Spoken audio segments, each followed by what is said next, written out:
Growing Ripples, Roots of Creation, Book 2, written by Jason Hamilton, narrated by Liza Jacob. Chapter 1. "You know what's interesting?" Name said, stepping up behind Jack.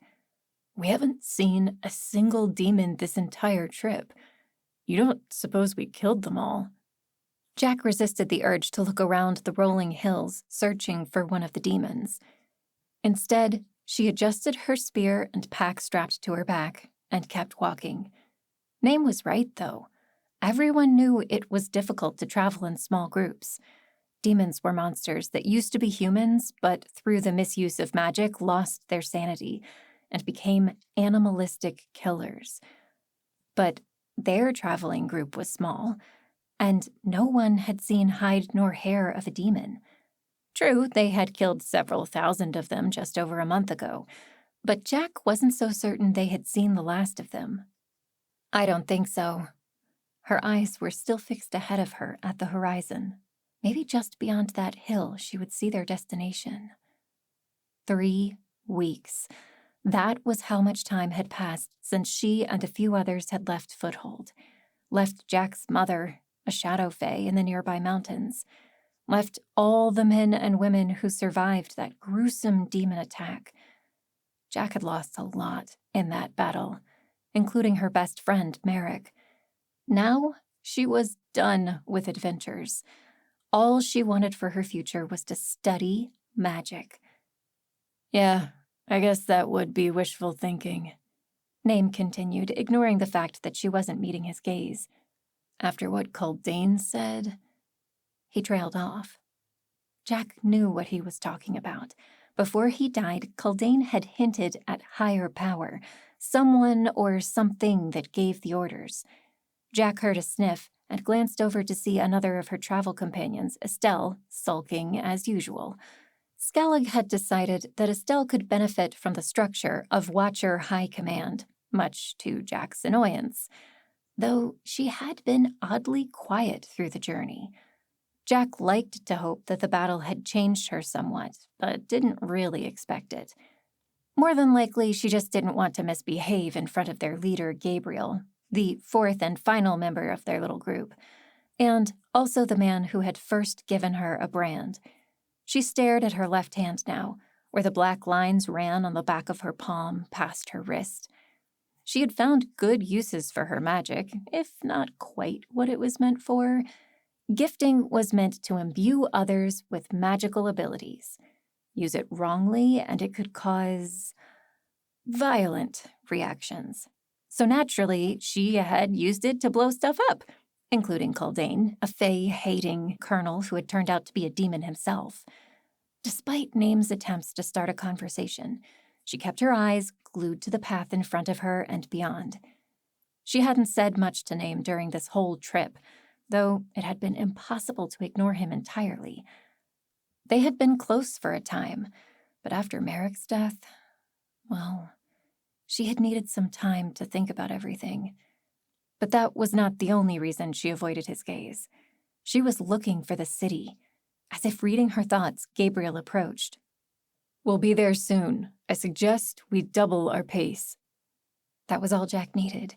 Instantly, she felt her legs gain new strength, and she watched for any sign of the city beyond the hill. Another 2 hills, and she saw it. Skycliff. The greatest city this side of the mountains, Jack thought. Her pace slowed to a stop, and she just looked at it. The city was perched alongside an ocean cliff, with towers larger than Jack had thought possible extending into the air. She had thought the tower at Foothold was tall. It was nothing compared to what she saw now. "It's quite a sight, isn't it?" Gabriel stepped to her side and placed one hand on her shoulder. "Sometimes I forget that it is a marvelous city, despite its share of problems." Jack almost asked what kind of problems such a magnificent work of human civilization could have. But Gabriel kept talking before she could say anything. "You gave up a lot to come here. You showed great courage." Jack shrugged, not taking her gaze off the city. "I just want to learn," leaving your mother, especially given her, changes. That can't have been easy." Jack frowned. Why was he bringing this up now, while they were almost at their destination? It wasn't like they could turn back now. "I'll see her again, maybe after my studies. I can help her and the other Fae." "Indeed," Gabriel said, nodding slowly. "Well, you've already shown great promise so far. I'm still amazed that you managed to make a brand stick, even if it didn't work the way it was supposed to." He was referring to the Flame Dancer brand she had used to blow things up. If it had been used correctly, it would have imbued the object with fire magic. "You're sure I won't get in trouble for that?" Jack asked for the 100th time.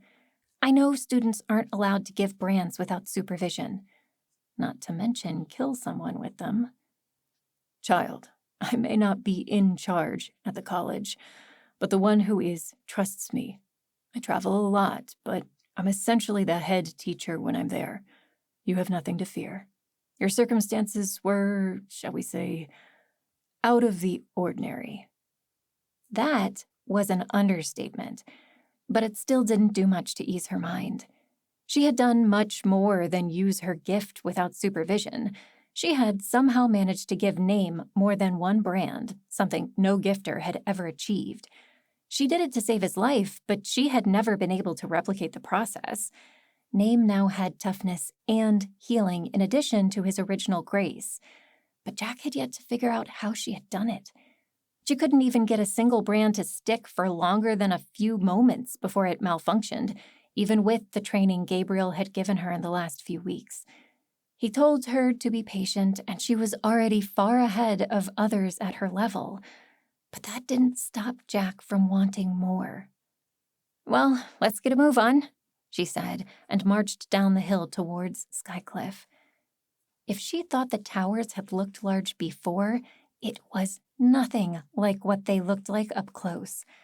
As they finally entered the gates, she thought she might fall backwards from looking up at the city. She didn't even notice the guards lining the walls, or the small group of men Gabriel paused to speak with as they entered. All she could do was stare, first at the towers, then at the city around her. It was nothing like what she had expected.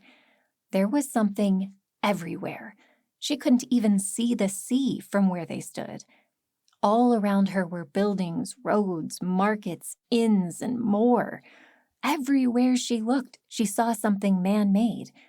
For a moment, she felt like all the activity pressing in around her was trapping her away from the rolling hills and snow-capped mountains she was used to. But there was a beauty in Skycliff, too. Looking up, she saw the royal palace. That was where the queen herself lived. "Do you think we'll ever get to see the queen?" she asked Gabriel after he finished speaking with the men at the gate. Gabriel laughed. "I certainly hope not. Most people who see the queen these days are usually in some kind of trouble.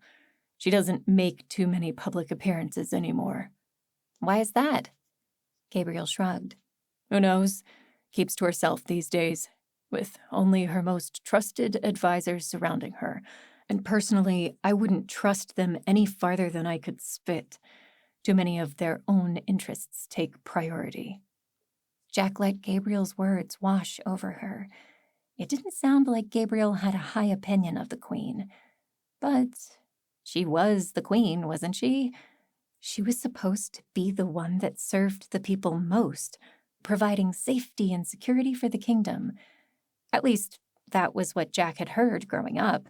She tried to think back if her father had said much about her. Nothing came to mind. She knew now, thanks to her mother, that Rael, her father, had been a watcher before her birth. The Watchers worked under the Queen's authority to take down supernatural threats. Name was a Watcher too, and technically, so was Jack, though she had only been recruited after her father died and her village was attacked. Now that she was going to the college, continuing as a Watcher probably wouldn't happen. "Which way to the college?" she asked. Gabriel pointed, and they began to walk again until Jack noticed Name was not with them. In all the hustle and bustle, she had forgotten about him completely. Turning, she looked back to see him standing near the gate, watching them go. Backtracking, she caught up to him. Aren't you coming? I've got a report to Watcher High Command.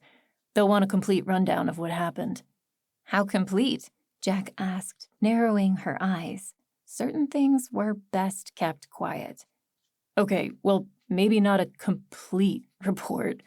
He rubbed his sleeve as he spoke, where his extra brands lay.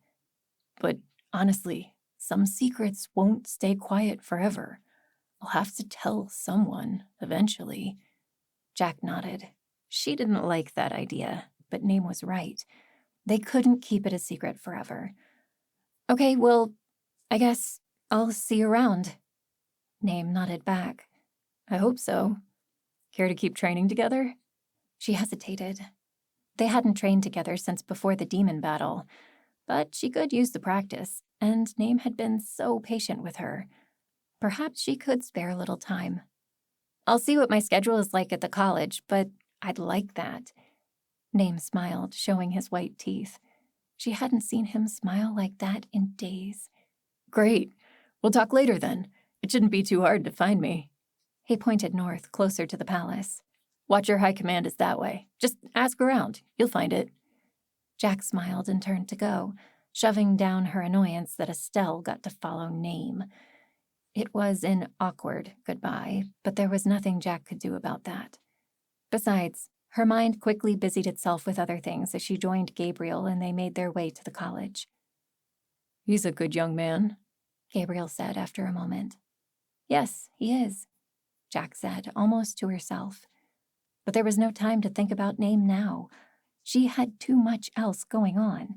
She was about to embark on her training as a full gifter, maybe even become a full scholar.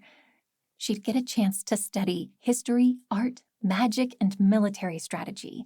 Any knowledge she wanted or had ever wanted to learn was available at the college. Or at least that's what Gabriel had told her. They rounded a corner, and there it was. Jack sucked in her breath, and her eyes widened. The college was a large, circular building with pillars holding up the roof on all sides. Behind the structure was a large square courtyard, lined with what Jack guessed were the living quarters. Jack gaped. It was absolutely enormous. You could have fit all of Foothold in there, and there would still be room to spare. Gabriel chuckled at the expression on Jack's face. Come on, it's time I introduced you to some people. They stepped through a pair of giant oak doors, and Jack felt the cooling of the air as they entered the large stone edifice. It was darker in here, but the light of day still illuminated the room through the rectangular openings in the walls. They were in a large open space with tables and desks lining the walls. Jack wasn't sure what this room was used for, but she guessed it might be where they ate. In the center of the room was a large spiral staircase that led to a room above. What could be up there? A woman hurried to meet them. She had a face that looked like it was chiseled from marble, pale and aloof. Gabriel, I'm so glad you're back. We have a situation. The woman leaned in and whispered something in his ear. Jack tried to look nonchalant as she did her best to listen, but she heard nothing. Whatever it was, however, caused Gabriel's typical cheery face to furrow. Have the stables readied. I'll rest tonight and set out early tomorrow morning. What's going on? Jack couldn't hold in her curiosity anymore. Gabriel was leaving again, but they had just arrived. And this is? The stern woman glanced at her briefly. Oh, I'm sorry. This is Jack, our newest gifter. Jack, this is Mrs. Semway. She's the headmistress here, and you'll listen to her as you would listen to me. She's in charge when it comes to the administration of this place. Jack did her best to imitate a curtsy, though it was the first time she had ever needed to. Even the Lord Mayor of Riverbrook didn't really stand on that kind of ceremony. Yet something about Mrs. Semway demanded respect. The woman nodded at Jack, but turned back to Gabriel. I'll make sure she's thoroughly acquainted with the customs here. You needn't worry. Thank you, Semway. If you'll excuse me. Gabriel nodded to Semway and Jack in turn. I'll be needing as much rest as I can get in the next few hours. He turned to Jack. Something has come up with one of our student excavation sites along the coast, and I need to investigate. I'll be back shortly, I expect, maybe a day or two."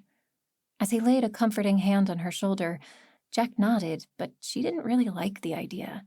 They had just arrived, and already her teacher was leaving. "When can I start my studies?"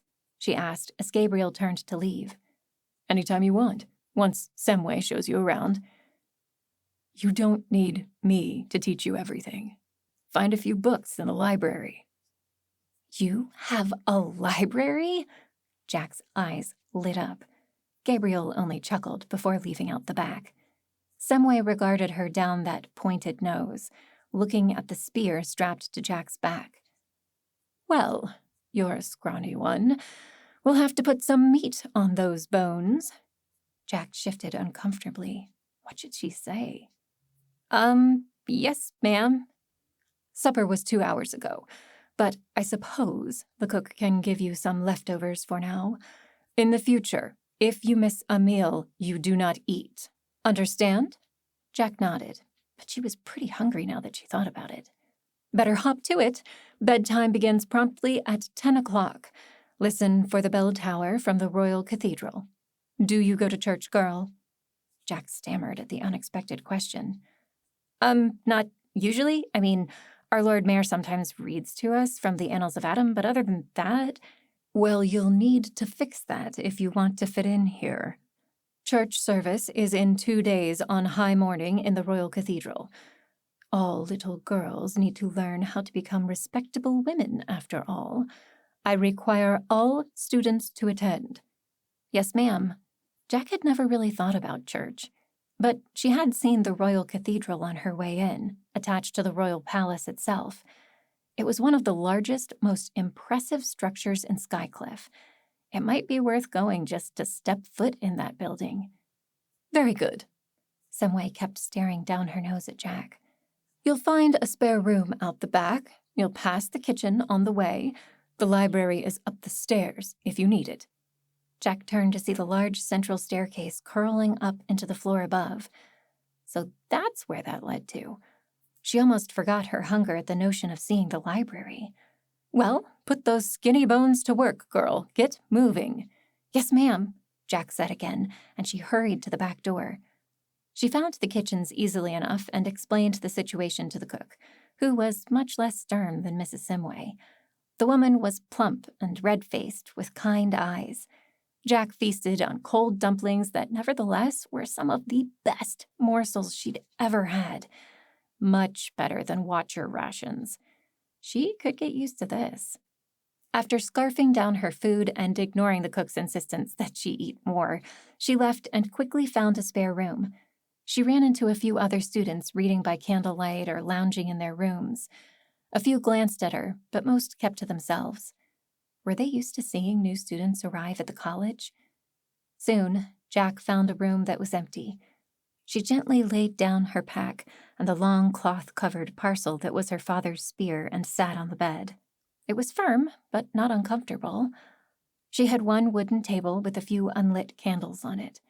The sun was all but gone, so she would need those candles soon. But first, she had one last stop to make. Unburdened by all her things, she stepped back the way she came. She was surprised how empty the place felt. Surely there were more students than the few that she saw. The large open area at the entrance looked eerily dark in the fading light, but a cool blue light emanated from the room above the staircase. Leaning one hand on the center column, she began her climb to the library. What reached her eyes as she crested the upper floor nearly brought on a flood of tears. She had never seen so many books. Rows and rows of dusty old volumes greeted her on all sides. The entire outer wall had shelves reaching as high as the domed ceiling. There had to be hundreds, no, thousands of books here. Jack had to keep her legs from collapsing and sending her falling back down the spiral staircase. Everything she had ever known was contained in her one journal. She could just imagine how much more she could learn. Where to start? She hadn't the faintest idea. Chapter 2. Get up, girl, get up! For a moment, Jack had absolutely no idea where she was. All was dark around her, save for a small light that nevertheless blinded Jack as she looked at it. She blinked, disoriented. What? I am sorry to wake you at this unorthodox hour, but you have been summoned by a very special person. It was Semway, leaning over her bed in the small student quarters. Jack had retired there eventually, only after being forced out of the library at curfew. Even then, she had managed to take one book with her, which she read into the night. Jack peered out the door. No light came through. It must still be dark outside. Now, why did Semway say someone had summoned her? Broken brands, child. Didn't you hear me? Jack swung her legs off the bed and sat up. Who wants to see me? Why, the Queen, of course. Jack stood up faster than she thought possible, then immediately regretted it as blood fought to reach her head. She swayed. The Queen is here? Of course not, child. The Queen doesn't just waltz into the college to speak to the likes of you. She has sent an emissary. Semway's lips formed a straight line. He is waiting for you downstairs. I suggest you hurry. But why? No questions, girl. Semway was losing patience. Get dressed. Jack stumbled across the room to where her travel clothes lay abandoned. But when she picked them up, she looked at Semway.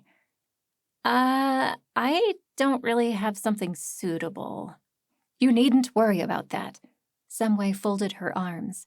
They will take care of you in the palace, assuming you ever get there at the rate you're going. Jack was starting to feel more awake now and hurried about putting some clothes on over her night shift. The gravity of Semway's revelation was beginning to sink in. The Queen wanted to see her? How did the Queen even know who she was? Or care? She finished putting on her travel clothes, sniffing at the collar and wincing. Why couldn't the Queen have summoned her after she had a chance to wash her clothes? She hadn't bathed in days. She had noticed the washroom earlier, but bypassed it in favor of the library the night before. She had thought to wash in the morning, but now that was out of the question. Semway looked her up and down. Well, I suppose it will have to do.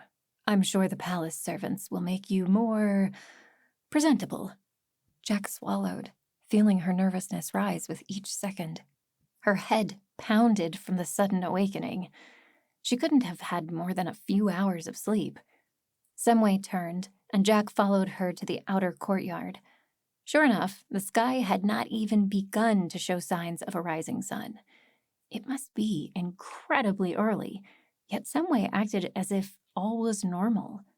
Did the woman even sleep? Semway led her to the large domed circle that sat on the entrance to the college. There, Jack saw a man waiting. He wore a red and black frilly doublet and breeches. His hair was combed back, completely flat along his head. How did he get it to stick like that? This is the girl, he said, looking her up and down. It is. Jack's nervousness rose. Where was Gabriel? Had he already left to investigate the problem along the coast? The man adopted a formal stance and actually bowed to Jack. She wasn't sure what to do, so she curtsied back. Her second curtsy since arriving. Jack Draconis, the man said formally. You have been summoned to appear before Her Majesty, the Queen Telma Lomelin, first of her name, ruler of land, ocean, and island, wearer of the crown relics and defender of the downtrodden. Okay? Jack didn't know what to say. Do I just follow you? The man seemed not to notice her discomfort. Indeed, a carriage waits outside. With that, he strode away, and after a glance at Semway, Jack followed. The carriage waited there, and Jack took a moment to take it in. It was far more lavish than anything she had seen before, drawn by two beautiful black horses, The wood of the carriage was polished and gilded with gold and red paints. Another man sat in the driver's chair, while the man who had met Jack inside held open the door for her. Was she getting special treatment? Or was this how all the visitors to the Queen were summoned? She climbed the small step into the carriage and took a seat on one side. The messenger followed and sat across from her, not saying anything. As the carriage started up, Jack held her arms to her sides, feeling the chill and being acutely aware of how much she smelled in the confining space. She should really have taken a bath instead of visiting the library last night. The messenger didn't seem to notice. Jack couldn't see much outside, but she could feel the carriage begin a steep incline, and it wound back and forth on its way up. Not long after, they arrived in a small open area outside of the palace. When she exited the carriage, Jack had to stop and stare for a moment. The palace was even more magical up close. Supported by huge buttresses, the building seemed to reach up into the heavens. The light was beginning to appear in the east now, and she glanced around at the rest of Skycliff. The palace was far more elevated than it had appeared from the ground. She could see for miles in every direction, far beyond the city limits. "The girl will please follow me," said the messenger. Jack walked behind him, noticing how shabby she looked with each step. The main entrance led into a hallway lit with bright torches and filled with oddities like suits of armor, large tapestries, and even what looked to Jack like a minor relic. Jack felt her anticipation grow, and the questions reappeared in her mind. Just why did the Queen want to see her? The messenger led her to a small but decorated room.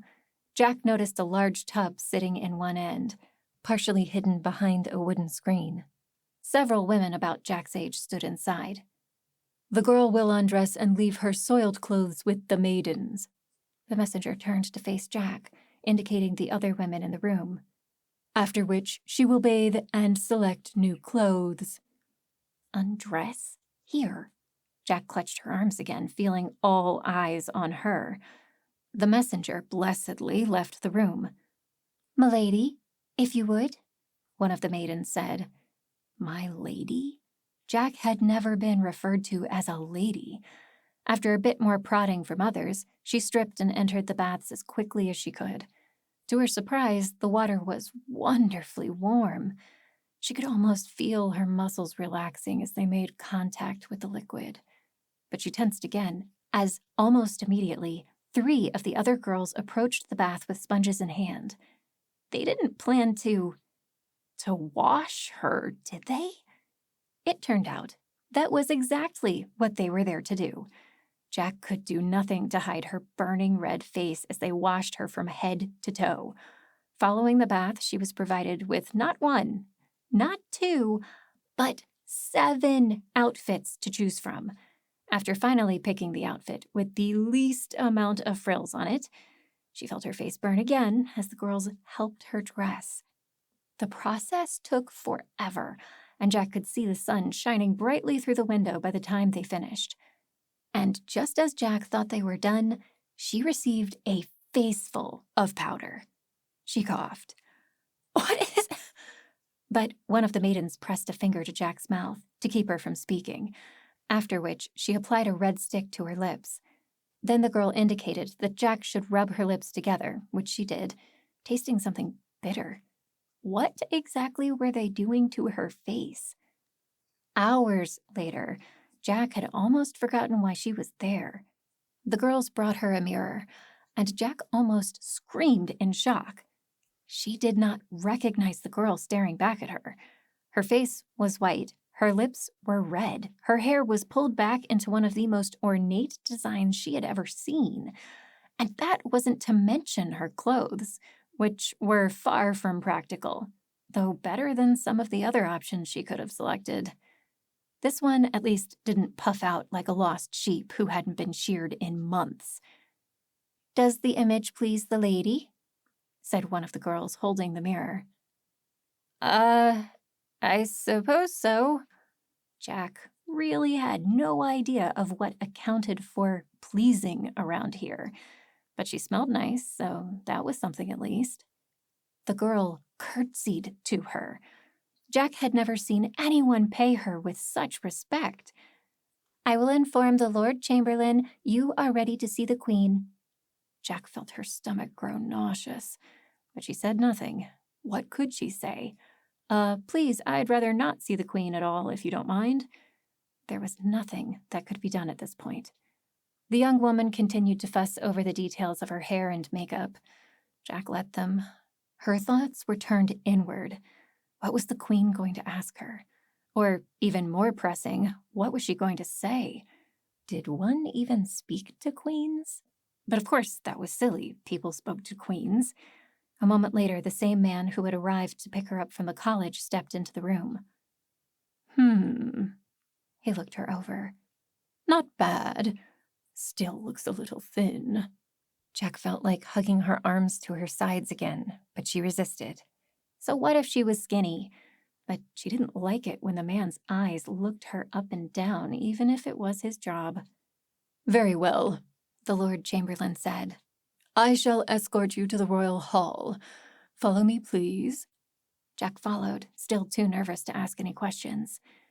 They went down what seemed to be an endless set of hallways, each lined with valuable items and artifacts, as Jack had seen when they first entered. Yes, there were definitely some relics here. Actual relics! Jack resisted the urge to pluck one off the wall and examine it up close. Distracted, she almost bumped into the Chamberlain as he came to an abrupt halt. Jack peered behind him. 2 enormous oak doors stood in front of them, lavishly decorated and carved with exquisite detail. Figures depicting some historical event, most likely, were carved into the wood. Jack could have spent a while just looking at this door.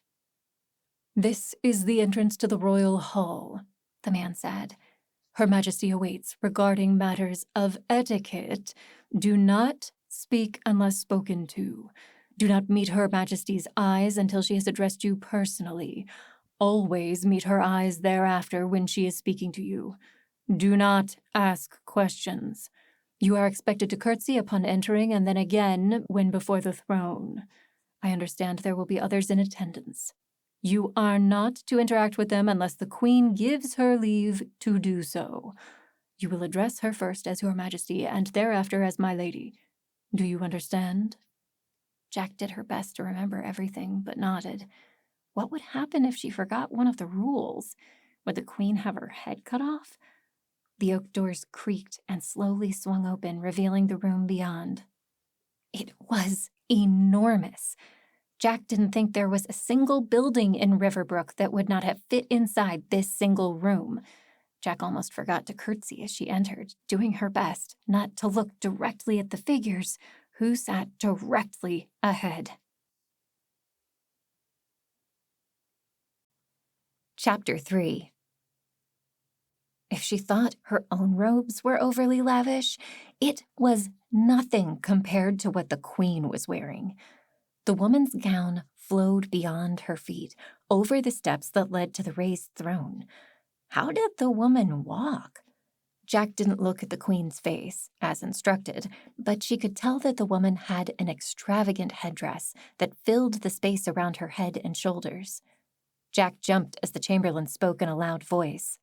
"Announcing Lady Jack Draconis of Her Majesty's province of Riverbrook, brought here upon Her Majesty's request." Jack stepped forward, still avoiding the Queen's eyes, and curtsied the second time when she felt she was close enough. Out of the corners of her eyes, she saw 2 others enter from the other side of the room. She restrained herself from looking to see who they were. "My thanks, Lord Gent." The Queen spoke for the first time. Her voice was soft, but held an authority Jack admired. The Lord Chamberlain bowed and exited the way he had come. Jack thought her eyes might bore a hole in the ground with the way she intensely avoided looking up. "Child," the Queen spoke to her, "how has your visit to the royal palace been thus far?" Okay, she was speaking to her. That meant she could look the Queen in the eye. Jack raised her eyes to meet those of the Queen. Her face was pale and covered in makeup like Jack's, but in far more generous amounts. Her headdress was indeed extravagant, fanning out like a territorial bird. Jack wondered idly how the woman managed to keep her head straight with all that resting on her head. Just then, she remembered that the Queen had asked her a question. It's been wonderful, Your Majesty. I had no idea I could be this clean. She closed her eyes. Stupid. A soft chuckle escaped the Queen's lips. I'm glad we could help expose you to a modicum of civilization. Jack wished very much they would cut the small talk. She almost asked why she was here, but stopped herself just in time as she remembered she wasn't supposed to ask any questions. May I present 2 of my most trusted advisors? This is General Wilva Lanalock of Watcher High Command. Jack followed the Queen's gesture to her right, Jack's left, to see a stern woman with shaved hair and light armor. So she was the highest authority among the Watchers. She would have to tell Name about this later. The Queen gestured to her other side. And this is the Royal High Priest who governs the Holy Church in worship of its relics. He has no name, as everything must be sacrificed in the pursuit of true religion, but you may address him as Your Holiness. Jack felt the need to curtsy again. How do you do? She didn't like the way the other 2 were looking at her. General Wilva squinted her eyes at her warily, while the royal priest had an uncanny smile that made Jack wish she had several more layers of clothing on. Oh, she's quite adorable, isn't she? Said the Queen, clapping her hands together. Yes, my lady. The royal priest folded his arms. Well then, the Queen continued as if the priest had not spoken, down to business. We have heard some strange reports coming from my fortress at Foothold. They all concern you. Jack hesitated as the Queen waited expectantly for her to answer. How much did the Queen already know? Yes, we had a fight with some demons. I helped. From what we've heard, you did far more than that. Please, tell me about the Fae. Jack swallowed. So the Queen knew something about what had happened. Well, she had agreed to be an ambassador of sorts for the Fae. This was as good an opportunity as she was likely to get. They helped us take care of the demon threat. Without them, none of us would have remained alive. But don't you think it's a bit suspicious that they showed up while the demons began to organize? The first demon army we've ever seen.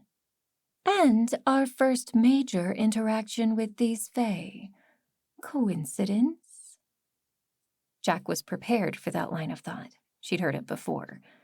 The Fae existed long before the demons began to organize themselves.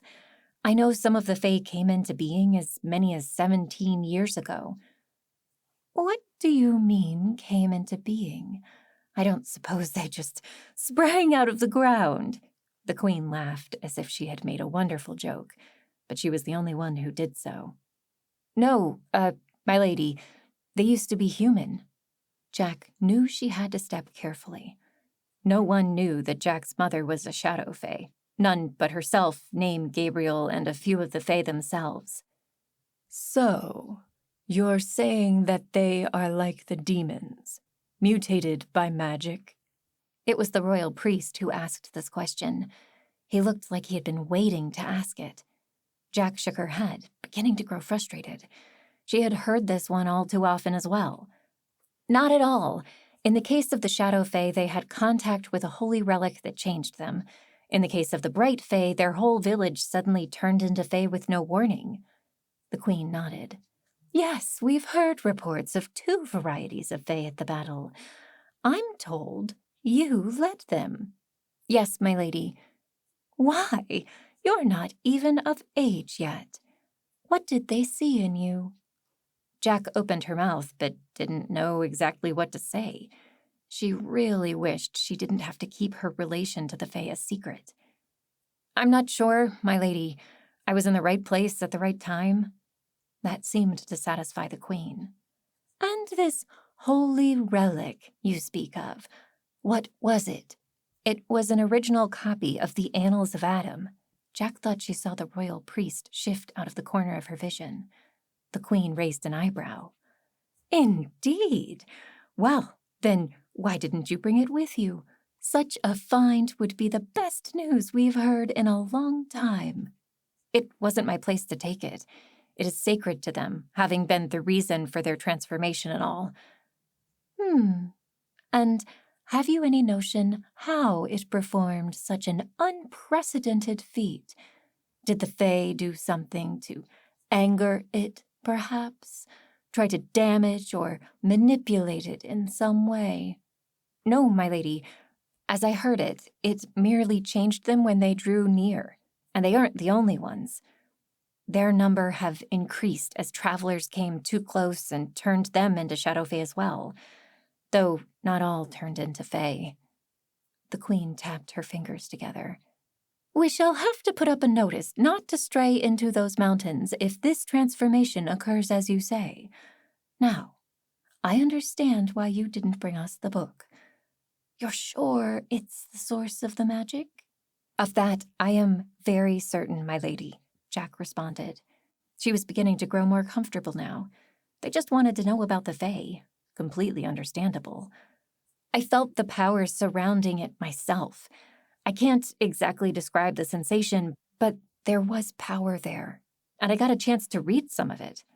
Certain passages are different. Like what? Well, it's still somewhat vague, but it seemed to prophesy about the Fae themselves, and more than 2 varieties. There were more mentioned, and it talks about how they will all unite with humans into a great civilization. This time she definitely saw the priest shift uncomfortably. Was this not exciting news for him? I see. The Queen's lips flattened into a straight line. Very well, girl. We have but one more matter to discuss with you. I will let my general take the lead on this one. She sounded colder now, and Jack felt the comfort she had begun to feel drain away. General Wilva took a step forward. You are familiar with Sergeant Name? Oh, dear, Jack thought. Yes. He and I became friends while on the journey. And the 2 of you, together with Major Skellig, conducted a mutiny against our own Colonel Caldane. Is that correct? Jack almost stammered as she tried to give a quick response. He was a demon, sir. We don't know how, but he had some sort of shape-shifting ability. In the end, he attacked all of us, and I was forced to kill him. There was no way to sugarcoat that last part. She had killed a Watcher Colonel, and they only had her word and that of the other Watchers who were present. We knew of this, Wilva said.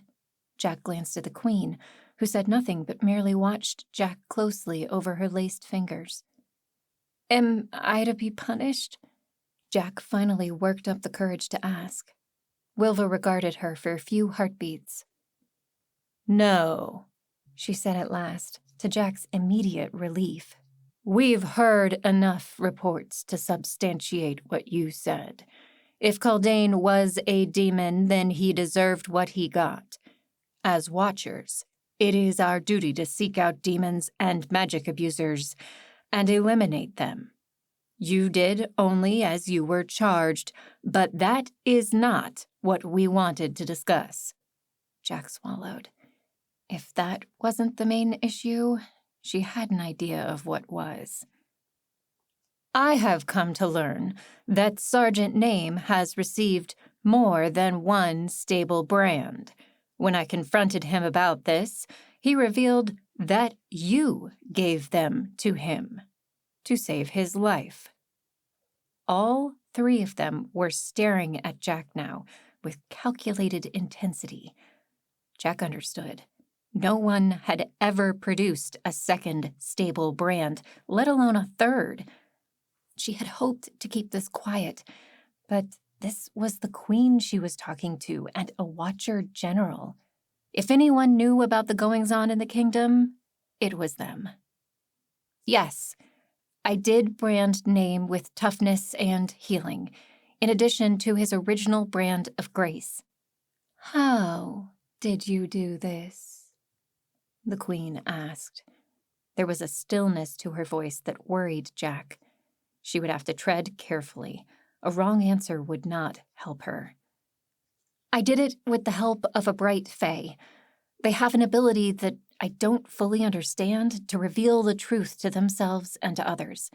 Name was dying, and I was ready to use any method to save him. I thought, maybe, if the fae was telling the truth, that maybe he could show me how to save Name, and he did. It just wasn't what any of us were expecting. You realize that what you did has been attempted many times, with no success. This time it was the royal priest who spoke. I do. What I did was impossible. Have you replicated it since? Jack shook her head. I can't even produce a single stable brand yet. Knowledge was given to me at that moment, but I lost it once the fae stopped opening my eyes to the truth.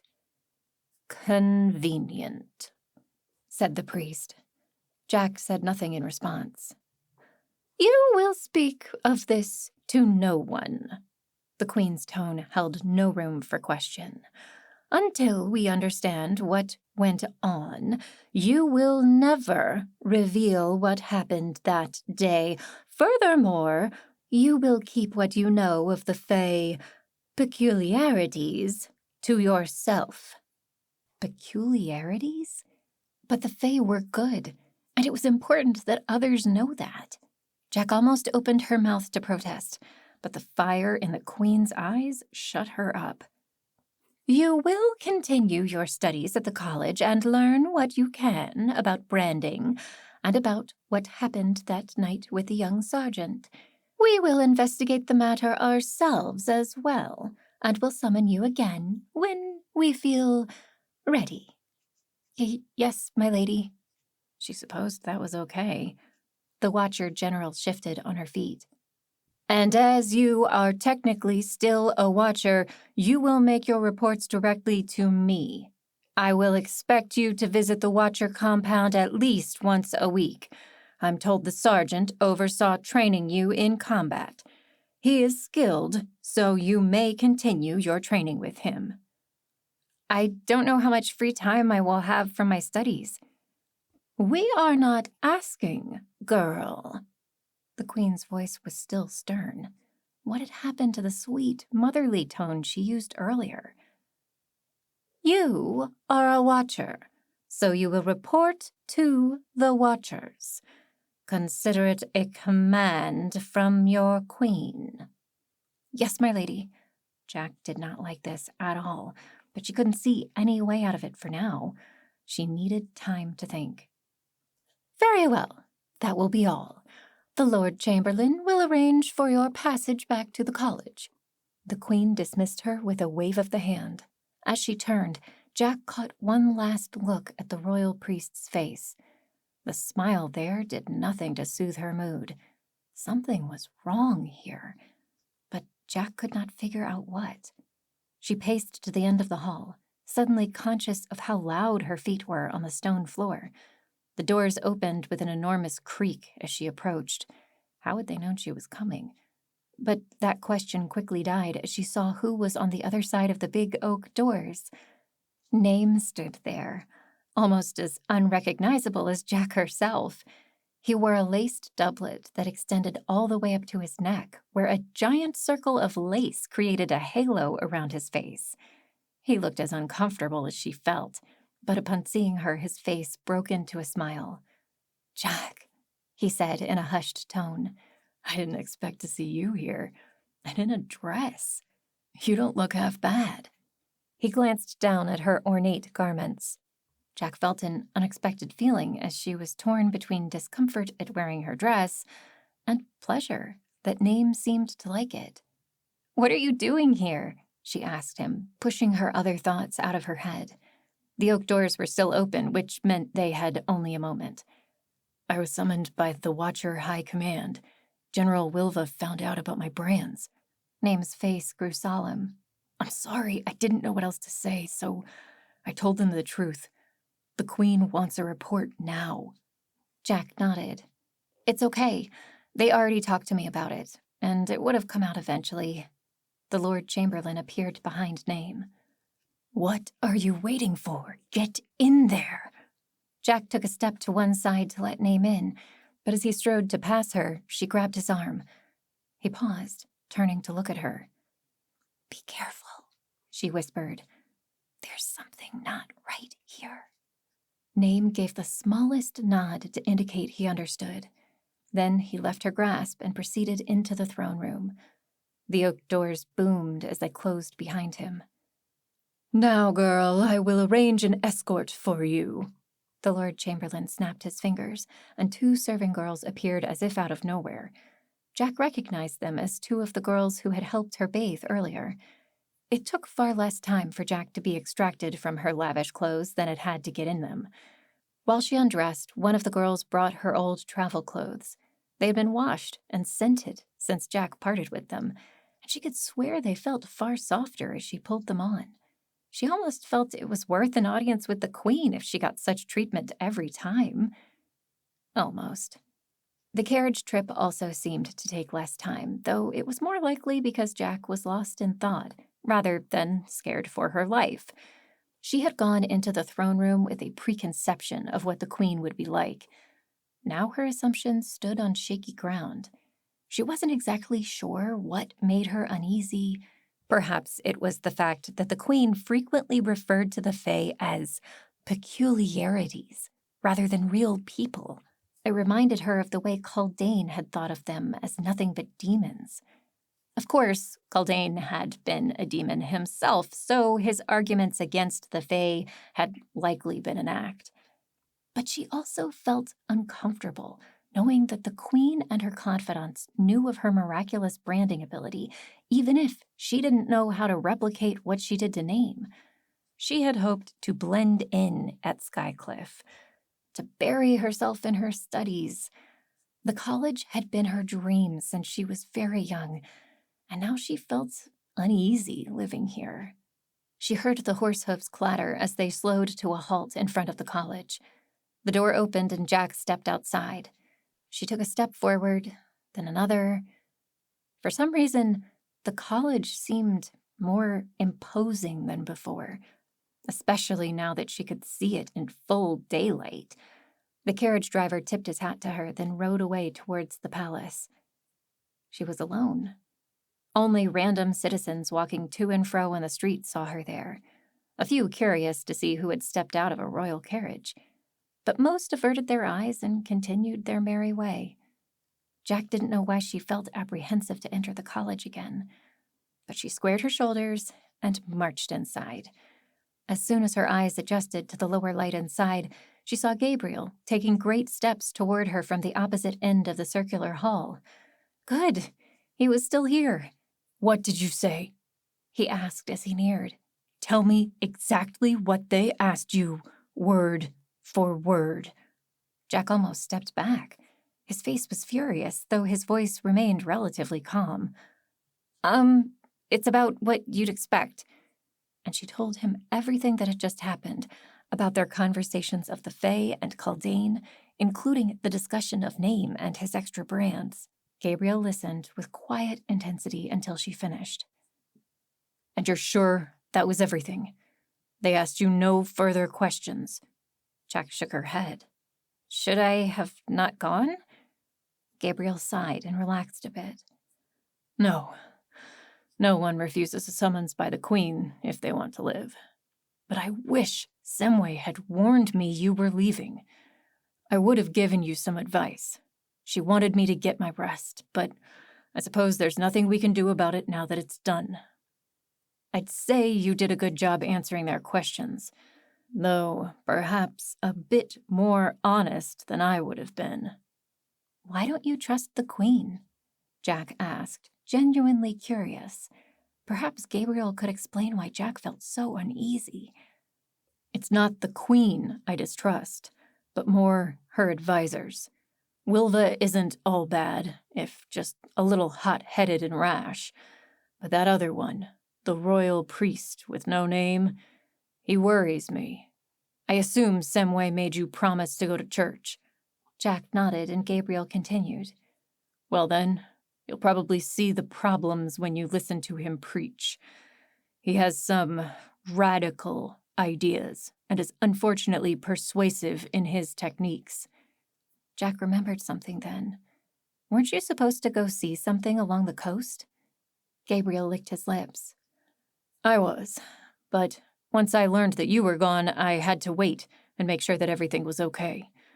There's something unique about you, Jack, and while I don't plan to give you any special treatment while here at the college, I think you have a great destiny ahead of you. I don't want to be special, Gabriel smiled. Those that do rarely deserve it, but give it time. All you need to do is focus on your studies for now. Let me handle the Queen and her politics. If she ever summons you again, I want you to make sure that I hear of it, even if you have to make her wait. We must send a message that you are not at her beck and call. Jack nodded, glad to have Gabriel around.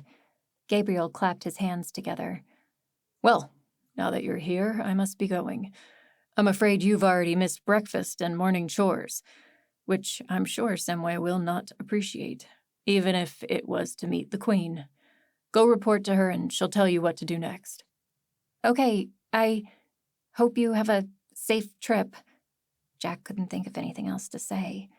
She was not pleased that Gabriel had to leave, and she was beginning to feel her exhaustion returning as the early morning, combined with a late night and her recovery from their travels, took its toll on her body. Well, at least she smelled good now. Gabriel took his leave, and Jack eventually found Semway, who gave her some chores cleaning in the kitchen to make up for her tardiness. Unfortunately, it meant Jack missed her first round of classes for the day. But at the same time, Jack enjoyed the menial labor. It was the closest thing to normal that she had done in weeks. Chapter 4. The next day was high morning, the day most people in Skycliff went to church in the huge cathedral adjacent to the palace. Driven by her promise to Semway, Jack rose with the other girls in her dormitory to make their way there. Jack still hadn't formally met any of the other students at the college. A few gave her a glance as they prepped for church, but seemed more concerned with talking to each other, leaving Jack out of their conversations. Jack didn't mind this. She liked to listen in, rather than participate. This was how she learned most of the students liked going to church. Not because of what was taught there, but because it was the only morning when they didn't have to perform chores. Jack didn't really understand this. Sure, her knees were a bit sore from scrubbing the kitchen floor, but it had been relaxing work, helping Jack forget about everything else that had happened on her visit to the Queen. As they dressed in their school uniforms, something Jack had just received the day before, Jack thought she heard someone mention the Queen. She turned to see several girls glancing in her direction, which they immediately stopped doing the moment she caught them staring. Great. They must have heard she was summoned to see the Queen on her first day in Skycliff. If no one had talked to her before, they weren't going to now. Jack liked to remain aloof and not have to worry about others. But this was different. Who liked being the odd one out? Grimacing, Jack focused her efforts on preparing herself for church, already convinced she wasn't going to like the experience. Perhaps she could find a quiet corner in the back and slip out when no one was looking? No carriage met her this time. Instead, she walked with the other girls and boys led by Semway to the church. There were about 50 of them altogether, probably most of the occupants of the school. Jack kept her face low the whole time, avoiding the awkward glances people kept sending her. Even the boys seemed to have heard about her by now. Did word really travel that fast? As they approached the church, Jack noticed 2 men standing at the doors. Each gave a single glance to the group of approaching students, then nodded at Semway, who waved at the others to follow her inside. Jack frowned. Did they have to have permission to enter? Were those men there to stop people from coming in? That didn't seem exactly like any of the churches Jack had heard about. The holy relics and their blessings were for all people. But Jack's thoughts quickly faded as they entered the church itself. She stared around in awe. The building was the most beautiful and ornate building she had ever seen, even more so than the palace. Huge stone columns rose to meet the gilded ceiling. Each column bore glass mosaics that wrapped around and rose to the very top. Huge stained glass windows rose on all sides, letting light in and painting the ground with multiple colors. Jack didn't recognize any of the events depicted in the glass, but they were beautiful as well. She was glad she had the college uniform because she had no idea what else she would wear in a place like this. Everyone assembled wore something fancy and perfectly clean. She didn't see anyone who didn't obviously have money, unless it was her group of students. But even they had clean clothes, enough that they fit the tone of the room somewhat. Still, Jack had seen hundreds of people in the city already, and most of them looked like they couldn't afford what the patrons here were wearing. Perhaps there were other churches that they went to? It looked like Jack wouldn't have her choice of seating as Semway led them to a reserved space. Thankfully, it was in the back, so Jack didn't have to worry about passing all those people ahead of her. Maybe she could slip out quietly if she needed to. She managed to find an end spot, sitting next to a strawberry blonde girl with a cheery face she didn't know. "All rise!" a clear voice echoed through the cathedral, seeming to fill all the space at once. People obeyed, and wooden benches creaked as everyone stood. Jack could see the man who spoke, a man wearing red robes at the head of the cathedral, next to some kind of altar.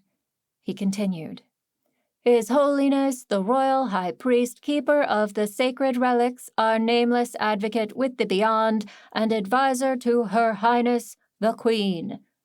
The man stepped back and gestured to one side. Jack looked to see a man dressed in over-the-top ornate robes, though not as decorated as those she had seen on the Queen herself. He wore a flowing red robe laced with silver and gold. His head bore a crown of sorts, though it was shaped like a perfect sphere, markings etched into it.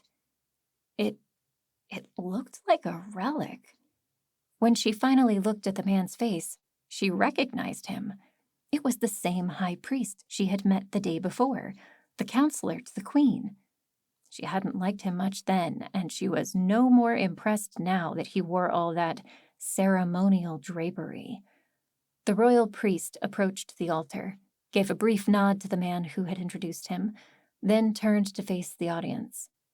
"My dear friends and joint recipients in the blessings of our holy relics, welcome. You may be seated." Muffled thuds sounded throughout the room as everyone obliged. The priest extended his hands upward. "Let us pray." Everyone started to chant with him. "O mighty Adam, our father's father, bestower of relics, and the architect of magic, we thank thee.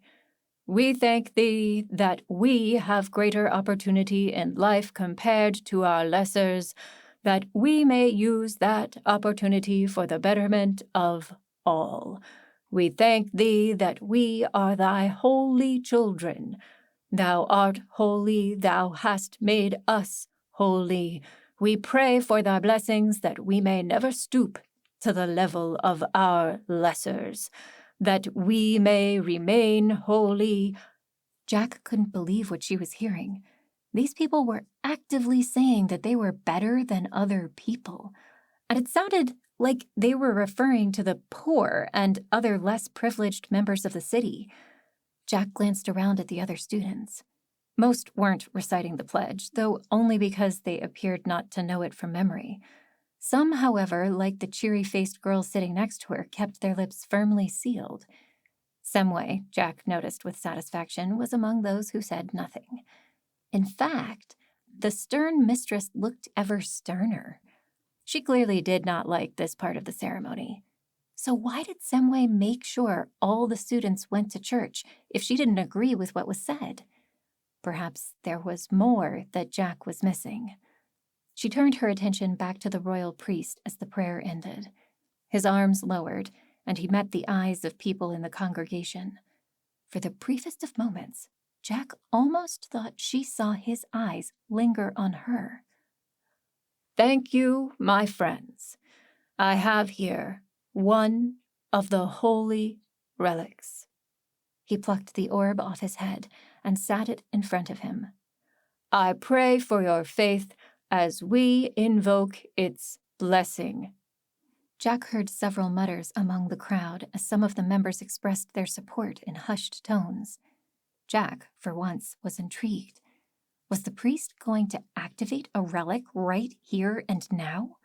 She wondered what it did. White light poured from the priest's left hand. His brand had activated. Jack couldn't quite tell what brand it was from her place near the back of the room, but it wasn't something she instantly recognized. And now that she thought about it, she wasn't sure she had seen his brand the day before. Whatever it did, the relic in front of them began to glow, first only out of the inscriptions it held, but then the whole sphere poured light in every direction. Cries of joy erupted all around Jack. She looked from one to another. Everyone had a look of pure ecstasy on their faces. What was... Then she felt it. Waves of pleasure rushed into her, a warmth so wonderful, so pure, that it had to be divine. She felt it course through her veins, filling every part of her with love and joy, and an unexpected wave of revulsion replaced the pleasure. She doubled over, clutching at her sides as she felt actual pain. Where she had felt joy, she now felt anger. Where there had been peace, she felt a growing, sickening discomfort. Unable to do anything about it, she vomited on the floor to one side. Her classmates yelped and did their best to remove themselves from the blast zone, though many did not even notice, still caught up in the euphoric waves emanating from the relic. Jack heaved again, feeling everything she had eaten for breakfast come spilling out of her mouth. She rose to her feet, but bent over, facing the floor. When there was nothing left, she kept dry heaving, still feeling nothing but utter disgust. What had happened to her? As suddenly as it had come, the pain and revulsion died. So, too, it seemed, did the pleasure received by the rest of the patrons. Only then did those around Jack notice the pool of sick on the ground. Mutters spread from where she crouched, still bent over from the ordeal. "It would appear," the cold voice of the royal priest cut through the crowd, "that we have a doubter." Jack turned to face him. There was uncertainty in his eyes, though that expression quickly vanished. Instead, he smiled and addressed Jack directly. "My child, tell us your concerns so that we might best convince you of the truth."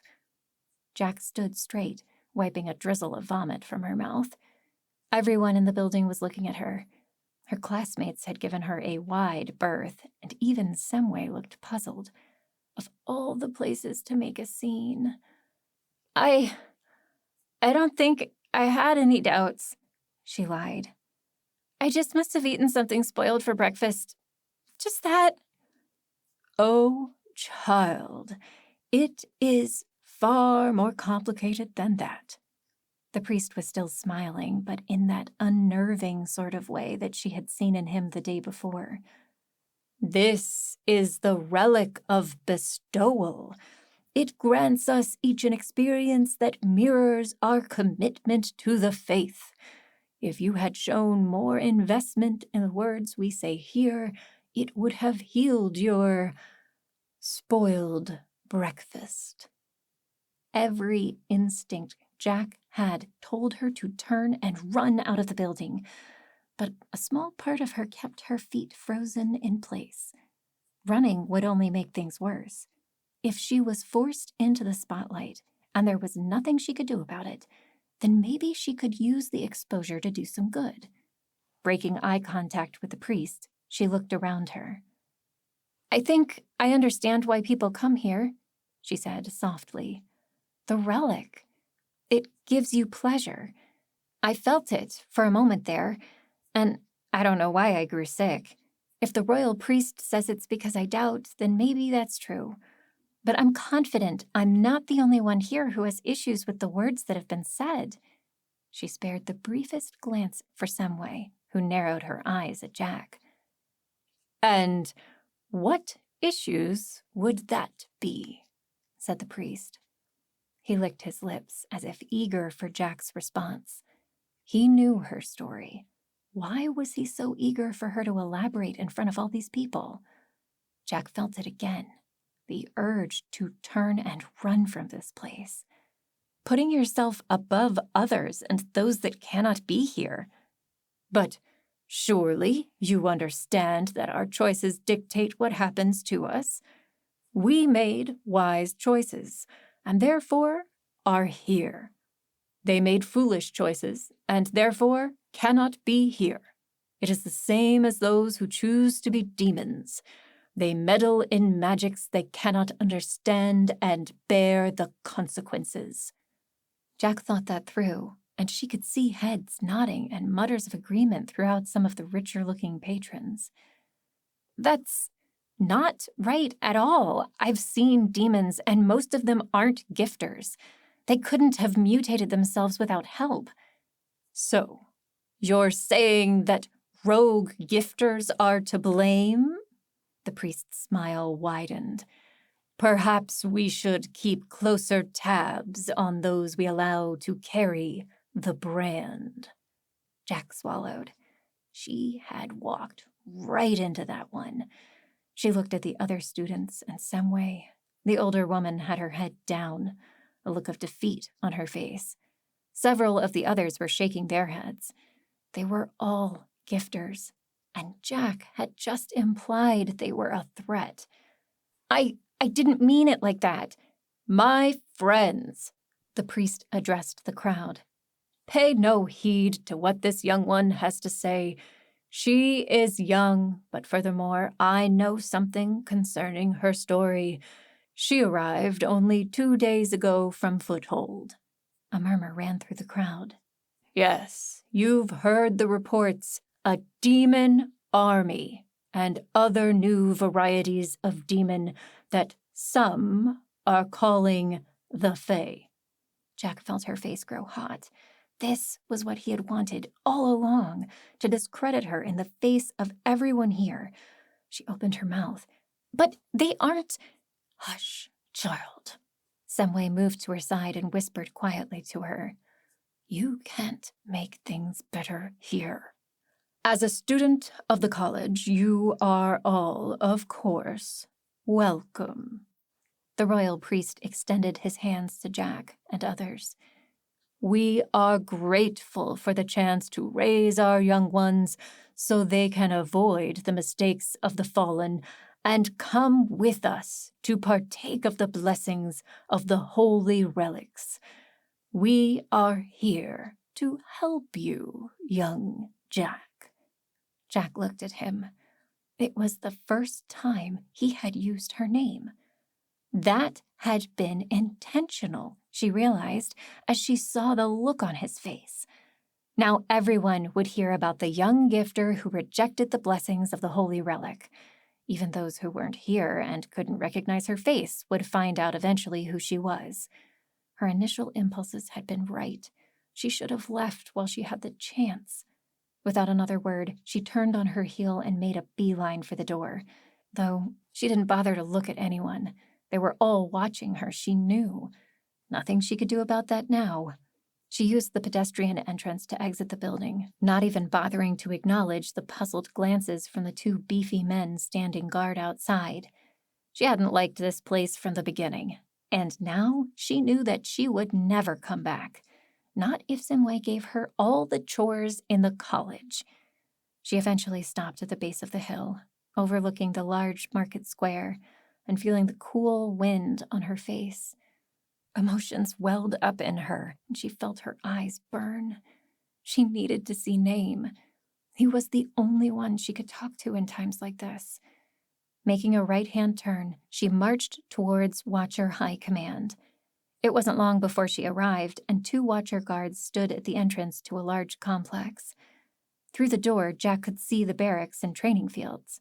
It looked like Foothold, only nicer and with more space. "State your business," one of the Watcher guards said as she approached. "I'm here to see Sergeant Name. He's a Watcher." "Does he know you're coming?" Yes, he's supposed to train me. I'm at the college, but I'm supposed to train with the Watchers.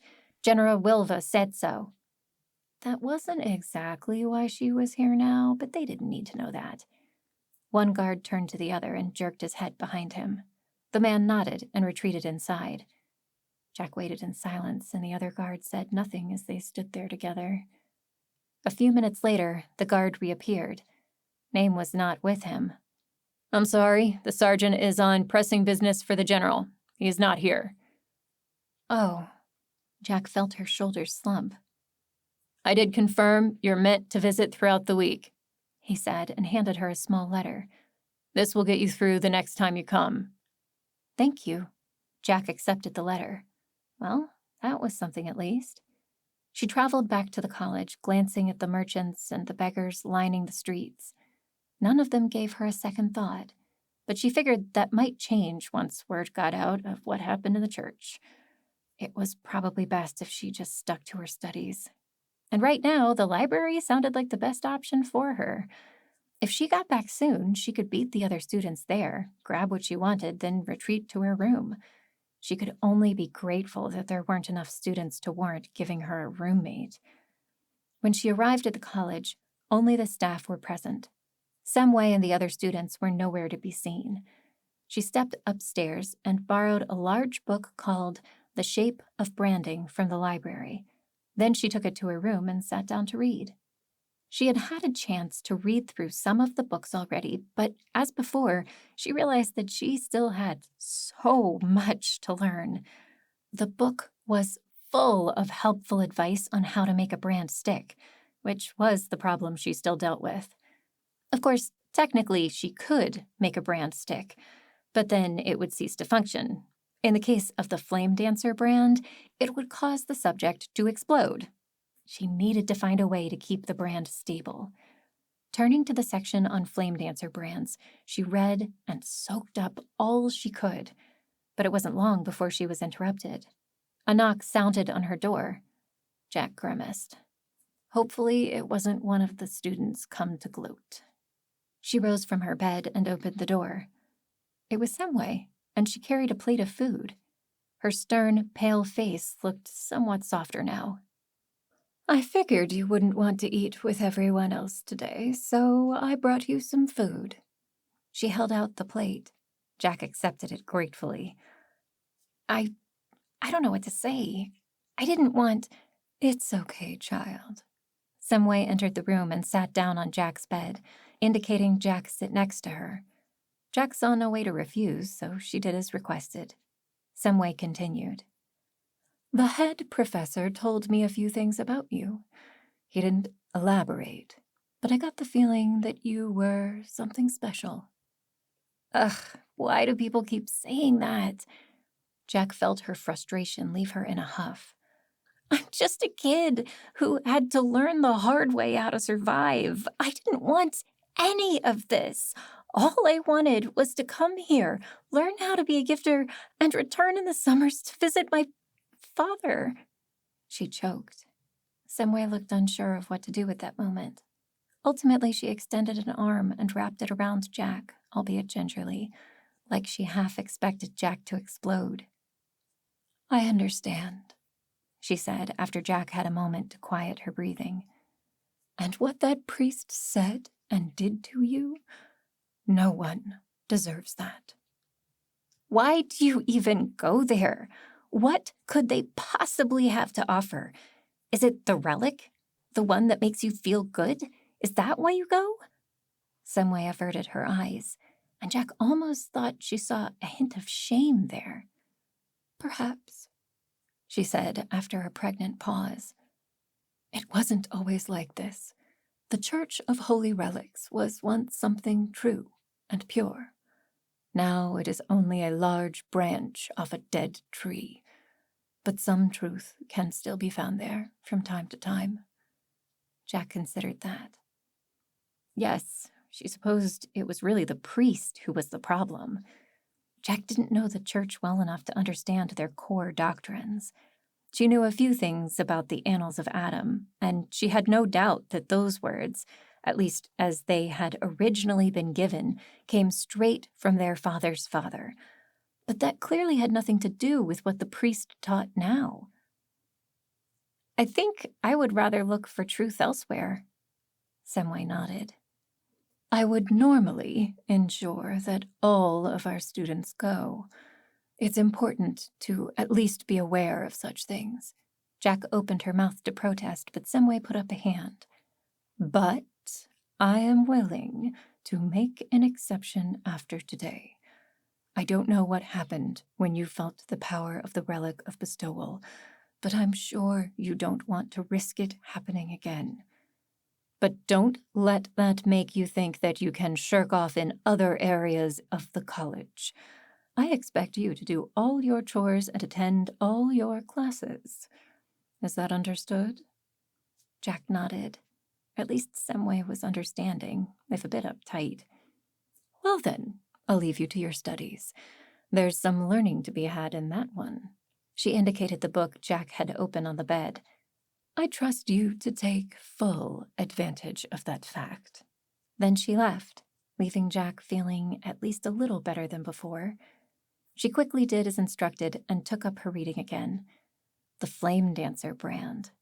Probably the brand Jack was most familiar with by now, even though she had yet to get it right. So, what exactly was the problem? She scanned each page closely. One paragraph stood out to her. The Flame Dancer brand requires a few unique behaviors during its branding.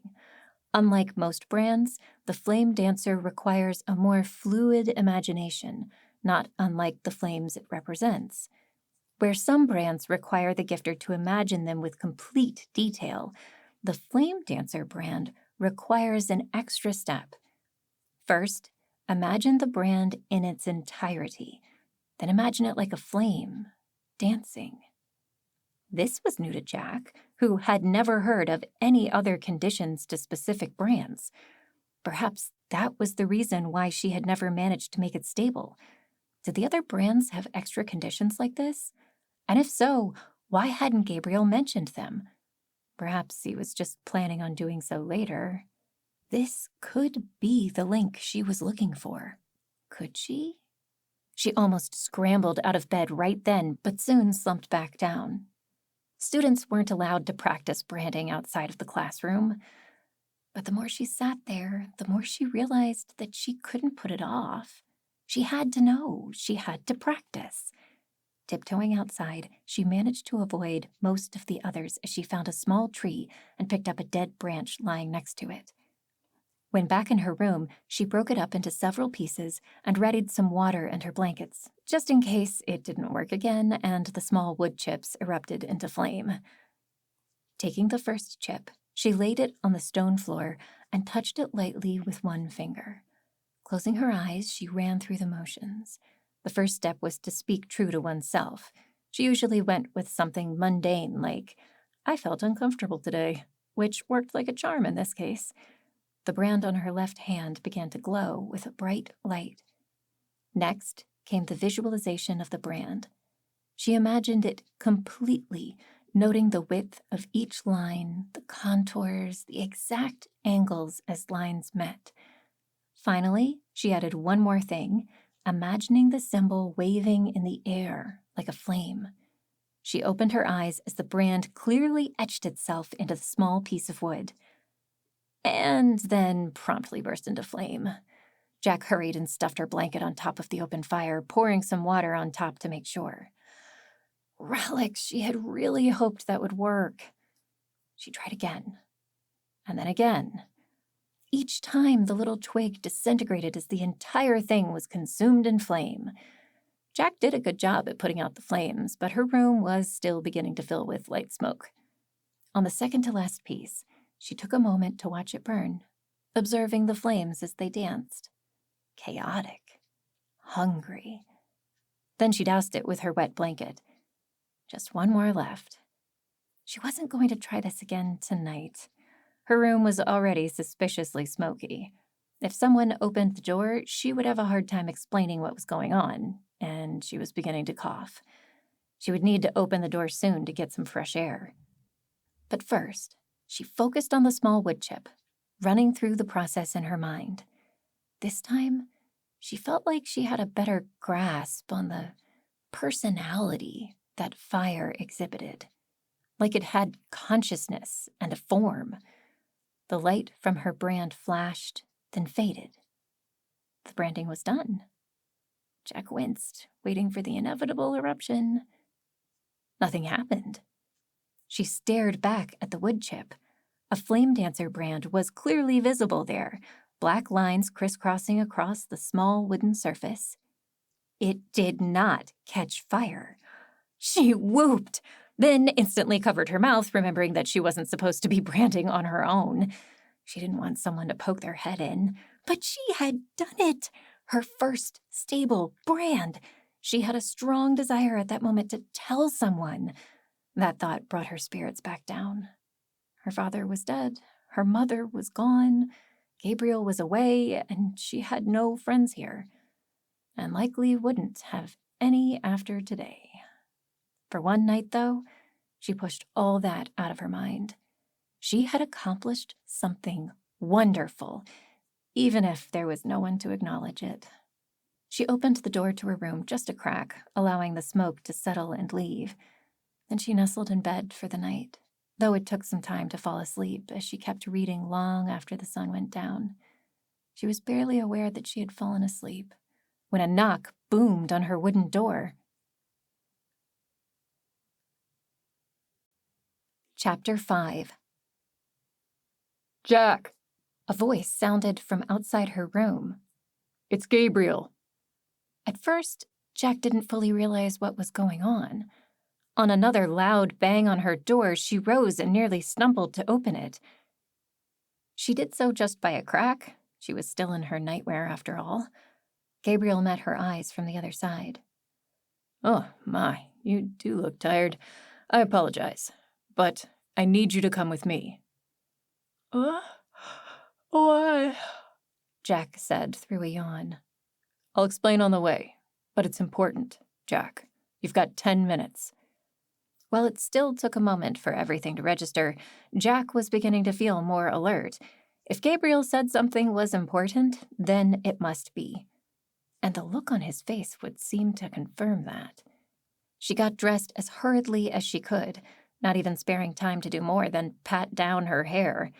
It was messy, and she could have used more time to wet it down and use her brush, but Gabriel had said 10 minutes, and she didn't have the time. Finally, she grabbed her travel cloak and pushed open her door. Gabriel had left, so she went outside to the main courtyard, and then into the entrance dome. There, Gabriel waited, along with one other. Jack grimaced as she approached. Please, no, not her. Estelle stood next to Gabriel, her typical sneer firmly in place. Jack waited for some sort of snobby remark about her hair. But oddly, Estelle said nothing, though she gave Jack an amused look that clearly indicated she thought Jack looked ragged. Estelle, on the other hand, looked like a warrior. She had on her Watcher armor, which was polished and bright even in the dim light. Her hair was pulled back in a bun. Jack tilted her head, looking at her. If Estelle shaved her head and added 30 years, she would have looked a lot like General Wilfa. Good, you're here, said Gabriel, not really noticing the looks that Jack and Estelle were giving each other. We have a small walk ahead of us. Where are we going? Jack couldn't help but ask. And why is she here?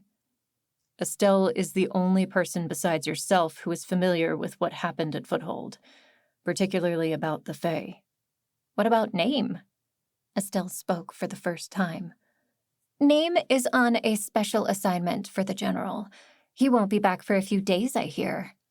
That was probably the most that Estelle had ever said to Jack without some snide remark. Odd. Jack turned back to Gabriel. So what do the Fae have to do with this? It's better to show you, I think. Gabriel was stroking his thin beard. Best if we leave now. We can't take the horses because it's a bit of rocky terrain, but it's not too far out of the city. Not too far was not the best estimate. They traveled out through the south gate, which Jack had not been to yet, then kept on the road for some time before Gabriel took a sharp left turn, which led them toward the coast. After that, their progress slowed considerably, as they did their best to keep from tripping or spraining an ankle on the rocks. Occasionally there were stretches of earth and grass, but for the most part, they walked along hard and sometimes sharp stone. Estelle was unusually nice to Jack. Well, nice compared to how she usually behaved. More like she just wasn't being horrid. Of course, she had been relatively nice to her on the trip from Foothold. Perhaps Gabriel's presence had something to do with it. She even asked Jack how things were going at the college, which Jack answered in as few words as possible. Surely Estelle had heard about what happened to Jack at the cathedral. The whole city must have heard of that by now, but Estelle made no mention of it. Soon Jack thought she could smell salt on the wind. By now, the morning was well underway, and the sun shone in their faces. Gabriel paused for a moment. We're almost there. I need to warn you that what you see must be kept between the three of us. And I suppose you can tell your other Watcher friend. But no one else must know what has happened here. Jack wet her lips. What could have happened to make Gabriel sound so serious? Estelle voiced Jack's thoughts. What exactly are you talking about, sir? Before I show you, I need a verbal yes that you will tell no one, not even your superiors. That last remark was meant for Estelle. After a moment's hesitation, Estelle nodded. Yes, sir. Gabriel turned to Jack. Yes, of course, she said, feeling the apprehension grow. Very well. They're just over this rise. Gabriel turned and led them up and over the hill. On the other side, Jack could make out the ocean. She had only seen it before at a distance, when standing near the palace. But now she marveled at how big it looked. She could see nothing but water in all directions, and if she looked north, she could make out the city of Skycliff, sitting proudly on the raised peninsula. But in the opposite direction, just ahead of them, there was a small inlet, and Jack could make out a few tents set up there. A camp. Perhaps this had been where Gabriel was leading them. The tents indicated people. There was something important that Gabriel wanted them to look at? Something to do with the Fae? Jack began to feel her apprehension change to excitement. A man exited a tent as they approached. A young man, probably only a few years older than Jack. Gabriel, you're back! He eyed the two girls. I thought we agreed to tell as few people as possible. We did, but these two have experience that I believe will prove useful. I trust them both. Jack wasn't sure he should be trusting Estelle. The girl was friendlier, and it made Jack uncomfortable. But nevertheless, she was glad to hear that Gabriel trusted her. But trusted her for what? That was the question. Girls, Gabriel continued. This is Danon. He was the lead on a small excavation we were doing here. Someone found evidence of an ancient structure buried in a cave at the base of this inlet. Jack looked and could just make out the cave Gabriel was speaking about. A small stream came out of it and made its way toward the sea. They had seen no sign of a stream or river up until now, so it must come from under the ground. Are you sure you want them to come close? After what happened? Asked Danon, looking nervous. I do not believe there will be any threat, Gabriel said with a wave of his hand. I have closed the offending item in a magic inhibitor box. It shouldn't cause us any problems now. Magic inhibitor box? Jack had never heard of such a thing. Was that some kind of relic? And just what had they put in there? And why was it dangerous?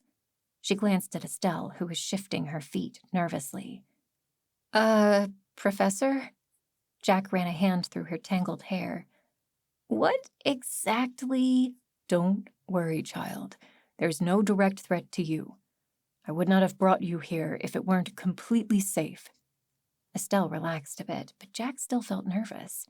Whatever had happened here, it had Danon on edge. He looked from Estelle to Jack and back at Gabriel. Come, I'll take you to meet them. Danon led them down the bank and into the cave itself, but not before lighting a torch and bringing it with them. It was dark, far darker than Jack would have suspected. But once her eyes adjusted to the torchlight, it wasn't so bad. For a split second, Jack was reminded of the last time she entered a strange cave, though there had been no water then and no torch to light the way. Yet something felt familiar as they walked alongside the small stream. They hadn't gone far when they reached a small pool. The water here looked deeper, but Jack couldn't make out much. Danon set his torch down on a raised boulder. You can come out. Gabriel's here, and he's brought help. It took Jack a moment to realize that there were people in these caves. A splash in the small pool almost made her jump. To her satisfaction, Estelle jumped and hurried away from the edge of the water. In the torchlight, Jack could see faces in the water. There were at least 4 of them, and they were all swimming in the small underground lake. It had to be freezing in there. What were they doing? Gabriel straightened and spoke. May I introduce the rest of the expedition? This is Hafi, Pearl, Nijem, and Sarai. They, together with Danon, comprised the entire group sent to study this area and bring back their findings. Jack's brow furrowed. So why were these people swimming? It didn't make much sense to her.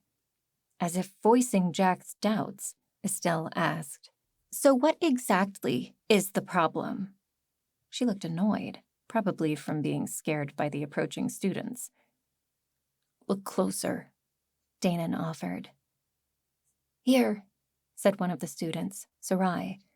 She looked scared, though of what Jack could not tell. I'll show you. She leaned away from the edge as if to float on her back, and Jack felt her eyes go wide. She heard a gasp from Estelle behind her, who had clearly seen it too.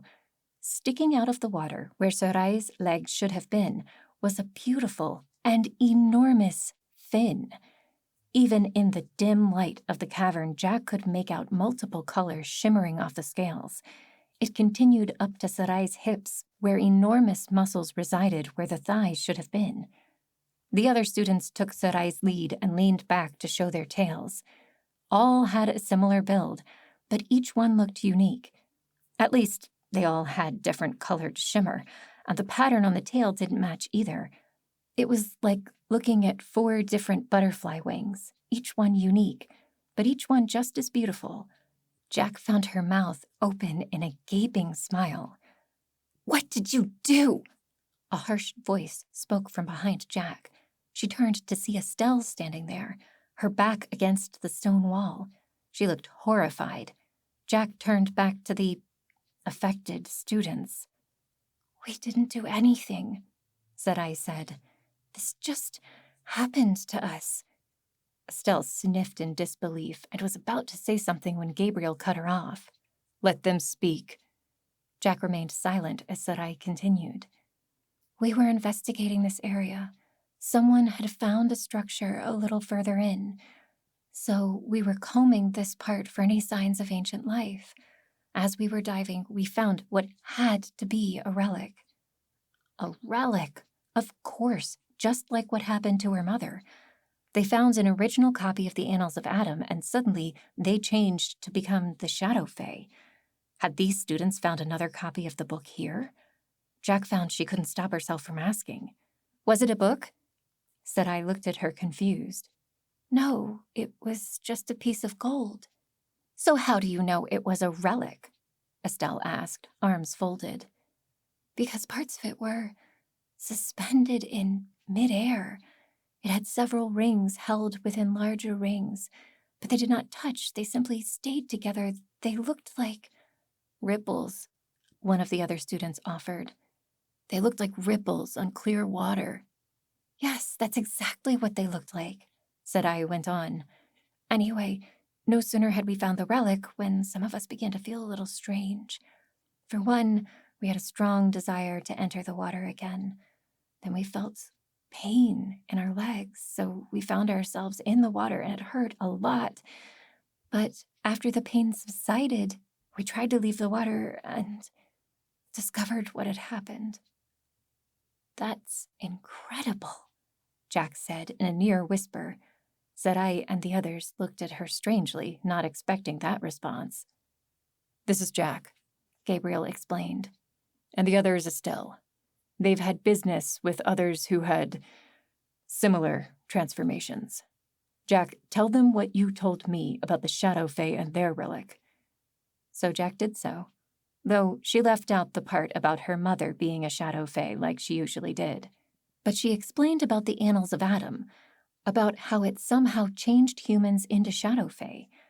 She told them about the Bright Fae and their miraculous transformation, though Jack admitted there hadn't been a relic involved that time, and they didn't know why. When she finished, everyone was listening intently. So, that explains why nothing happened to me, said Danon.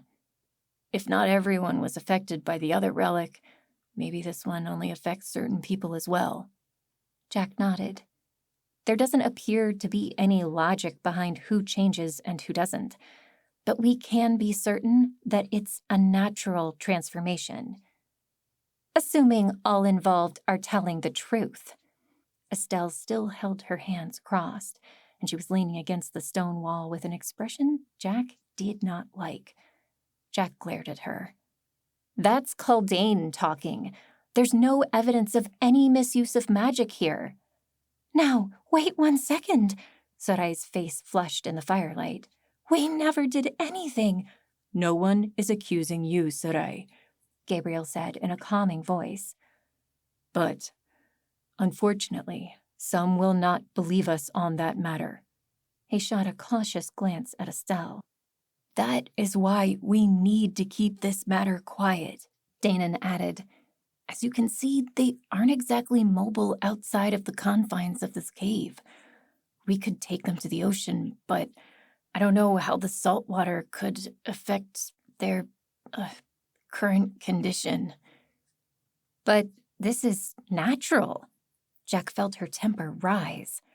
It even said in the Annals of Adam, the original one, that there would be races returning to the earth, protectors of its elements. It mentions light and darkness, which I guess are the bright and shadow fae, but it also made a list of other elements. She met Sarai's gaze. So, I guess you could call yourselves water fae or something like that. Where is the relic now? Estelle turned to face Gabriel. I wouldn't want it affecting anyone else. You mean you don't want to turn into a fae and have people like you accuse you of witchcraft, Jack thought. But she kept her mouth shut. Eventually, people would come around once this became widespread enough. When a friend and family member joined the fae, surely there would be less talk of magical sorcery. I've repressed its magic, Gabriel replied. With a void brand on the box we're carrying it in. We're taking it with us. A void brand? Jack had never heard of such a thing. Apparently, Gabriel still had a lot to teach her. Do you really think that's wise? Estelle regarded Gabriel with a cold stare. Of course I do, child. Why would I take it with us if I wasn't sure it was safe? Gabriel's tone had an edge on it now.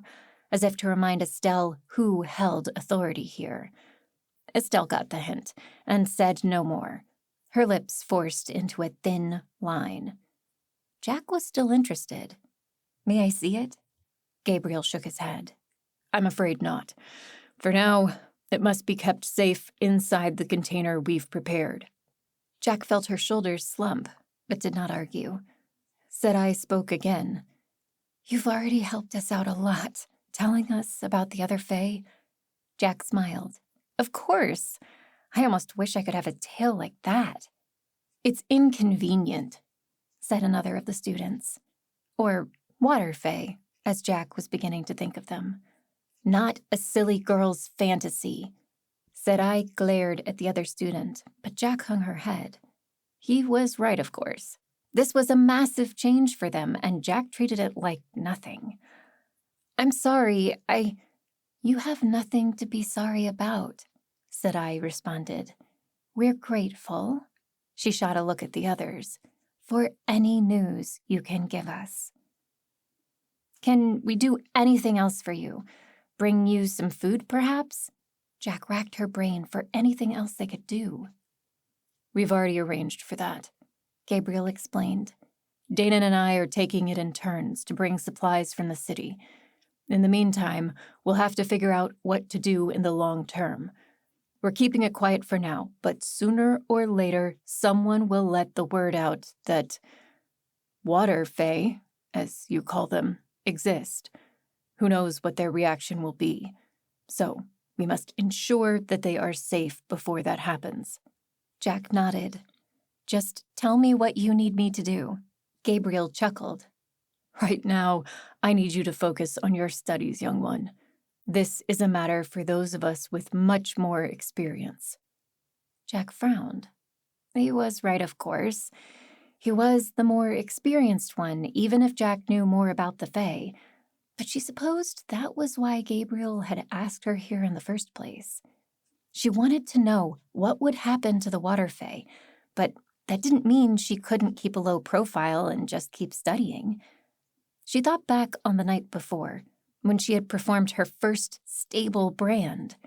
Moments like that were what she lived for.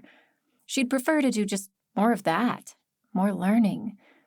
Yes, better to leave these bigger matters to the people who knew what to do. They left the cave and got ready to head back to the city, though not before Jack noticed Gabriel tuck something in his pack that hadn't been there before. No doubt it was the relic that had caused all this. She wished she could see it now. She didn't feel any power radiating from it, not like she had with the Annals of Adam, but that was probably due to the Void brand that Gabriel had placed on its container. And speaking of that, Jack couldn't wait to get back to the library and research this new brand that she had never heard of. The trek back seemed even longer to Jack than it had to get to the cave in the first place. Estelle was quiet, but Jack could see the girl giving her venomous looks now and then. She clearly wasn't happy with what they had just seen. Gabriel had made them promise to keep their mouths shut, but Jack had a suspicion Estelle would probably break that promise, eventually. But ultimately, it didn't matter to Jack. She could contribute best simply by learning all she could. Who knows? Maybe she could learn something that would be useful to Gabriel and these new water Fae. Jack felt a smile grow on her lips. A third variety of Fae. How exciting was that? Jack idly wondered how many more they might encounter. She desperately wished she could get her hands on that original copy of the Annals of Adam.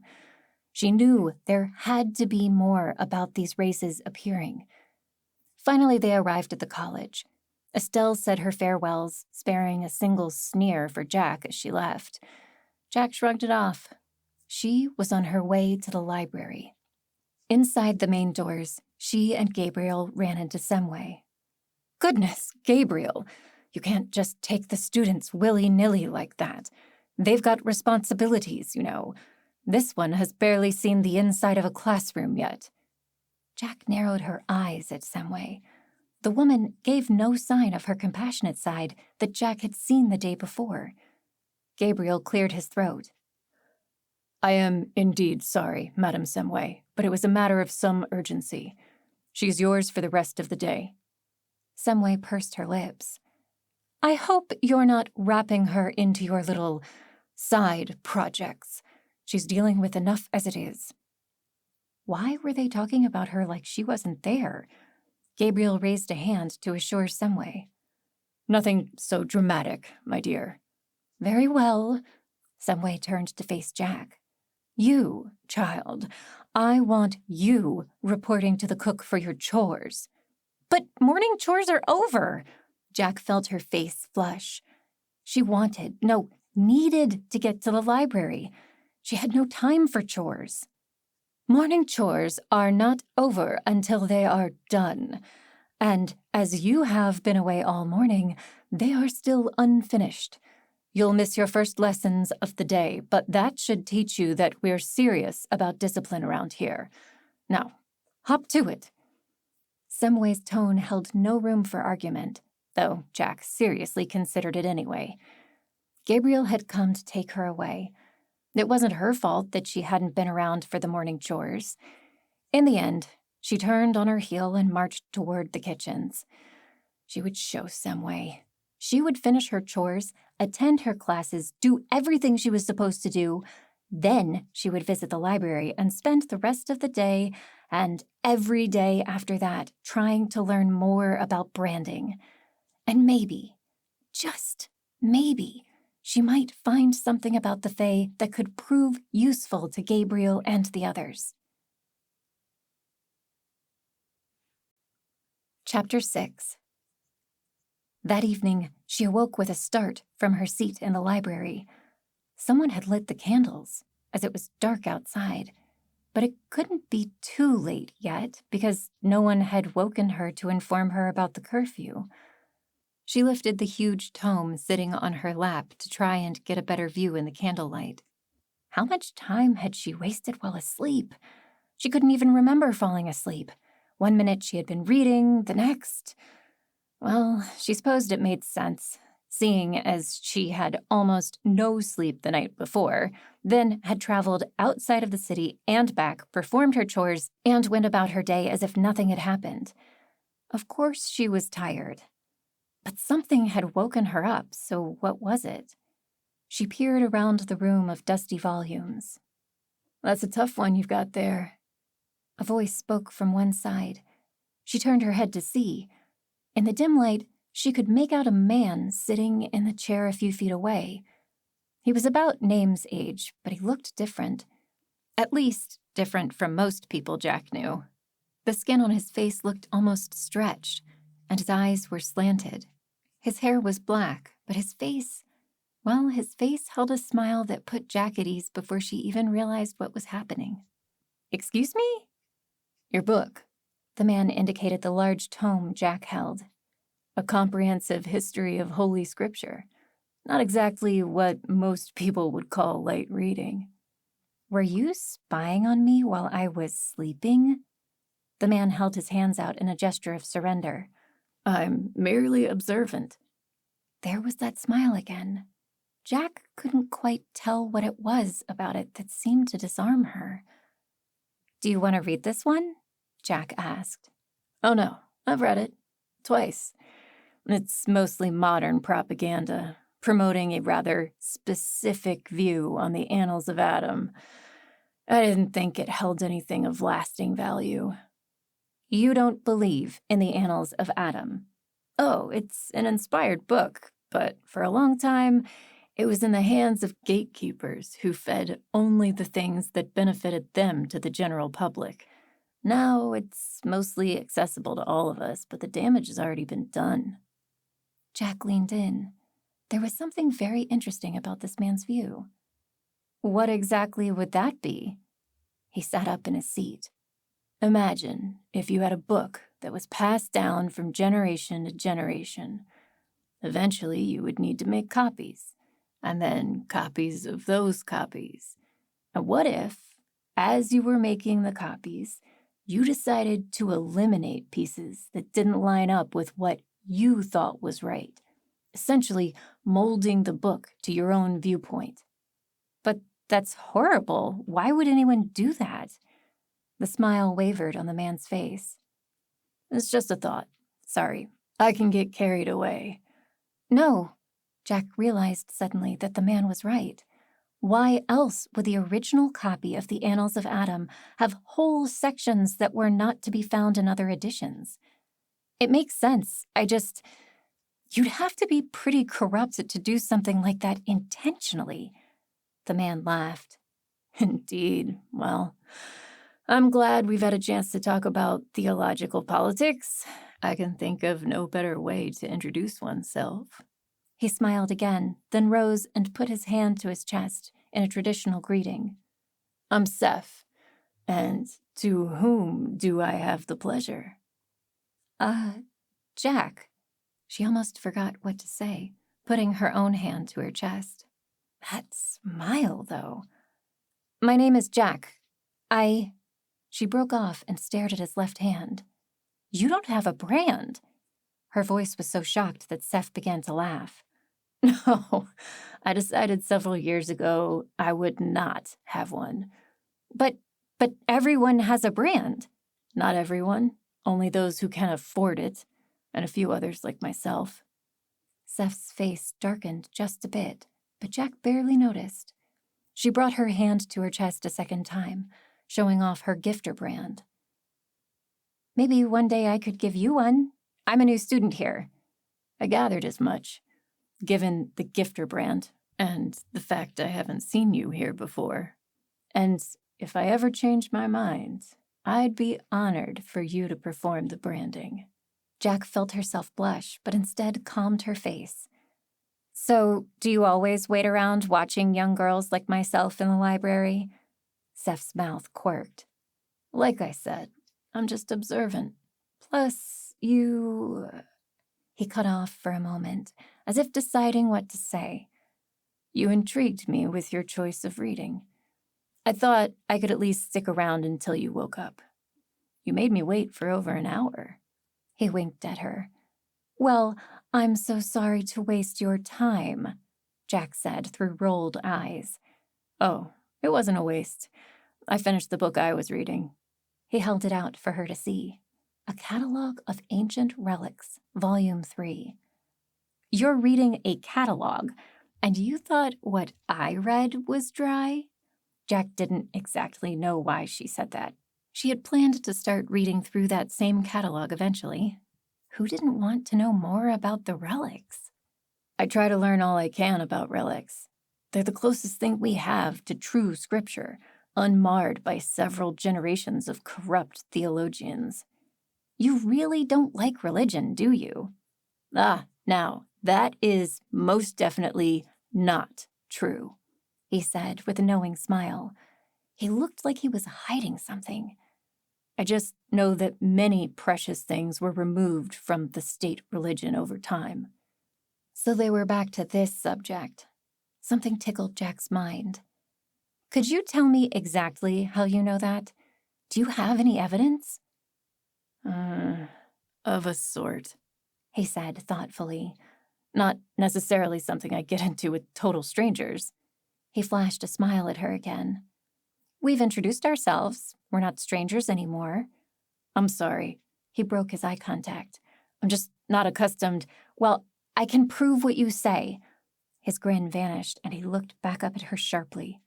Come again? Hang it all, Jack. Why did you say that? Yes, I may have come across an original copy of the Annals of Adam while I was in the Hollow Peaks. The Hollow Peaks? Whatever were you doing there? Jack withdrew. You know, I shouldn't have said anything. We only just met, and... Well, it's like you said. We introduced ourselves, which means we're not strangers. She hesitated. I don't know. Please, Jack. His voice dropped to a whisper, and he leaned closer to where she sat. This may be more important than you know. Kind of dramatic of him, but at that moment, staring into his eyes as they bore into hers, she found herself trusting this strange man. So she started at the beginning. This was now the third time that she had related her experience with the Annals of Adam and the Fae since entering the city. The first time she had felt interrogated. The second time she had felt mistrusted. This time, however, something was different. Seth hung on every word of her story, and they had to stop several times for him to ask a clarifying question. He seemed particularly interested in the differences that she read between the Annals of Adam that they all knew and the copy that the Shadow Fae kept in the Hollow Peaks. He really believed her. She could sense it. She didn't know exactly why. Once he began asking her specific questions about the Fae's powers, often guessing facts about them correctly, she decided she had said enough. Okay, I've told you a lot. Now it's your turn. Why are you so interested in the Fae and the Annals? Seth paused to consider that for a moment. He considered Jack, and she got a distinct impression that he was deciding whether to trust her. Finally, he seemed to come to a decision. Well, you see, I've already heard a lot of these things in another book. He fished in a back pocket and took out a worn, small volume.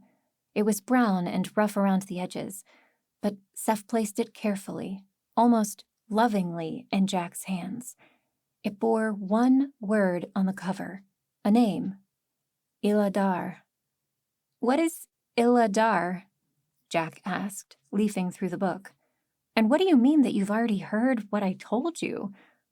I discovered this book in my country, many leagues east of here. The details are not important. Iladar, as it says on the cover, is the name of a place. The book is one large prophecy, you could say, of a place where a chosen few will gather and form a great nation, perhaps many nations. It will be a place of sanctuary for many races. And if what you've told me is accurate, your shadow and bright fae will be among them. Jack looked down at the book in her hands with new interest. How did you come by such a book? Why isn't everyone talking about it? She looked back at Seth. Who are you, really? You look like an outsider, but your accent is perfect. Start at the beginning. Well, I'm part of a small church, not affiliated with the Church of the Holy Relics or anyone in their organization. Seth crossed his arms. He didn't seem hesitant anymore, like he had already made up his mind about what to tell Jack. We meet on high morning, like the rest, but we believe a few things that, shall we say, don't line up with what people are taught from a young age to believe. That book you're holding there, it's the key. What is going on here? Jack whirled as Semway entered the room, her face flushed. Have you any idea how late it is, girl? It's high past curfew. Jack quickly hid the book around her back and stood straight. Yes, Madame Semway, I'm sorry, I lost track of time. Did you not notice that none of the other students were here? She looked at Seth. Oh, and you've been talking to that one, have you? It's lovely to see you, Madame Semway, as always. Seth's smile was back, and he was on his feet, bowing to the headmistress with a flourish. Semway stared down her nose at him. I don't want you filling the heads of my students with your nonsense. I wouldn't dream of it, my lady, and I apologize for the late hour. I take full responsibility for keeping Jack awake. Very well. The library is closed. See yourself out. Semway tilted her head at the staircase. At once. Seth kept smiling and turned to say goodbye to Jack. She still had the book hidden behind her back. Seth met her eyes and mouthed, Keep it.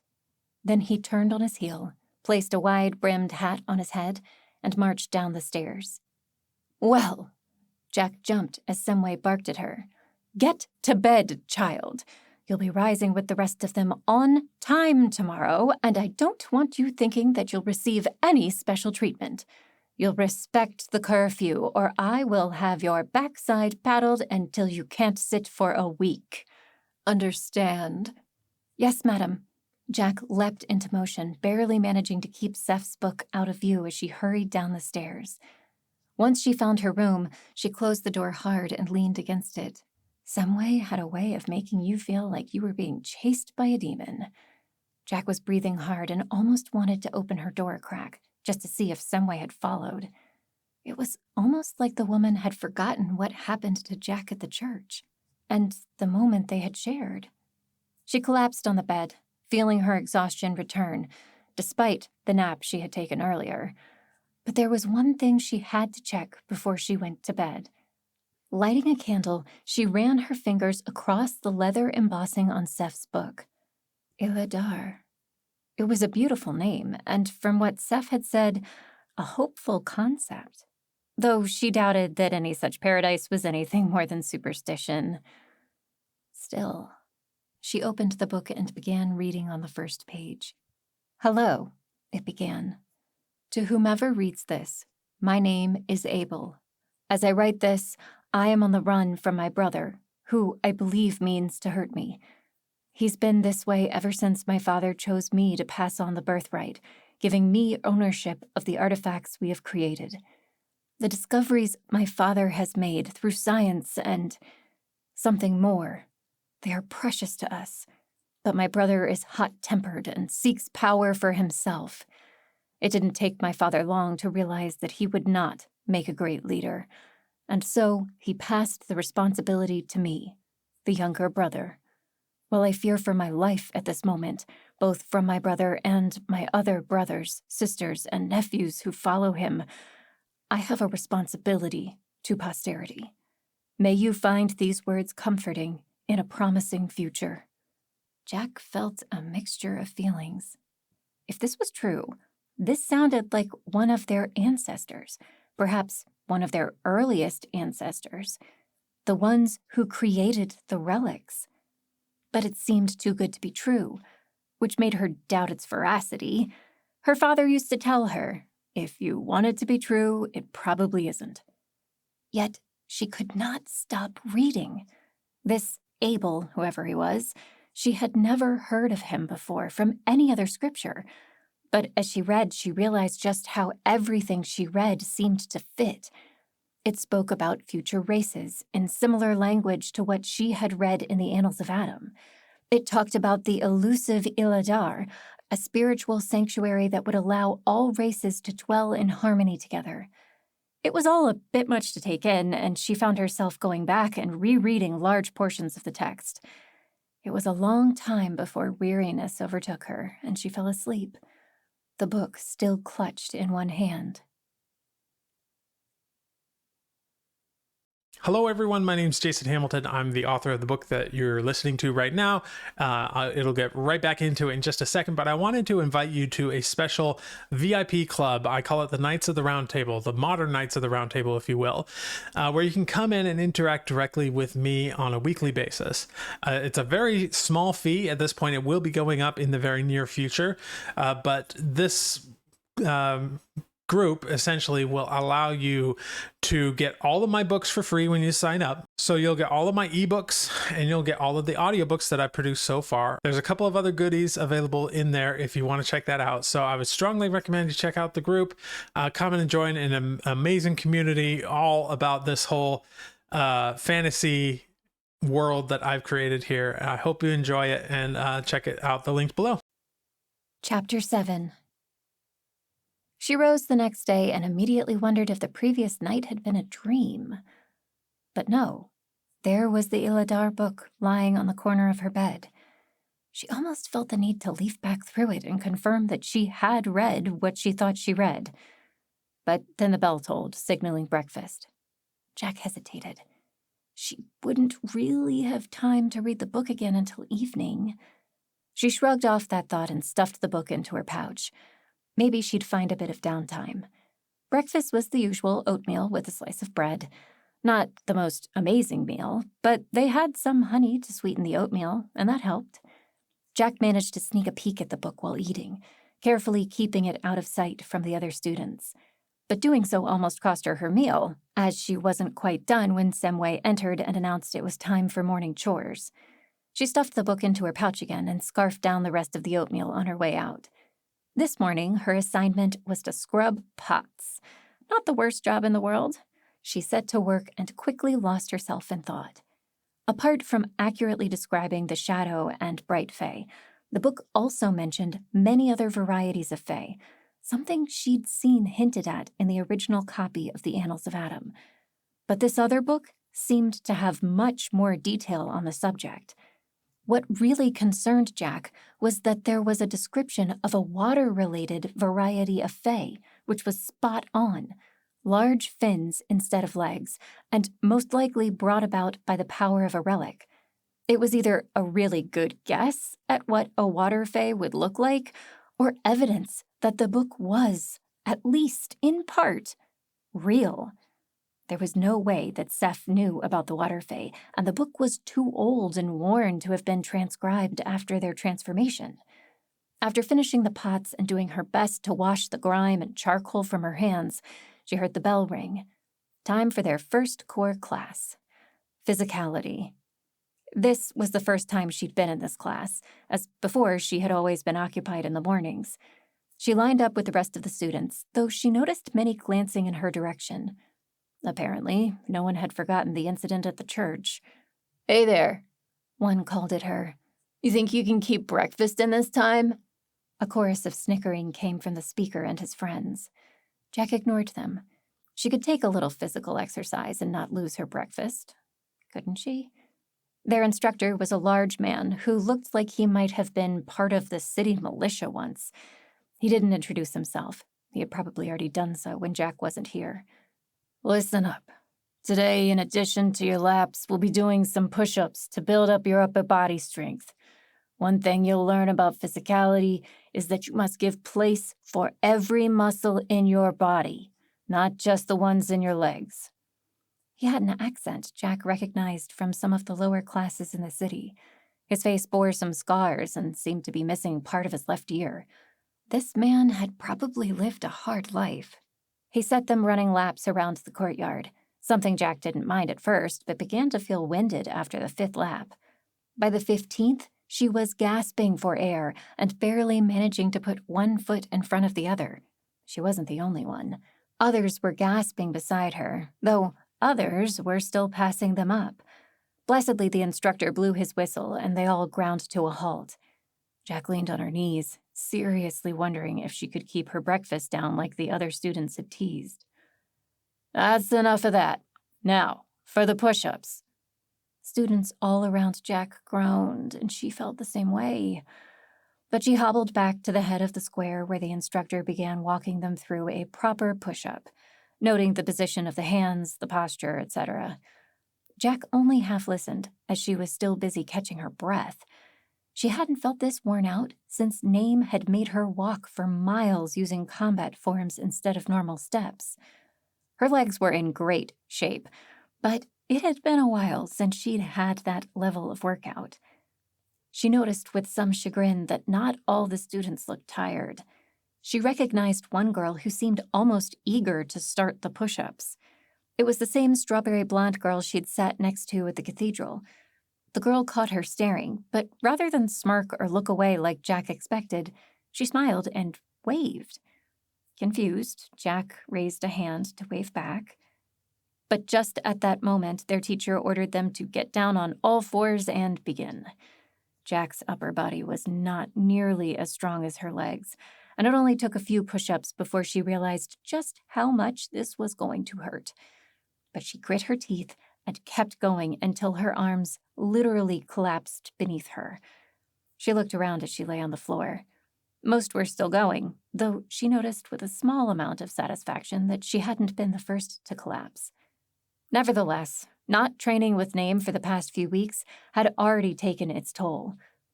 Following physicality, they had a small break to wash and get ready for their next class, mathematics. By now, Jack had all but forgotten about the Iladar book, and she was still kneading her arms and legs as she entered a large chamber where they were supposed to have the class.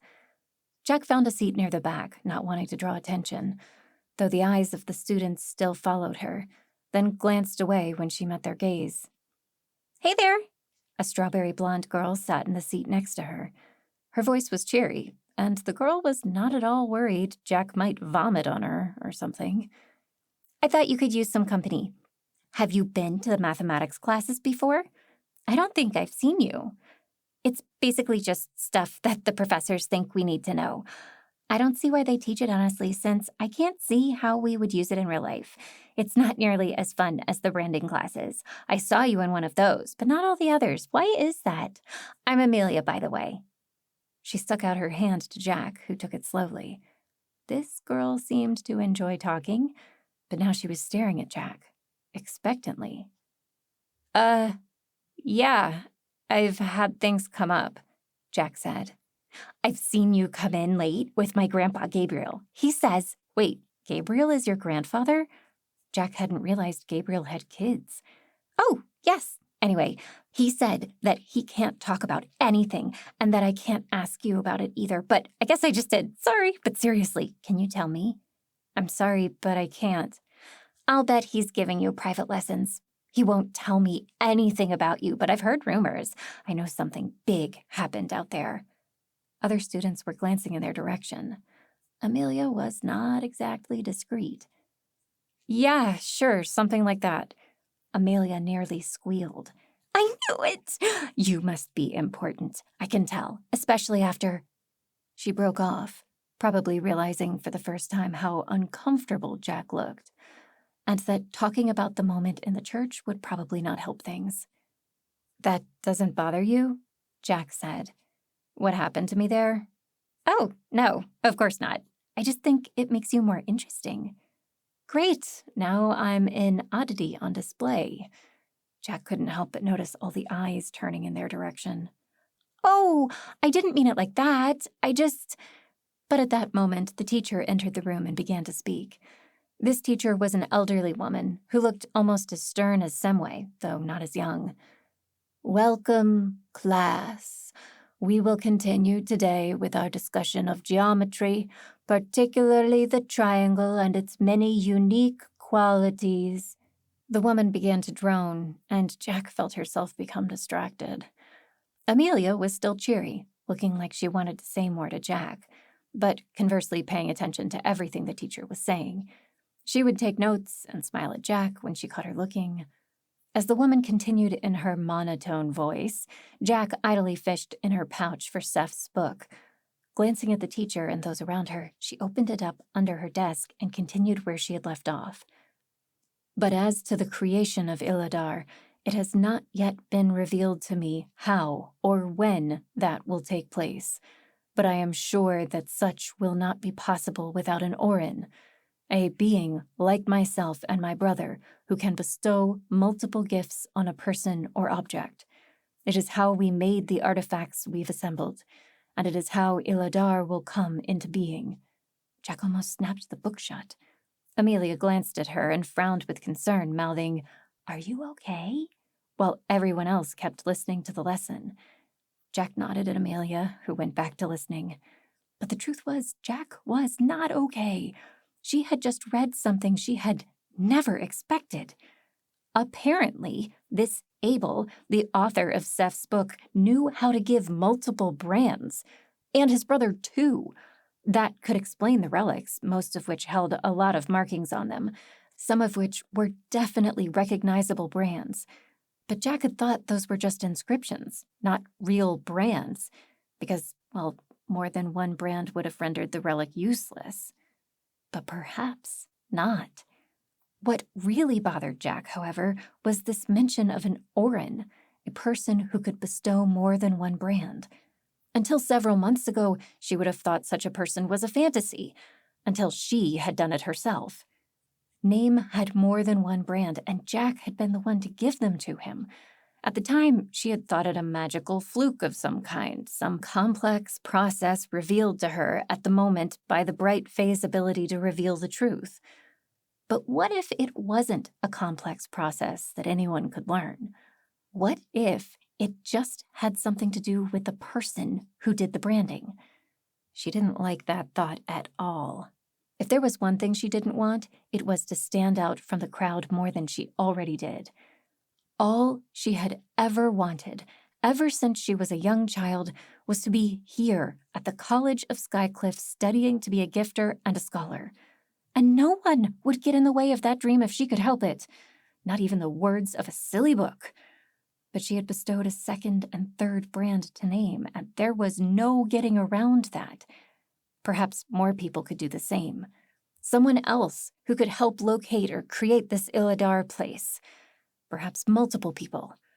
That thought made Jack feel a little better. Young girl, can you tell me what happens when you multiply each side of a triangle by itself and then add the results of the other two shorter sides? It took a moment before Jack realized that everyone was staring at her. The teacher had drawn a triangle on the board and waited expectantly for Jack to answer the question. She looked at the board, barely remembering something about triangles from her schooling in Riverbrook.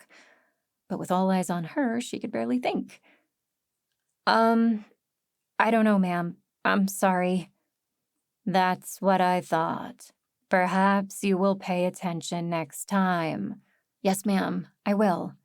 As the woman continued to speak in that monotone voice, the rest of the class turned to focus, paying much more attention than before. Apparently, none of them wanted to be the next one called out on their distractions. Jack, her face still hot, joined them in taking all the notes she could. It was difficult to work. This woman was hard to pay attention to, but she wouldn't risk a repeat of what happened.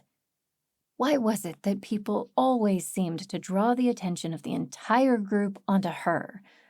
When class ended, the freckled girl, Amelia, caught up with Jack as she exited the classroom. Boy, that was embarrassing, wasn't it? I wish they hadn't singled you out like that. I would have died if it had been me. But I guess you were reading a book. Can I see it? What were you reading? Jack stopped in the middle of the hallway. Listen, Amelia. Yes, Amelia. Do you always talk this fast? Pretty much. My mother says I won't make any friends because I always ask too many questions. Do you think I asked too many questions? Oh, wait, that's a question. Did that bother you? Ugh, relics. Jack couldn't help but laugh. No, I don't think it's annoying. Takes a bit of getting used to, though. I'll take that. So, are you a gifter then? What am I talking about? Of course you are. Just trying to make conversation. So, does this mean we're friends? She shrugged and grinned as if asking for forgiveness. Jack offered her a hand. I think I said this already, but I'm Jack. And sure, I'd love to have a friend. I don't really have any here. She thought of Name as she said it, but she hadn't seen him since they had arrived, and she had no idea where he could be. Amelia almost clapped her hands with joy, but to her credit stopped herself before it got that obvious. We have our branding lesson next. Want to come? I think I have to. It's on my schedule. Oh, right, of course. Well, let's go. Jack did her best to stay on pace with Amelia as she all but ran to the next classroom. This was the biggest room in the complex, save for the entrance dome and the library above. It probably sat 200 people or so, though only a handful filled the seats now. It wasn't the first time Jack wondered why there weren't more gifters here. This was the only place where they taught gifting. Anyone who chose gifting as their brand had to come here by necessity. And yet, Jack had only counted maybe 50 or so in total, and some of those weren't even gifters. They were just here to learn other disciplines. But none of them were here for this lesson. This time, the lesson was reserved only for gifters. Another elderly woman took the stage and cleared her throat, indicating that everyone should quiet down. My grandfather is supposed to teach this one when he's here, Amelia whispered to Jack as they sat. But he's been back for several days now, and he hasn't taught it once. Not sure what he's up to. Jack stayed silent. She knew what was keeping the old mage, of course, but she could tell no one. Instead, she listened as the teacher began to speak. I see a few new faces today. Welcome. I am Professor Gona, and today we'll continue our discussion of the mental process behind the gifting of simpler brands. The woman began. There was a cloth on the table in front of her, and something underneath that formed a small lump. The teacher removed the cloth to show some wood chips sitting there. You may even get a chance to try a brand for the first time. Excited mutters moved through the crowd. Amelia turned to Jack with the most excited look on her face that Jack almost choked. We get to try a brand I've never tried before. You haven't? Jack was genuinely surprised. She had forgotten how most students took years before they could master even the more basic brands. The professor cleared her throat again, and the room grew silent once more. These wood chips have had a knife cut through them, enough to slice through a portion of the wood, but not all the way through. Our task today will be to establish a healing brand in the wood. If done correctly, the healing brand will allow the wood to heal itself from the knife mark. If done perfectly, the chip will form into a live sapling which can then be planted. Like so. The professor's gifter brand lit up as she imbued the chip she was holding with a healing brand. Everyone in the room stood in awe as the knife mark seemed to sew itself together. After waiting another moment, Jack noticed a few green buds emerging from the stick of wood. She had never known a healing brand could actually revive a piece of wood like that. Soon, the chip flourished with life, and Jack joined the other students in applauding as the professor laid the sapling down on the table. Now, before any of you ask questions, no, a healing brand cannot restore life once it has been taken. But plant life is resilient. It gets its energy from the earth, and our world cannot die. But try this on a dead animal, and you will see no results. Try it on a dead human, and you will see worse results. A hush fell on the room as they all realized what the professor meant. Demons. So, did that mean some demons could be formed from people who were already dead? If true, that would explain why Jack had fought so many of them at Foothold. Perhaps someone was collecting the dead and turning them into demons. The image alone haunted her. The old woman went on as if she had said nothing out of the ordinary. Now, we've all practiced the act of activating your brand, and most of you are adept at that so far. But actually using your gift to bestow brands on others, that takes more work. Each brand is unique, see? Some require a different thought process to successfully make it work. Jack nodded to herself. That went along with what she'd learned about the Flame Dancer brand. You had to imagine it dancing. The healing brand is among the simplest to bestow, and it is relatively harmless if you get it wrong on an object. Unlike the Flame Dancer brand, which could explode in your hand. A few students chuckled as if she had made a joke. Jack didn't laugh. She knew all too well how a faulty Flame Dancer brand worked. And to be honest, it wasn't always inconvenient. Sometimes you wanted a good explosion. To proceed, all you have to do is envision the healing brand perfectly, each line exactly as I will show you. The woman then proceeded to outline in exact detail what the healing brand should look like. Jack paid attention to every word, noting each specific contour and angle of the brand. For once, she thought she had a shot at getting something right for once, and she didn't want to mess it up. Now then, the professor said as she finished her explanations. Who wants to start? Amelia's hand shot up beside Jack. No surprises there. The professor smiled and bid Amelia come up to the stage. She looked nervous but excited. Taking one of the chips from the table, Amelia stared at it with intense concentration. The brand on her hand activated with a ray of light, and Jack thought she could see something pass into the wood chip. When Amelia's brand faded, she held it up so everyone could see the black lines etched into the chip. Everyone applauded, and Amelia nearly danced up and down, but the professor swiped the chip out of Amelia's hand and studied it closely. Looks like you got the angle just wrong here, she said, pointing at something Jack couldn't see. Notice it hasn't begun healing yet. Amelia's face fell, but the professor patted her on the back. Don't worry, girl. Most don't make it their first try. You'll have plenty of time to practice. The girl stalked back to her seat, and Jack gave her a half smile and a shrug, which Amelia returned. It didn't take long for her smile to come back. Next, several of the others tried their hand, each determined to be the first to stick a proper healing brand. Finally, one of them managed to heal the crack in the wood. The young man cheered, and many of the other students joined in, waving their fists in the air. The professor examined the wood closely. Well done. You've managed to stick the brand. But you'll notice right here, there's a slight deviation in the contour that is keeping it from being a perfect healing brand. Work on that, and you'll have a mature sapling next time. Jack hadn't really thought there could be some brands that work better than others, depending on the skill of the gifter. She had thought they either work or they don't. Lucky Gabriel had been the one to gift her brand, and not someone who only partially knew what they were doing. You, girl, you haven't come up yet. Why don't you take a stab at it? The old woman gestured to Jack to come forward. Jack swallowed, but found herself standing and approaching the front of the class. The professor's face was kindly, but all Jack could feel were the eyes of everyone in the room watching her. They knew who she was by now, even if they hadn't been present at the cathedral to witness the scene there. Now it would seem they were all on the edges of their seats to see what the supposed doubter could do. She picked up a wood chip off the table and shut out everything around her, closing her eyes and focusing only on the piece of wood in her hand. The professor was right. This wood chip still had a spark of life in it, lent by the earth itself.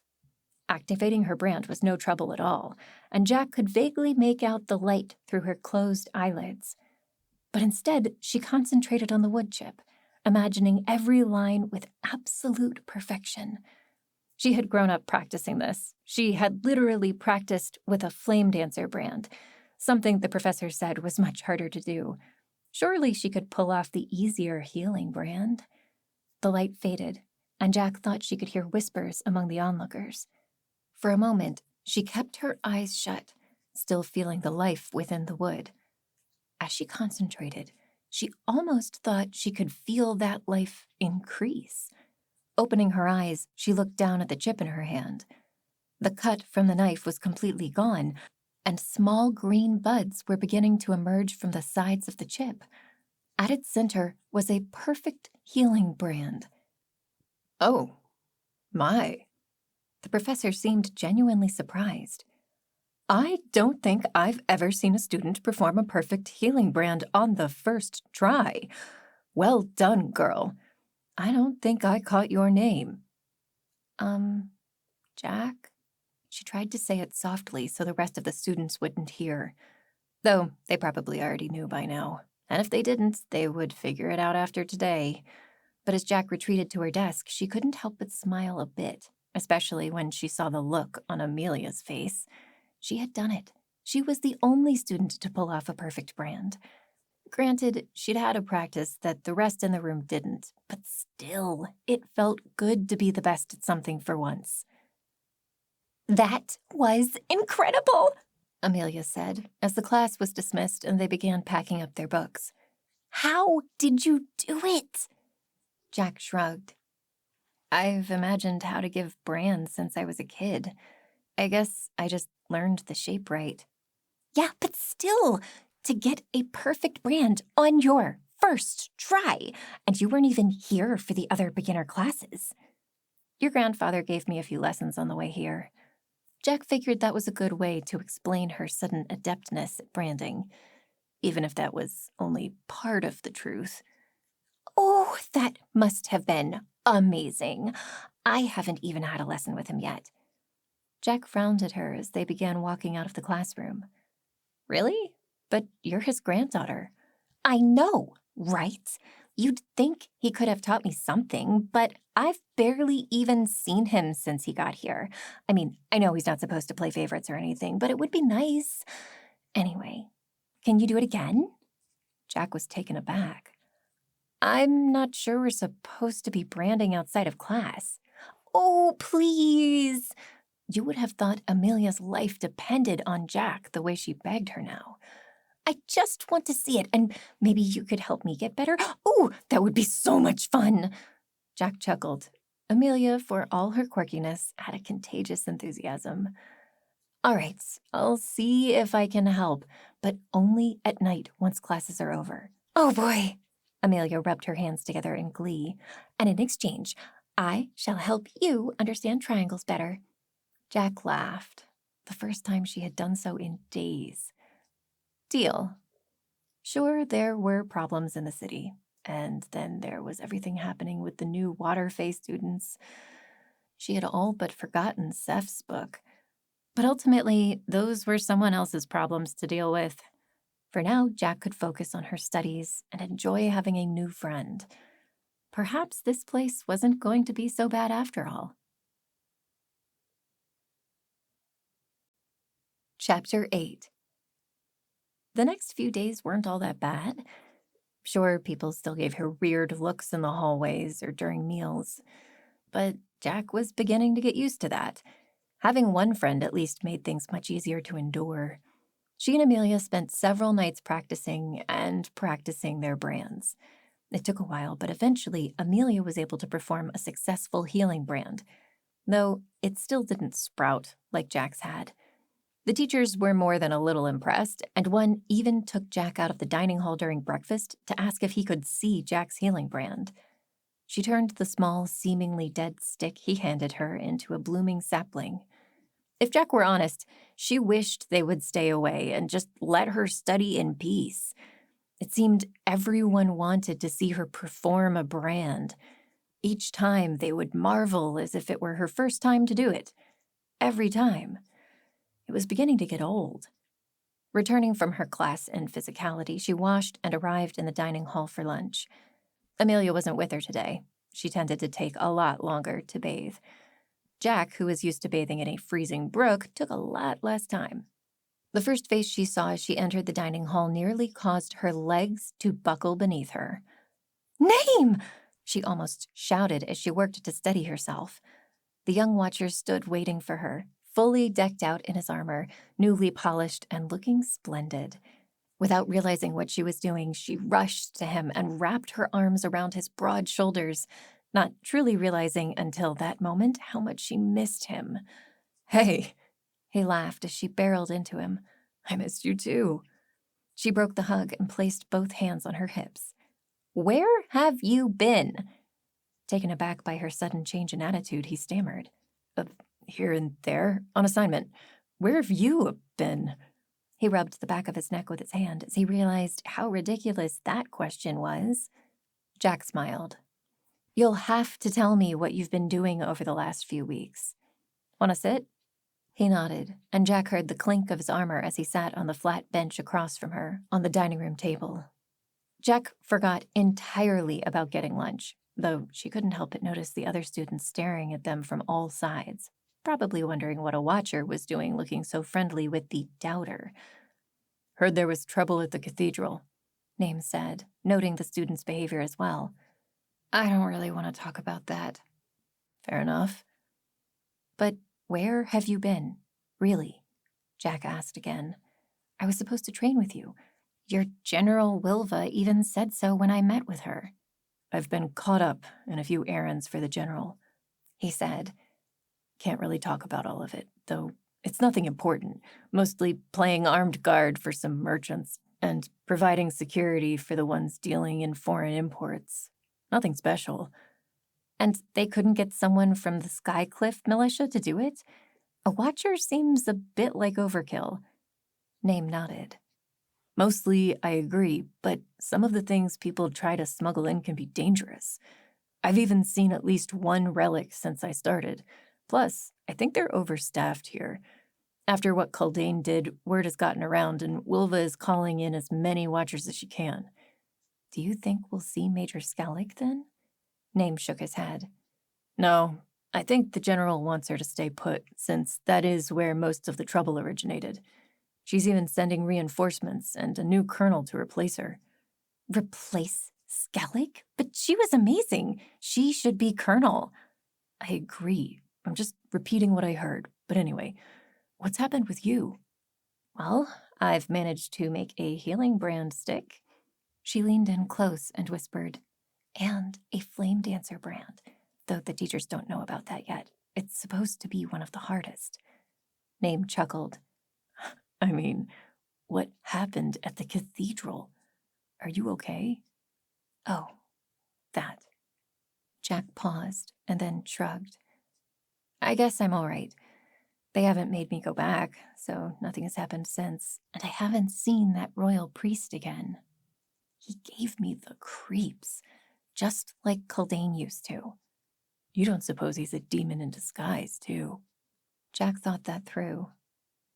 Could be. It would explain a lot. And if you're a demon, what better position of power than the nation's religious leader and advisor to the queen? Name smiled and nudged her across the table. Want to look into it together? Maybe catch him in his demon tracks? His smile faltered as Jack immediately shook her head. Something like that will come out eventually, and we've got a massive number of watchers here. They'll take care of him. All we do is get in the way. That doesn't sound like any fun. Name deflated from his recent excitement, slouching a bit more in his seat. Well, we both have better things to do. I'm best suited here, learning. Suddenly, Jack remembered the other exciting thing to happen to her since she arrived. Oh, Name, you'll never guess what Gabriel has been up to. Then she told him everything that had happened since that day when she traveled down the coast to see the student excavators. She told him about their transformation and the relic behind all of it. So you're telling me Gabriel has a relic that transforms people into fish right here in the college? Name sounded incredulous. Hey, Jack! Jack jumped as Amelia jumped into space next to her. Who's this? He's handsome. What's this about a relic? It's nothing, Amelia. Jack did her best to shrug it off. This is Name. Name, this is Amelia. Oh, you're that Name. The one Jack has been telling me about. She says she thinks your name is funny, but I think it's about as appropriate as one could possibly have. Glad to meet you. Amelia thrust out her hand, which Name took with some trepidation. Nice to meet you, too. Once shaken, Amelia withdrew her hand. So, seriously, what's this about a relic? Jack cursed herself and Name for not being more careful. What had they been doing talking about these things in the open? Anyone could have been listening. I told you, it's nothing. Just talk. No, I distinctly heard him say that my grandfather has a relic that turns people into fish. I haven't seen many fish about. Well, no more than usual. Suddenly she stared at her plate in horror. There's fish in my lunch. You don't suppose. Calm down, Amelia. Jack grabbed her friend's arm and pulled her back down. Name looked like he was using all his willpower to keep from laughing. Jack scowled at him. This was his fault, after all. We live in a coastal city. They put fish in everything. Amelia sat, though she seemed thoroughly flustered by her own wild imagination. I'm sorry, but I can't tell you what we were talking about, Jack said. Why not? Name asked out of the blue. Jack stared at him, trying to tell him through her wide eyes that now was not the time to debate this. Name ignored her. I mean, she said she's Gabriel's granddaughter, right? And she's your friend. Knowing what happens around you, she'll probably find out anyway. I don't... Jack hushed herself. Why was Name trusting Amelia so quickly? He had only just met her, and already he said she should know about the Fae? Did Name know something she didn't? Gabriel told me you were the only one I could tell. Well, you have to tell me now. Amelia's face looked hurt. You can't just say a thing like that and then not tell a girl. Jack finally gave in. Okay, but not here. We've said too much already. They left and retreated to an empty hallway. Once they were sure no one was about, Amelia whispered, Okay, so what's going on? Jack filled her in, reluctantly at first, but she focused mainly on the new water fae and the relic that had caused it. Name stood with his arms crossed at the end of the hallway, watching for anyone who might wander into their conversation. By the end of Jack's explanation, Amelia's eyes were wider than Jack had ever seen them, and that was saying something. So, you're saying that there are more fae besides the ones you met in Hollow Peaks? Jack nodded. I would imagine they could come from anywhere with the right catalyst, like the relic they found. And Grandfather Gabriel has the relic right now. Yeah, it's probably in his quarters. Could we see it? Amelia's eyes glistened with excitement. Name seemed interested as well, taking one step closer to the conversation. I don't think that would be a good idea, Jack explained. He's hiding it in a box that keeps it from affecting people. I saw the box. You can't see inside. Oh, come on, Jack. Name put a hand on her shoulder. That wouldn't have stopped you before. This is a genuine, powerful relic we have here. Can't we just take a peek? I don't think... I know how to get into his quarters. Amelia all but ignored Jack's protests. Come on, this way. Jack went along with them, but regretted every step. Hold up. Someone will see us, and we'll get into so much trouble. But Amelia and Name didn't seem to hear her. They rounded a corner and almost collided with none other than Estelle. Jack blinked. What was Estelle doing here? This wasn't the Watcher camp. And as Jack took her in, she realized that Estelle was hurt. She clutched at one side with her hand, and the other covered a part of her neck that seemed red underneath. Estelle? Name seemed equally confused. What are you doing here? Nothing. Just visiting a friend. Estelle hurried past them, not even bothering to give Jack her signature glare. Something weird was going on. Guys? Amelia said. She was coming from my grandfather's room. Are you sure? Jack faced Amelia, locking eyes. Positive. There's nothing else in that direction. This hallway leads exclusively to the head professor's room. Jack swallowed. Estelle didn't seem like she was in the best shape. Let's see what she was up to. They followed the passageway until it led to a large door set into a stone frame. What they found made Jack's heart skip a beat. The door was partially smashed in like someone had tried to knock it down with their boot. But the door was still attached to its hinges. If Estelle had tried to break in, she wouldn't have been able to get through the door without smashing it completely. Name approached the door. Why is it only partially... Wait, stand back. Jack grabbed Name by his shoulder strap and pulled him backward, just as a jet of fire erupted right where his chest had been a moment before. They all stood there, wide-eyed, until the fire died down. It's warded, Jack clarified. I just saw the brand on the stones right before you entered them. There are other wards here too, besides fire. Estelle might have set them off. Name was staring at the marks on the stone. You're saying he's keeping people from entering his own room? I'll bet there's a way to deactivate them. Gabriel would know, but he's not here, obviously. We should tell Semway, Amelia offered. Jack agreed. They would have to come up with an explanation for being somewhere they shouldn't, but this was too important to keep from the headmistress. And I think we should try to see where Estelle went, Jack added. Name nodded and turned to Amelia. Could you tell your headmistress about this if we follow the girl? Me? By myself? Amelia had never been too comfortable around Semway. You'll do fine, Amelia. Jack tried her best to comfort the girl. You're just reporting a disturbance. You can say you were going to see if your grandfather was home. Amelia didn't look all that convinced, but a look of determination settled on her face. Okay, good luck to you. They retreated down the way they had come. Then Amelia split off to go find Semway. Jack and Name ran up another hallway where they had last seen Estelle. You don't suppose she took the relic with her? Jack asked Name as they ran. No, the door was still mostly shut, and it didn't look like she was carrying anything. That was something, at least. But still, they needed to see where Estelle was going, and perhaps discover why she was there in the first place. The passage they ran through eventually led to the courtyard. This way, Jack said. She probably made for the exit. They ran as fast as they could to close the distance, eventually making their way out the exit to the crowded street beyond. Jack peered at the rise in the street, leading up to the main square and the castle. Dozens of people lined the streets, but through a stroke of luck, Jack caught a glimpse of someone stumbling away from them at the top of the hill. There, she pointed. Name followed her gaze and started forward. Jack followed, finally arriving at the top of the street. From there, they had a much clearer vantage point. Not far ahead, they saw Estelle making uneven steps away from the college. She looked like she could be headed towards Watcher High Command, though the market square and the palace were in the same direction.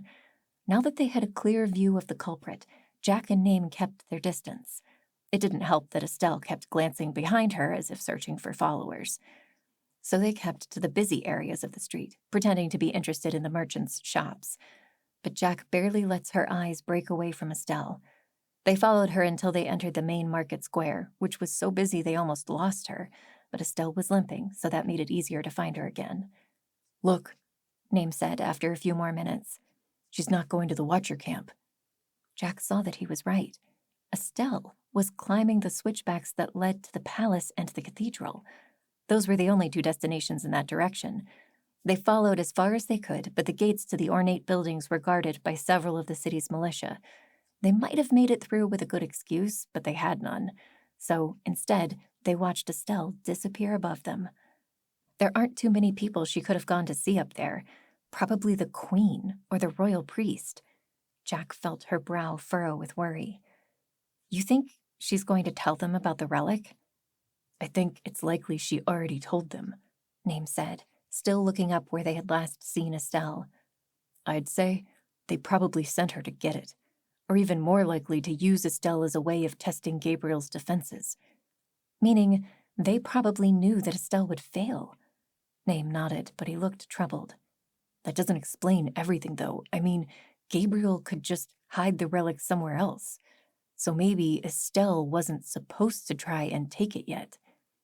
They stood there, thinking it through before Jack said, "We should probably head back soon." "Oh, you can go. I actually have to go back to Watcher High Command for duty. Are you going to drop by sometime?" His face looked hopeful.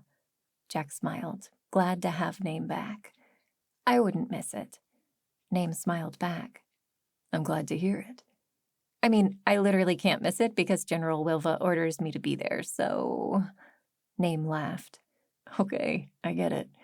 Well, I look forward to seeing you all the same." Heat rose in Jack's cheeks.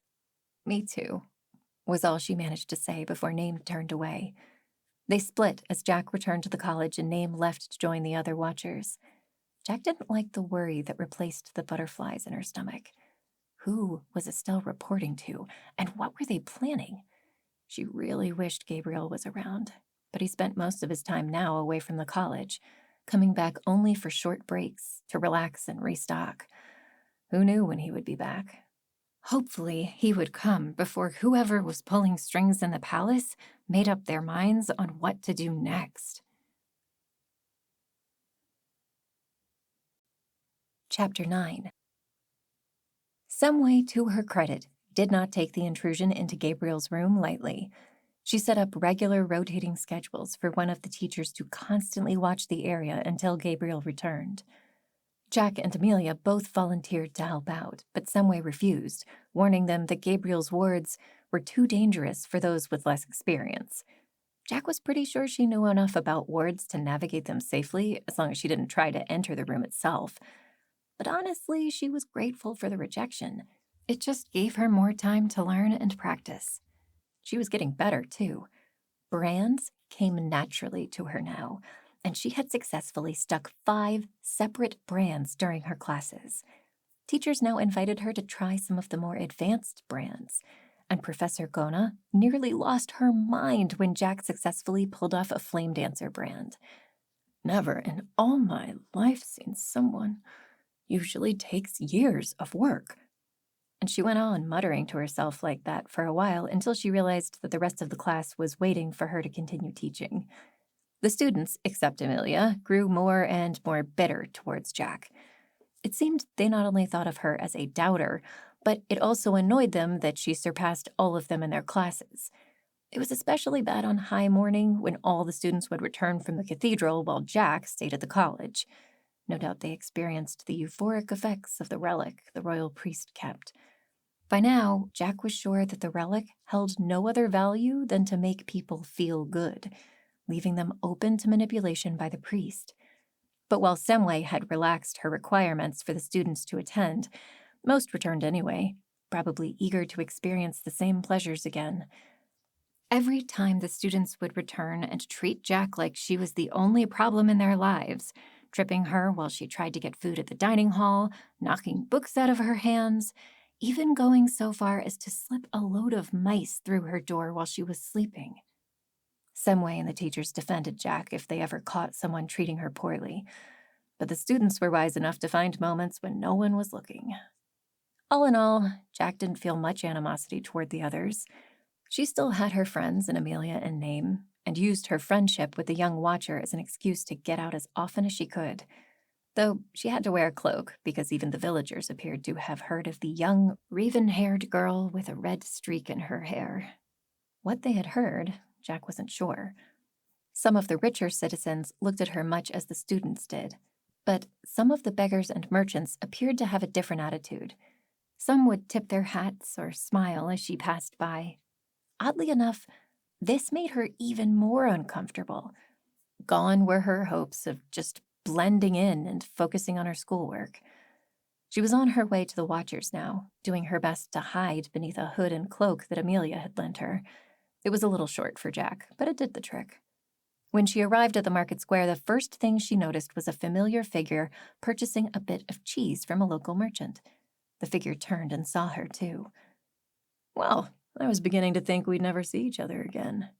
Seth's face broke into that smile of his. Jack smiled back. You haven't returned to the library. Oh, I've been there once or twice, but never saw you around. Have you read anything from the book I gave you? Yes. Jack had almost forgotten about the book. She'd read most of it since it wasn't a very long book, but her studies had distracted her. And that one passage about the so-called Orin had troubled her. She hadn't read much after that. I haven't finished it yet, but what I read was interesting. I'm headed to the Watcher camp to train with a friend. You can follow if you want. She began walking ahead towards the Watcher camp, waving Seth along. Do you believe it? Seth's face was completely serious as he fell in step beside her. He wanted her to believe. I'm not sure. You seem to have the definitions of the Fae right. They match up with what I've seen. She didn't tell him about the Water Fae and how their descriptions in the book had matched exactly, even though they had only been around for a matter of weeks. But some parts seem a bit far-fetched, like the bit about the Orins, people who could give multiple brands. It's true, Jack. If you don't believe it, believe me. There were once people who became heroes among the people because they could give and hold multiple brands. So where are these people today? How come no one has ever been able to give or receive more than one brand in, for all we know, centuries? She didn't even want to think about Name and his brands, the brands she had given him. Seth spread his hands to indicate he didn't know. There could be any number of reasons. Perhaps it was about a specific bloodline, or perhaps other circumstances were surrounding their births that we just don't know about. But Abel and his brother. Yes, who is Abel? He was the son of Adam, eventually killed by his brother, who I'm sure you read about. Jack nodded. How do you know he was killed? It's not like he could have written that down. Seth's smile returned. I just know. Something didn't quite match up about Seth, but she found herself intrigued. There was just one problem that she didn't like, the prophecy of an Orin coming to save the races. She certainly wasn't capable of any such thing. She had only given Name his multiple brands under unique circumstances. She couldn't replicate it. Though honestly, had she ever even tried? I actually wanted to find you to tell you something, Seth said as they approached the Watcher camp. The people who follow me, we meet on high morning for a brief, I guess you could call it a sermon. I would like to invite you. Jack thought it through. I haven't exactly had the best experience with churches. Yes, I heard about that, but I think you'll find we're a lot different than the traditional cathedral experience. No pleasure relics? Jack asked, the hint of a smile on her face. Seth chuckled. No pleasure relics. We believe every man and woman should choose for themselves what to believe and not be influenced in such a way. Well, I'm with you there. Jack looked ahead and realized they were almost there. I'll think it through, she said, turning to face him. Great. I look forward to it. We meet at the coast, down where the palace cliffs meet the water. Hey, Jack. Jack turned to see Name trotting towards them. Who's your friend?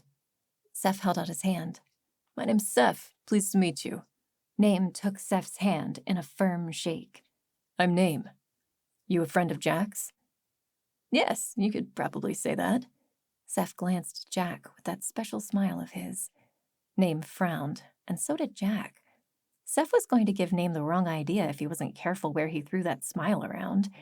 But Seth's smile faded suddenly as he held Name's arm. He looked from Jack to Name and back again. Then inexplicably his eyes turned to look at Name's other arm, where Name had covered his brands with a long sleeve. Did he? No sooner had his smile wavered than it was back again. Well, I'll let the two of you get on with things. Hope to see you again soon. The last part was for Jack as he turned and marched back down the hill. He seems interesting, Name said, still staring at Seth. He is, Jack replied. I think he's a good person, though, which is more than can be said for some. Well then, are you ready to start practicing? Name changed the subject. I'm ready, Jack said with a grin. They had met several times so far, and it was beginning to feel familiar to Jack, like old times. Training with Name was one of the few comforts she was afforded now. More sparring? I actually thought we would try something a little different. We've done a lot of training to combat against demons and those with non-combat brands. But what about, say, a flame dancer? Why would I ever fight a flame dancer? Jack laughed, confused. Most of them are watchers or in the militia. At worst, the only people they get to fight are drunks in the streets. You'd be surprised. Name looked thoughtful. Regardless, it pays to be prepared. So, any ideas? He led Jack to the open grass between the watcher tents and command buildings. Well, not get in their way? She half chuckled, but Name nodded. Easier said than done. But that's essentially the long and the short of it. Flame dancers can only shoot fire in a single direction, and they can't make anything spontaneously combust. They have to be in range and in line of sight with their target. So stay away and hit them with a ranged attack. Name nodded. Or find a way to be unpredictable and get inside their defenses. Jack tapped a finger to her lips. But I thought flame dancers could influence flame beyond their hands. Only if the fire already exists. They can manipulate it from a short distance, like put it out or redirect it. That's the reason the flame dancers are often called to put out fires. But they can't attack too well with those methods. So, what's this have to do with today's training? Well, Name grinned. You're already learning archery, but you're not going to have a bow with you all the time. These days, I don't carry any weapon with me all the time. Name ignored her. So, we're going to practice the javelin. Comes in useful if you need to take a flame dancer out from a distance, and other times too. He winked at her. Jack hid her smile. Name had saved her life on more than one occasion by hurling his spear into an approaching enemy. The second time it happened, it had actually annoyed Jack at the time, who was deprived of taking out the demon herself. But she was glad now that Name had saved her the trouble. Back then, she wouldn't have lasted 2 seconds against the demon. Now was different. Well then, let's get started. Name set up a target at one end of the Watcher complex, far out of range of the barracks. Did he not trust her to hit her mark? But to Jack's chagrin, Name was right to give them a lot of space. Her first attempts fell far out of range, and she sent Name a murderous gaze when she caught him snickering. Of course, when Name gave her a demonstration to try and teach her how to improve her form, he hit the center circle dead on. But he had the gift of grace aiding his hand-eye coordination. That wasn't exactly fair. After an hour of practice, Jack was starting to get better. At least she hit the target now, most of the time. Her arm was beginning to feel flimsy. Occasionally, Name would adjust her posture just slightly, and Jack would feel his hands linger as they guided her arms. What was worse, she found she didn't want to complain. Well, not bad for your first try, Name said after they began wrapping it up. Care for a bit of sparring to end the day? Jack felt her muscles protest, but nodded anyway. She liked sparring with Name. Name went and got 2 quarterstaffs, and they faced each other. Jack was the first to make a move, launching herself at Name using every technique she had ever learned. And of course, Name blocked her onslaught with ease, gently sidestepping and whacking her across the shoulder. Jack yelped with a sharp pain and rubbed her shoulder. "That should teach you to be so aggressive." Name grinned. "Let your enemy come to you." "If we both use that technique, we'll get nothing done," Jack goaded. Name's smile widened. "True enough." He darted forward, and Jack caught his first blow, then the second with her quarterstaff. She was on the defensive, and she needed to get out of it, but at least she was holding her own. That is, until several strikes later, Jack felt another sharp pain along her arm as Name's staff left a large red welt there. "You don't have to hit so hard," Jack protested, but Name ignored her, coming again and again. They continued for a while, Jack growing ever more focused as they fought. Soon the number of times she got hit grew fewer and fewer, and she found herself building up enough confidence to take the offensive once or twice, causing Name to take a few steps backward. Parry, swing the staff downward, bring the other end up, parry again. Jack felt her muscles lean into the routines, responding automatically when needed. Thwack! Jack's staff landed a blow squarely in Name's side. He broke their engagement, more out of surprise than pain. "Oh, you got me!" He clutched at his side, covering up his surprise with mock pain. "You have toughness and healing now. You can take it." Jack whacked him again, this time on the thigh. She held no sympathy, feeling multiple bruises forming on her body. It was only fair. "Good job, though," Name said, positioning his quarterstaff to stand upright. "That's the first time you've legitimately landed a blow." Jack grinned. "I was going easy on you the whole time." "Were you now?" Suddenly, he lunged forward, taking her completely by surprise. Her feet were knocked out from under her, and she found herself tumbling to the earth. She caught Name's quarterstaff on her way down and pulled hard. Jack laughed as Name tumbled after her, doing his best to roll out of the way. Name joined her laughing, and they lay there side by side for a moment as the laughter subsided. Jack rolled on one side to face him, and he did the same. They stayed that way for a long time.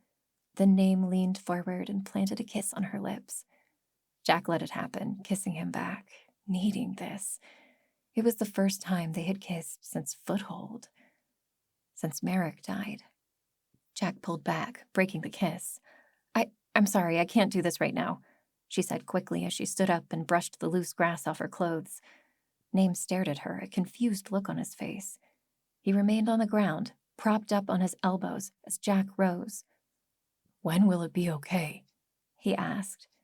"I don't know. I'm still dealing with a lot right now." Name rose.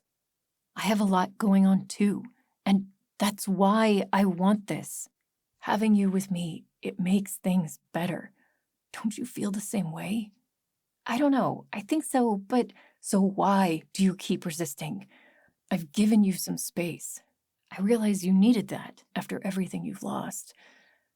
But we need to move on from that. Find joy in new places, in each other." Jack felt her face begin to flush.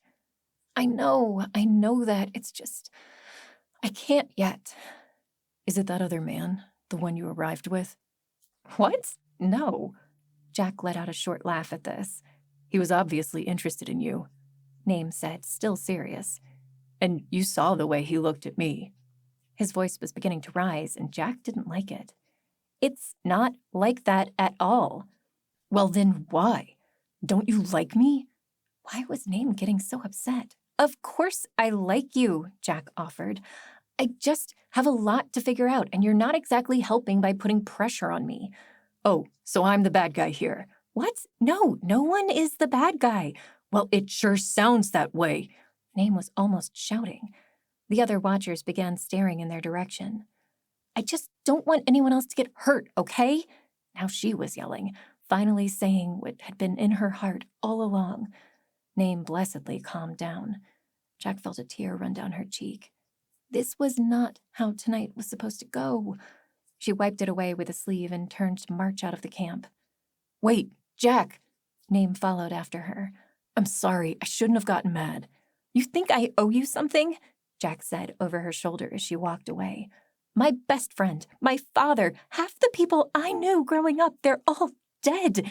And then to find out that Kaldane led the demons that attacked my village and killed all those people to get to me for reasons I don't even understand yet.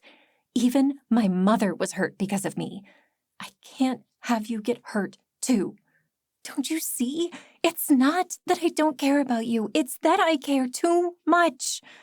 She felt a hand on her shoulder, and she paused for just a moment. You don't owe me anything, Name said from behind her. I'll admit I felt that you did a moment ago, but I think I understand now. Jack didn't look back around. All I want is to lay low, complete my studies, and live a quiet life away from everything. Perhaps then we could make something of this. She reached up to touch his hand that held her shoulder. But I don't think it's safe enough to be my friend until then. So I think we should spend some time apart, for now.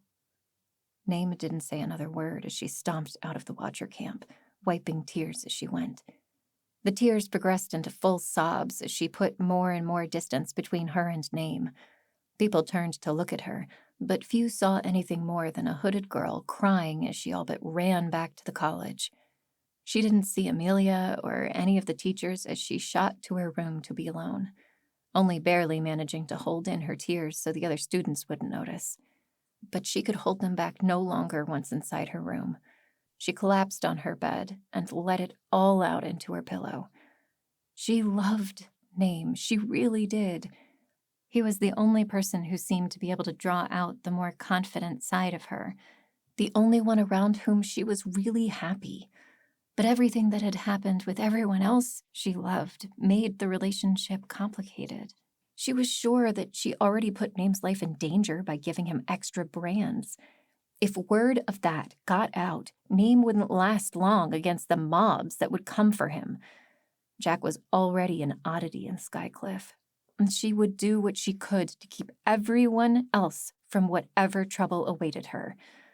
But maybe, just maybe, if she could focus on not standing out, the queen, her priest, and all the rest would forget about her. Then maybe she and Name could be together. All the possibilities, from the worst to the best, played over and over again in her mind for hours, until sleep mercifully took her. Until sleep mercifully took her. Chapter 10. The next morning was high morning, meaning every student in the college jumped at the chance to not do chores and instead dress in their nicest school uniform for church. Everyone except Jack, that is. She stayed in her room while everyone else got ready, not wanting to be seen. So she was surprised when she heard a knock on her door. "Who is it?" she asked, brow furrowed. "It's me, Amelia," came the peppy voice. Jack rose and opened the door. Amelia stood there, dressed in her uniform and bouncing on the balls of her feet in excitement. Jack looked around. "Haven't the others gone already?" "Yep," Amelia said. "I didn't go with them. Someway said I could stay, so I did." "Then why are you dressed?" "Because we're going to go to that handsome man's church."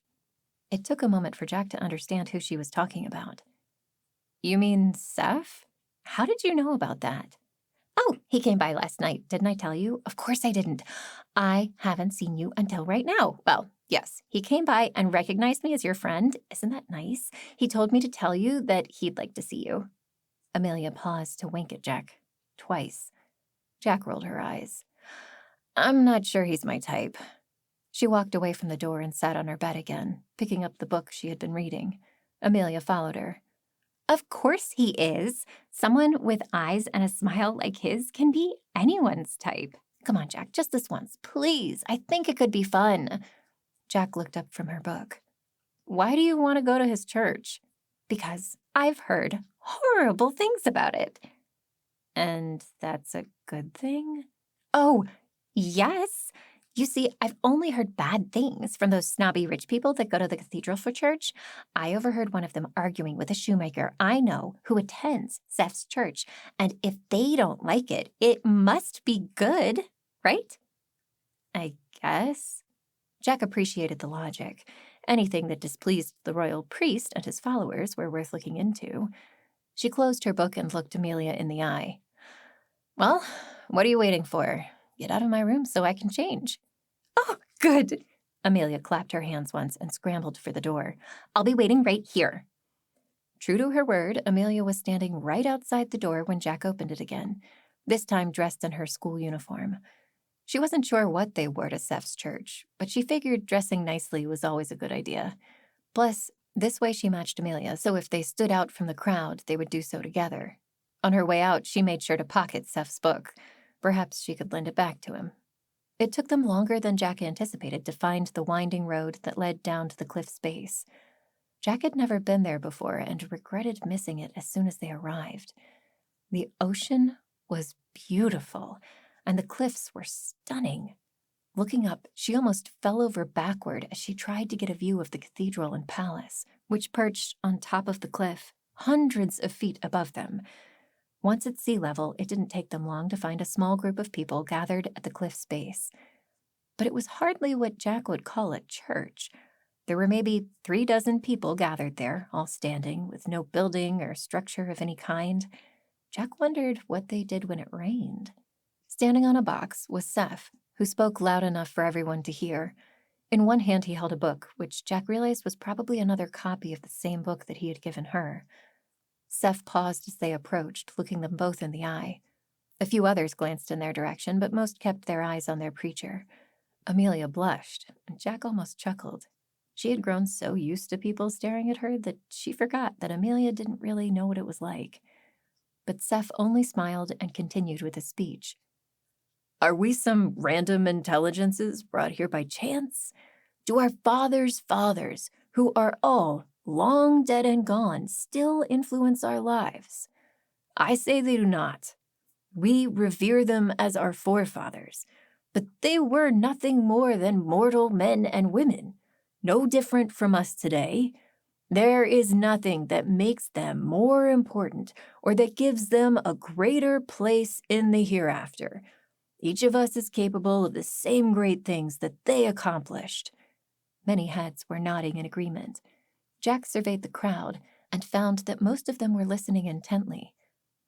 But the Book of Ildar teaches us that there is a guiding hand over all of us, a God who shapes this world and worlds above us.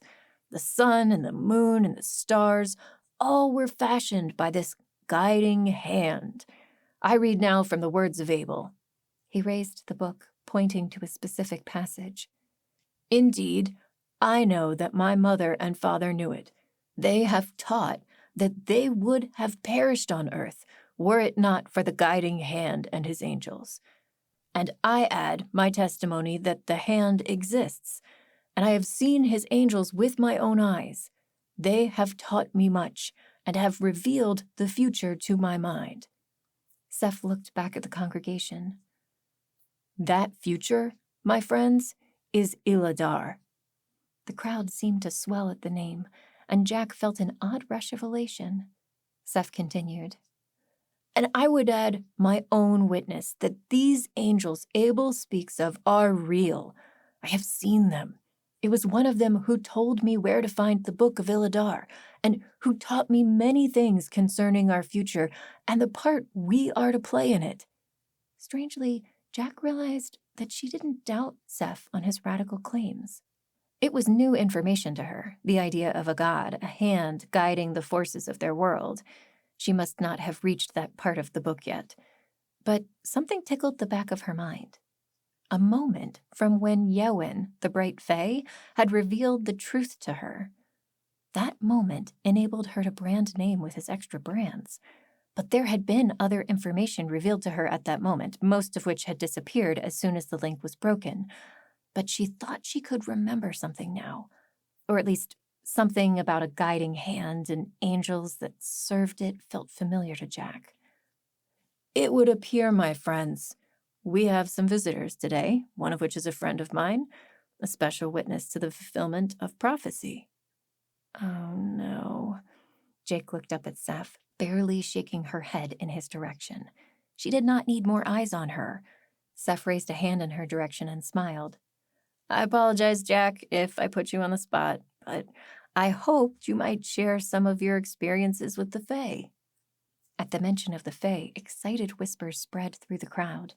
All turned to look at Jack, who instantly wished she could melt into the cliff face. Amelia stood next to her, wide-eyed and excited. She gave Jack a little push, and Jack found herself walking forward against her better judgment. Hadn't the Queen told her not to talk about the Fae with people? If they found out she had told this group? As she neared, Seth stepped down from his box, his arm still outstretched to Jack. She took his hand as he guided her onto the box. She stood, totally and completely petrified. The cold ocean air whipped at her hair. There weren't nearly as many people here as there had been in the cathedral, or even in her classes at the college. But something about the way they looked to her made her feel even more nervous than she had in front of those other crowds. These people actually wanted to hear what she had to say, and they would believe her. That lent her a responsibility that she didn't necessarily want. But she stood, looking from Seth to Amelia and back again. Amelia gave her an encouraging nod, and Seth merely smiled, waiting patiently for her to speak. Hello, everyone. My name is Jack, and I guess what Seth wants me to talk about is my experience in Foothold." Excited whispers moved through the crowd again. Jack swallowed, gathered her courage, and continued. "Your Book of Illadar speaks of 12 races, us and 11 others. If I had seen this book a year ago, I would have thought it a fantasy. But I have met the Fae, at least 2 varieties, and they are very much real. They are not nearly a new spawn of a demon like some may have you to believe. They are not unlike us in intelligence and emotion." Jack was finding the words came to her easily, and she realized her voice sounded far more confident than she would have ever imagined. It almost felt like the words leaving her mouth were not hers, but instead belonged to someone else speaking through her. "Some of you may have heard of a demon attack in Foothold. I've heard many rumors. Some say the Fae joined the demons in the attack. Others say the Fae helped fight the demons. Others say they weren't even there at all. Well, I was there. I can confirm that the Fae participated in the battle, and without them, every human in that stronghold would have died. The Fae saved our lives."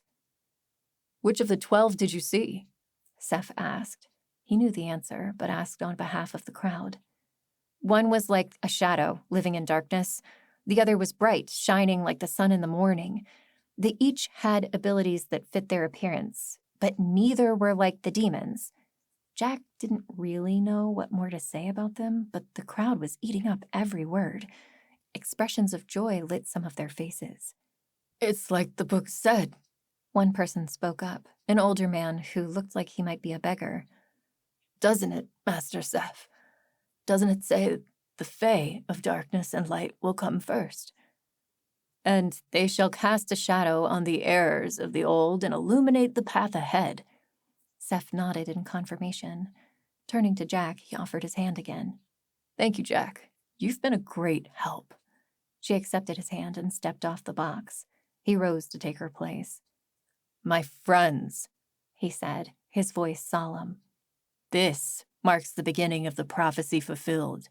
We live in a wonderful era, and many among us will live to see everything promised in the Book of Illadar. A hero will rise, the first Orin in modern history, and he or she will make us stronger, and we will build for us Illadar, where we might find peace among the Fae and us." It was all a bit touchy-feely for Jack, but having read Seth's book, as well as the original copy of the Annals of Adam, she couldn't deny that some convincing arguments supported what Seth said. Without a doubt, they lived in a time of change, and Jack found herself hoping that Seth was right. that someone would build them a paradise for all to live in, including the Fae. But just the thought of this Orin troubled her, as it always had. Could it be her?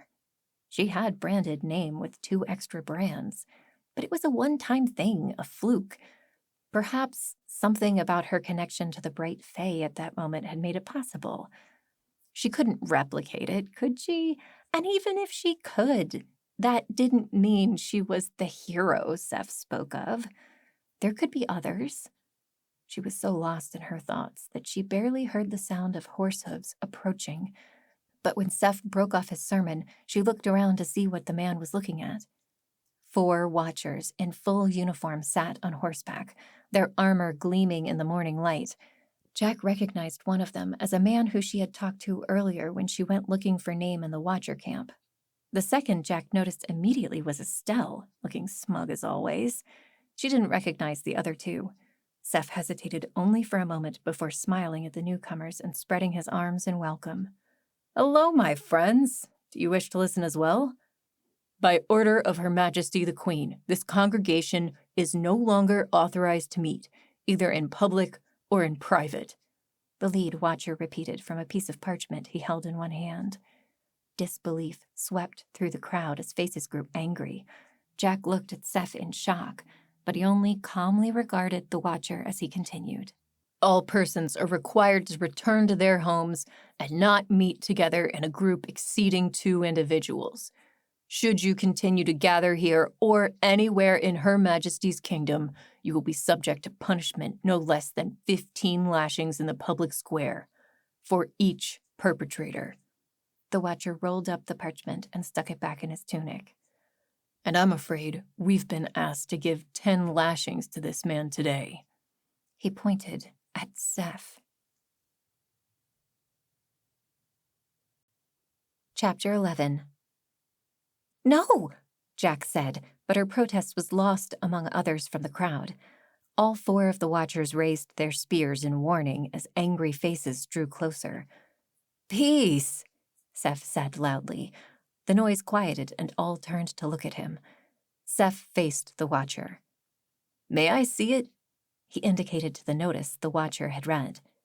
The watcher dismounted and brought the writ to Seth, who looked over it carefully. Seth nodded. "It bears the Queen's seal. I will gladly accompany you to the market square."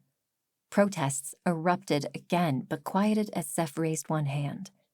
"We must abide by the laws until such time as we are delivered from them. Lead the way, soldier." "Ah, see?" The watcher looked genuinely uncomfortable. "We weren't explicitly instructed to punish you publicly. Right here would be fine, if you wish." "Very well." Seth began stripping off his shirt. "What are you doing?" Jack stepped forward. The watcher turned to regard her, and Jack saw recognition in his eyes. "It's okay, Jack. I always knew persecution would come with the territory."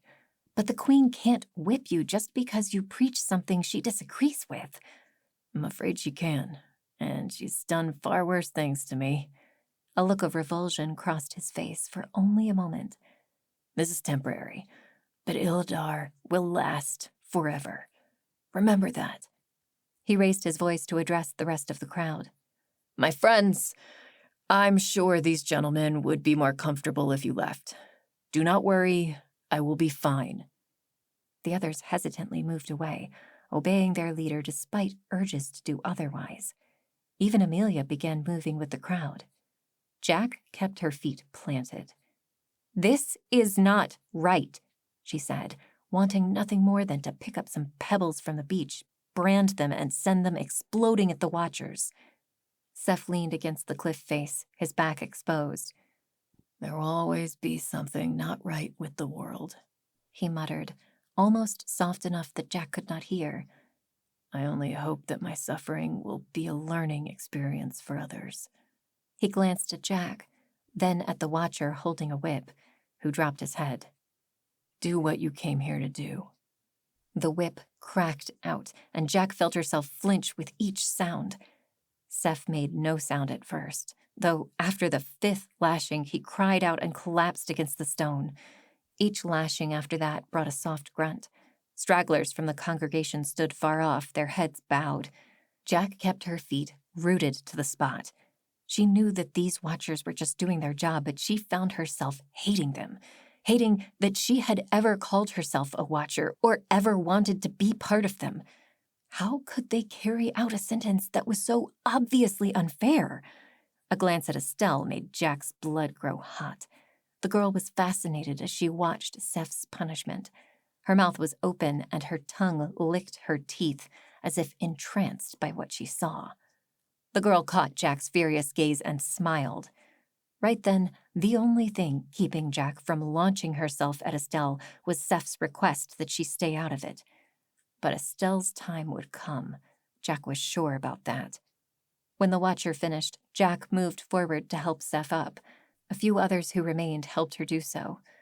One woman with smooth tanned cheeks and light brown hair that seemed to blend in with her skin helped Jack support Seth. "I'll take him to my house. I know a few things about healing herbs. He should be safe there." "Seth," Jack whispered before the woman could take him away. "You don't have any brands. I could give you a healing brand, and it would help with this." "No, Jack." His words were more forceful than Jack would have expected. "I will not take a brand. Not even from you." With that, he managed to stand on his feet and walk beside the smooth-faced woman, wincing with each step, but standing tall. "Come on." The lead watcher waved at his comrades. "We're done here." His face clearly showed that he was not happy with what he had done. But Jack didn't care if he felt any remorse. "I hope you're happy," she said to them as they mounted their horses. "Especially you, Estelle." Estelle turned in her saddle to face Jack. "You always do associate with the wrong sort," she said, glee evident in her eyes. "Be careful, or it will get you in trouble." "You will pay for this," Jack growled. She had never hated someone so much as she did in that moment. "Don't count on it," Estelle said. "These are only the first steps the Queen is making to purify the kingdom of troublemakers." "What do you mean?" Jack felt fear rise in her throat. Estelle leaned down in her saddle towards Jack. "Let's just say your fishy friends won't be around much longer." "Estelle!" Jack felt her face grow pale. "You promised Gabriel no one was to know." "Gabriel hardly has more authority than the Queen." And with that, she turned in the saddle and rode off, leaving Jack alone with the remaining stragglers on the beach. Amelia approached Jack. "Are you okay? That didn't go at all like I thought it would. I'm sorry if the Waterfey are in trouble." "Who?" "The student excavators I told you about, the ones who transformed. I think the Queen knows about them and plans to hurt them or maybe kill them." Amelia's face grew pale. "What can we do?" I don't know. Let me think." She racked her brain, feeling the pressure muddle her thinking. "Well, we should start by going to see if Gabriel is around. He'll know what to do." "And if he's not?" "I don't know, okay?" Jack shouted. Amelia recoiled from Jack's raised voice. Jack instantly regretted it. "Hey, I'm sorry. I didn't mean to shout. This is all just a bit much all at once." "I understand." Amelia sounded far more empathetic than usual. "Come on, let's get back to the college." Jack followed Amelia this time, letting her friend lead. She was too caught up trying to figure out what to do. This was exactly why she avoided situations like these. If she couldn't keep a straight head, then others would suffer as a result. A half-hour later, they arrived back at the college. Semway and the rest of the students were already back from their trip to the cathedral, and Jack quickly sought out the headmistress as they entered. "Headmistress!"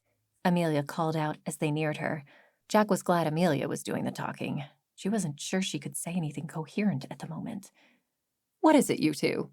Semway said, concern slowly forming on her face as she saw how distressed Jack appeared. "Is my grandfather around?" Amelia asked, trying and failing to sound casual. "I'm afraid not, girl. He was here this morning, but set off again with some supplies for the students excavating along the coast." "He had been here this morning?" Jack nearly groaned. She had wanted to talk to him for a while, and he hadn't even taken the time to say hi before turning around and going back the way he came. though perhaps Semway had told him about Estelle trying to steal the relic. "Did you tell him about someone trying to break in?" she asked. Semway turned to regard her. "Yes, I did, and this time he took the object in question with him, so no one could attempt to steal it while he was gone." Instead of comforting Jack, this news only made her worry more. Turning to Amelia, she silently indicated they should leave. Amelia nodded, and the two left Semway without even saying goodbye, and didn't stop until they were in Jack's room. "I think maybe Gabriel's in trouble too. What makes you say that?" Amelia asked, concern for her grandfather evident on her face. "It's too much of a coincidence. Think about it. The Queen chooses now to silence Seth and his followers, on the same day that Gabriel takes the relic out of his defenses. And to top it off, Estelle hints that the Water Fae might be in danger. The Queen is making all her moves at once. But hold up a second. Why would she even want to do that? What is it gain?" "I don't know, but you saw what they did to Seth. The Queen isn't fooling around. And besides, I think it might be all her advisors doing, the royal priest." Then she told Amelia about the suspicion she and Name had that the royal priest could be a demon in hiding, much as Culdain had been. Amelia listened with mouth open. "So you're saying a demon could be causing all of this?" "It would make sense. Why else would the Queen want to eliminate the Fae? And when I met with both of them, he made me very uncomfortable. He honestly felt like Culdain. But right now that's not important." "Why not?" "Because we need to focus on helping the Fae first. Then we can worry about the royal priest. We need to leave the college tonight, find them, and make sure they get out of there as soon as possible." "How are we supposed to get there in time?" Amelia's face was hard to read for once. Jack realized that there were probably two conflicting emotions in Amelia's head right now: excitement for the adventure, but worry for Gabriel and the others. Saying all her thoughts out loud was helping Jack. She was beginning to see a path before them much clearer. "I think I know someone who can help." They arrived at the Watcher camp not long after. Jack showed the guard her letter that let her pass. Amelia waited outside. Once inside, it thankfully did not take long to locate Name. He was at the training grounds, running through a few light exercises. Upon seeing her, he stopped and walked to meet her. There was an excited look on his face. Of course, she remembered. Just yesterday, she had suggested they spend some time away from each other. Well, so much for that. "Hey, Jack. I'm so glad you're here." Name bore a hopeful expression as he trotted to meet her. "I wish I could come under better circumstances, but I need your help," she said as soon as she was close enough. "Anything? What's up?"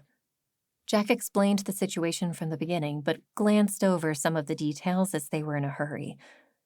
"I need some horses," she finished. "I thought you could get us some, for me and Amelia." "I could, but they won't just let me give them to you," Name said, his hand characteristically rubbing the back of his neck. "I'll have to go with you." It wasn't perfect, but Jack had no time to argue. "All right," she said. "We'll wait for you outside." It took far too long, in Jack's opinion, before Name emerged from the Watcher camp, leading 3 horses behind him. Jack barely managed a thank you before she mounted her horse and took off as fast as she dared in the city. Name quickly followed, while Amelia took some time to catch up. She was used to riding a horse, but hadn't done so in a while. Jack, on the other hand, had grown up with 2 horses. She knew exactly how to ride. "Wait up, Jack," Name called from behind, but Jack would not slow down now. They exited Skycliff through the south gate, and once free of the hustle and bustle of the city, Jack increased her horse's pace. Name and Amelia eventually managed to keep pace behind her, but only when she was forced to stop and rest the horse once its breathing grew too heavy. They rode for about an hour. Jack wasn't sure if she was glad that they passed no one on the way there, apart from a few merchants. Hopefully that meant that anyone who meant to harm the Water Fae or Gabriel had not yet returned from doing so. The sun was setting by the time they arrived at the inlet. Name and Amelia closed the distance between them and Jack as she slowed and dismounted. The inlet was quiet, save for the sound of the ocean in the distance. Without the sound of her horse's hooves, Jack thought she could have heard a pin drop. All was still. She led Amelia and Name inside the cave, following the stream that came from inside. Jack grabbed a fallen stick from a nearby tree and quickly gave it a flame dancer brand. She gave it a slight variation of the brand that she had learned, which caused the stick to glow with a fiery pattern, yet not catch fire itself. She heard Amelia make a sound of admiration behind her, but she was too determined to look back yet. Then Jack heard something, a muffled sound that she couldn't quite make out. She waved her torch ahead of her. Something was lying on the ground ahead, right next to the pool where the water fae lived. As she approached, she realized it was Gabriel. His head was bleeding, and his pack lay spilled out on the ground. As they approached, he looked up and met Jack's gaze. "They're gone," he said. "They took them away. Them and the relic." His voice wavered, clearly disoriented from the blow to his head, but his words chilled Jack to the core. She looked to the pool of water and saw no one. No fae, no students. The Queen's men had arrived first. Chapter 12. It took more time to return than it had to get there. This time they were bringing Gabriel with them, and the man was not in the best of shape. He was still partly delirious from the blow to his head and kept nearly slipping off the horse. Eventually, they had to tie him to name on his horse, and Jack and Amelia took positions in front and back to make sure nothing worse happened. Jack's mind was blank. All she could do was simply stare at the path in front of her. She said nothing when Name or Amelia tried to talk to her. For the longest time, she felt Gabriel was her savior, and that he would solve all her problems and leave her with the sole responsibility of learning. But it looked like not even he could handle everything that was being thrown at them. The water fae were gone, probably being tortured or worse in the Queen's palace, if they were even alive at all. No, she had to believe they were still alive. Otherwise, they would have been slaughtered where they were instead of carted off. Jack was pretty sure now that the merchants they had passed on the way were actually the Queen's guards in disguise. They had been carrying large wagons full of items for trade. Perhaps the fae had been hidden inside. Why had Jack not thought to search any large containers on the way there? Well, it was too late now. When they arrived back at the college, Semway forgot how angry she was at Jack and Amelia for sneaking away as soon as she saw Gabriel. Without a word to Jack and Amelia, she took charge and ordered another student to bring a doctor. Then she helped the three of them carry Gabriel to his quarters.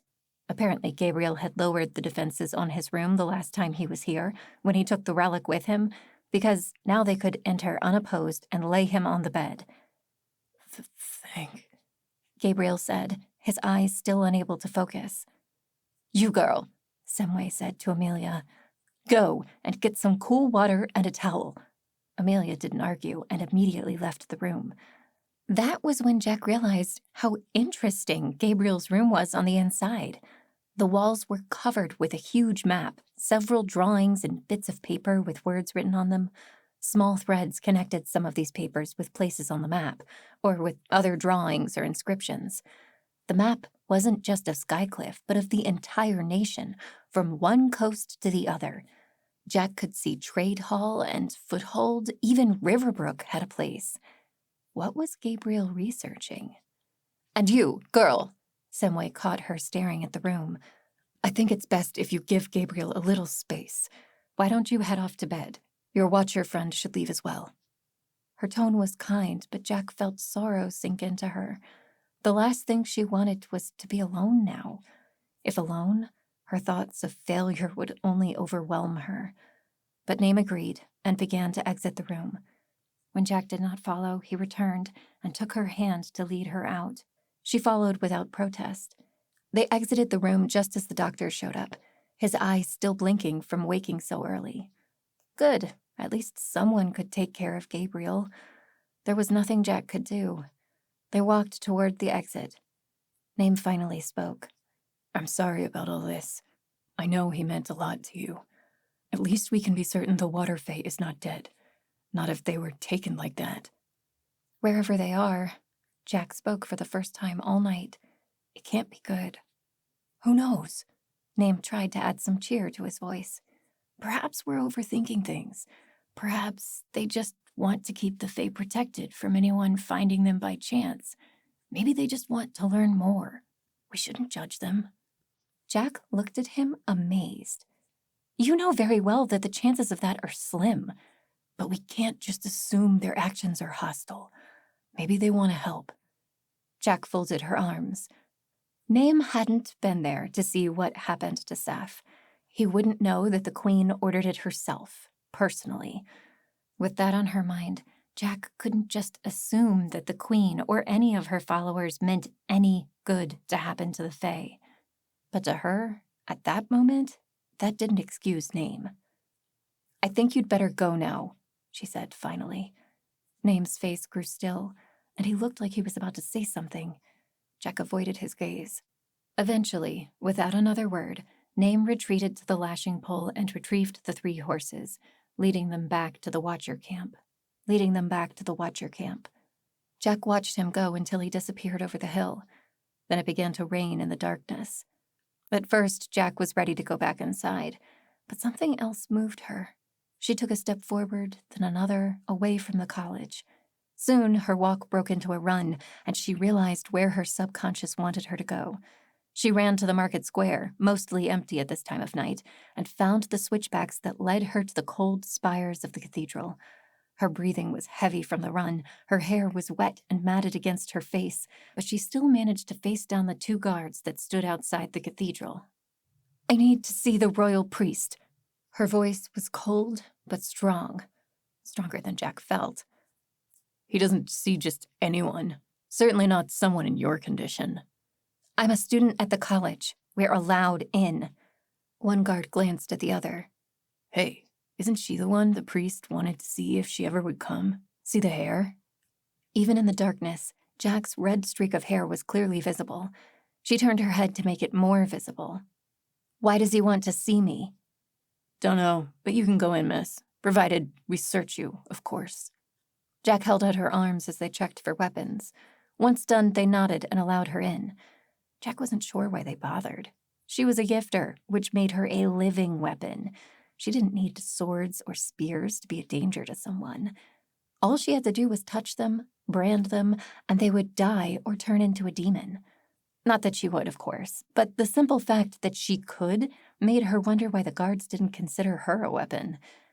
The unlit cathedral was completely dark, save for a few candles at the other end of the hall. Jack managed to avoid running into any of the pews, and her footsteps echoed loudly throughout the chamber. "I was wondering when I would see you again," came a voice as she approached the candlelight.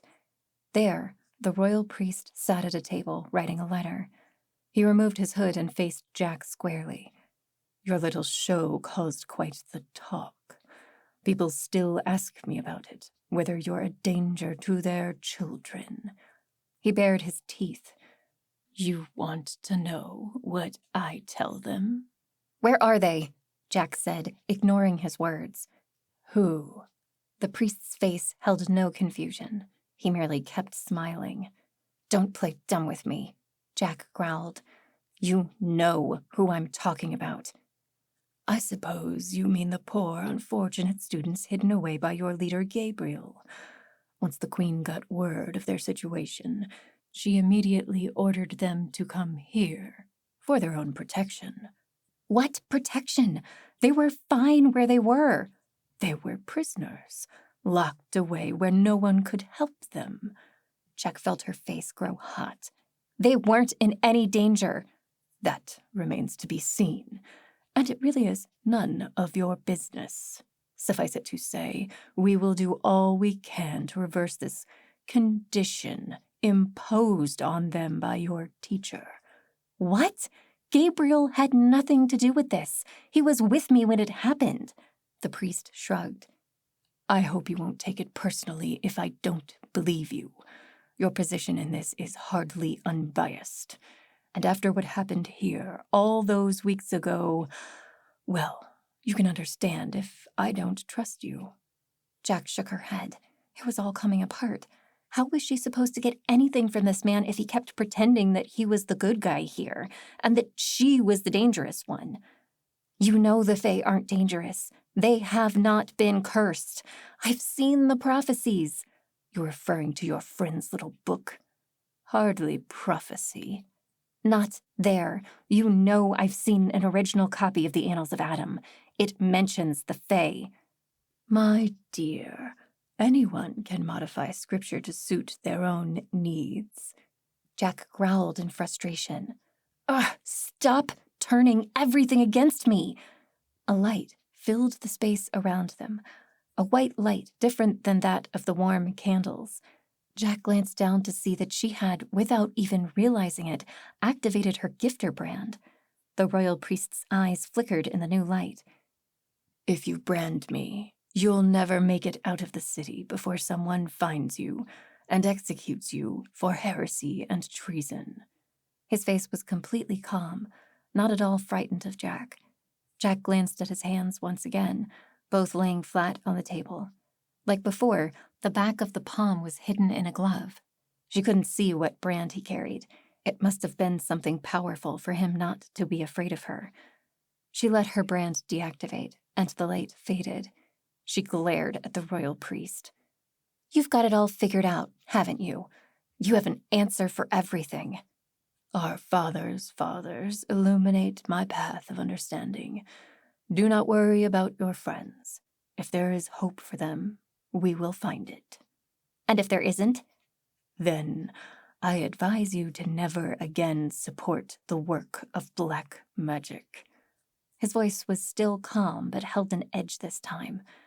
Either these people have perverted magic, broken our most important law, or someone else has done it to them. Either way, someone will eventually pay the price.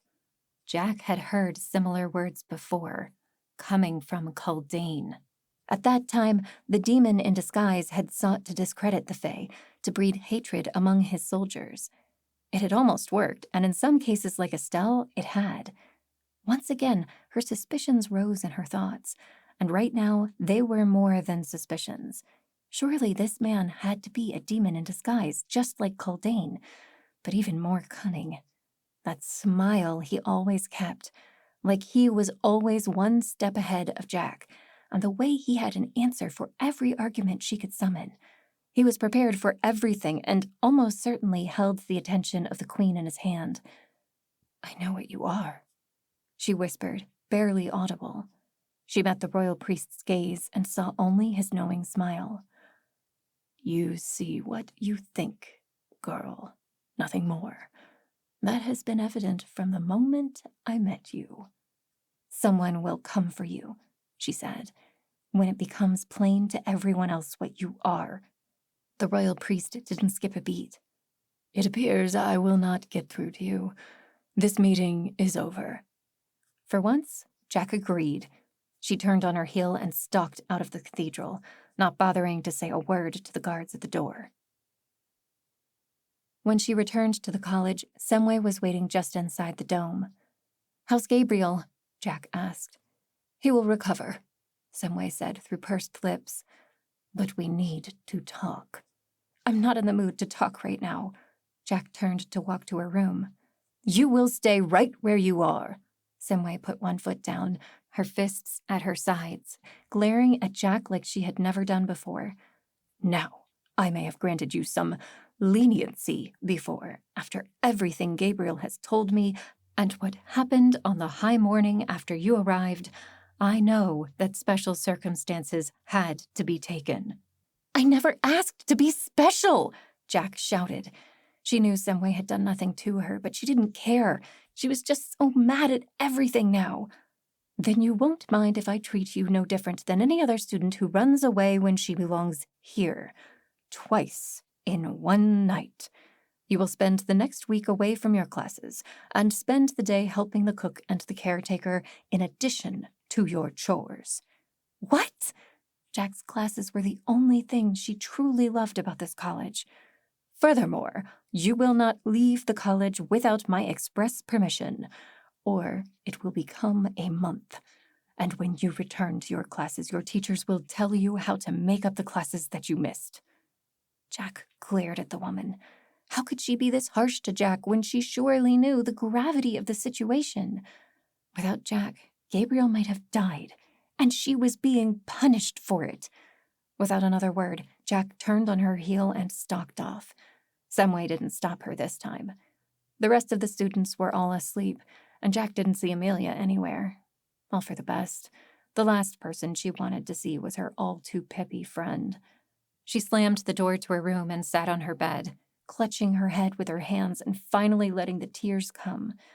After everything that happened, everyone was blaming her. From Semway to Name to the royal priest, they all blamed her for something. She was just trying to help. It all confirmed one thing to her. She was no hero. Whatever sort of redemption Seth sought for his followers and for the Fae, it wasn't going to come from her. As if automatically, she picked up a wood chip from her nightstand, one of the many that she picked up to practice with.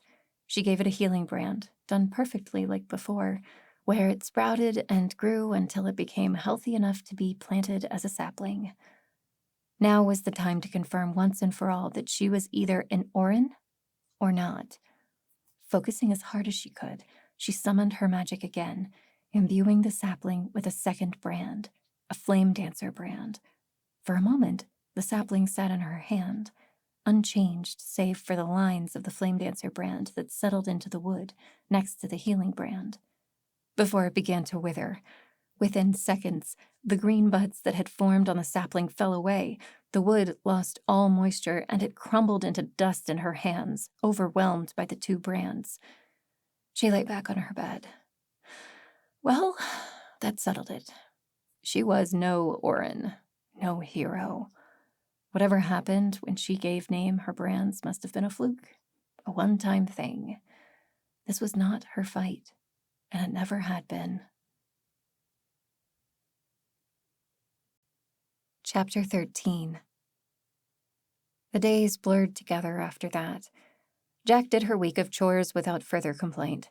Other students would pause to watch her, some of them snickering to see the odd one suffer.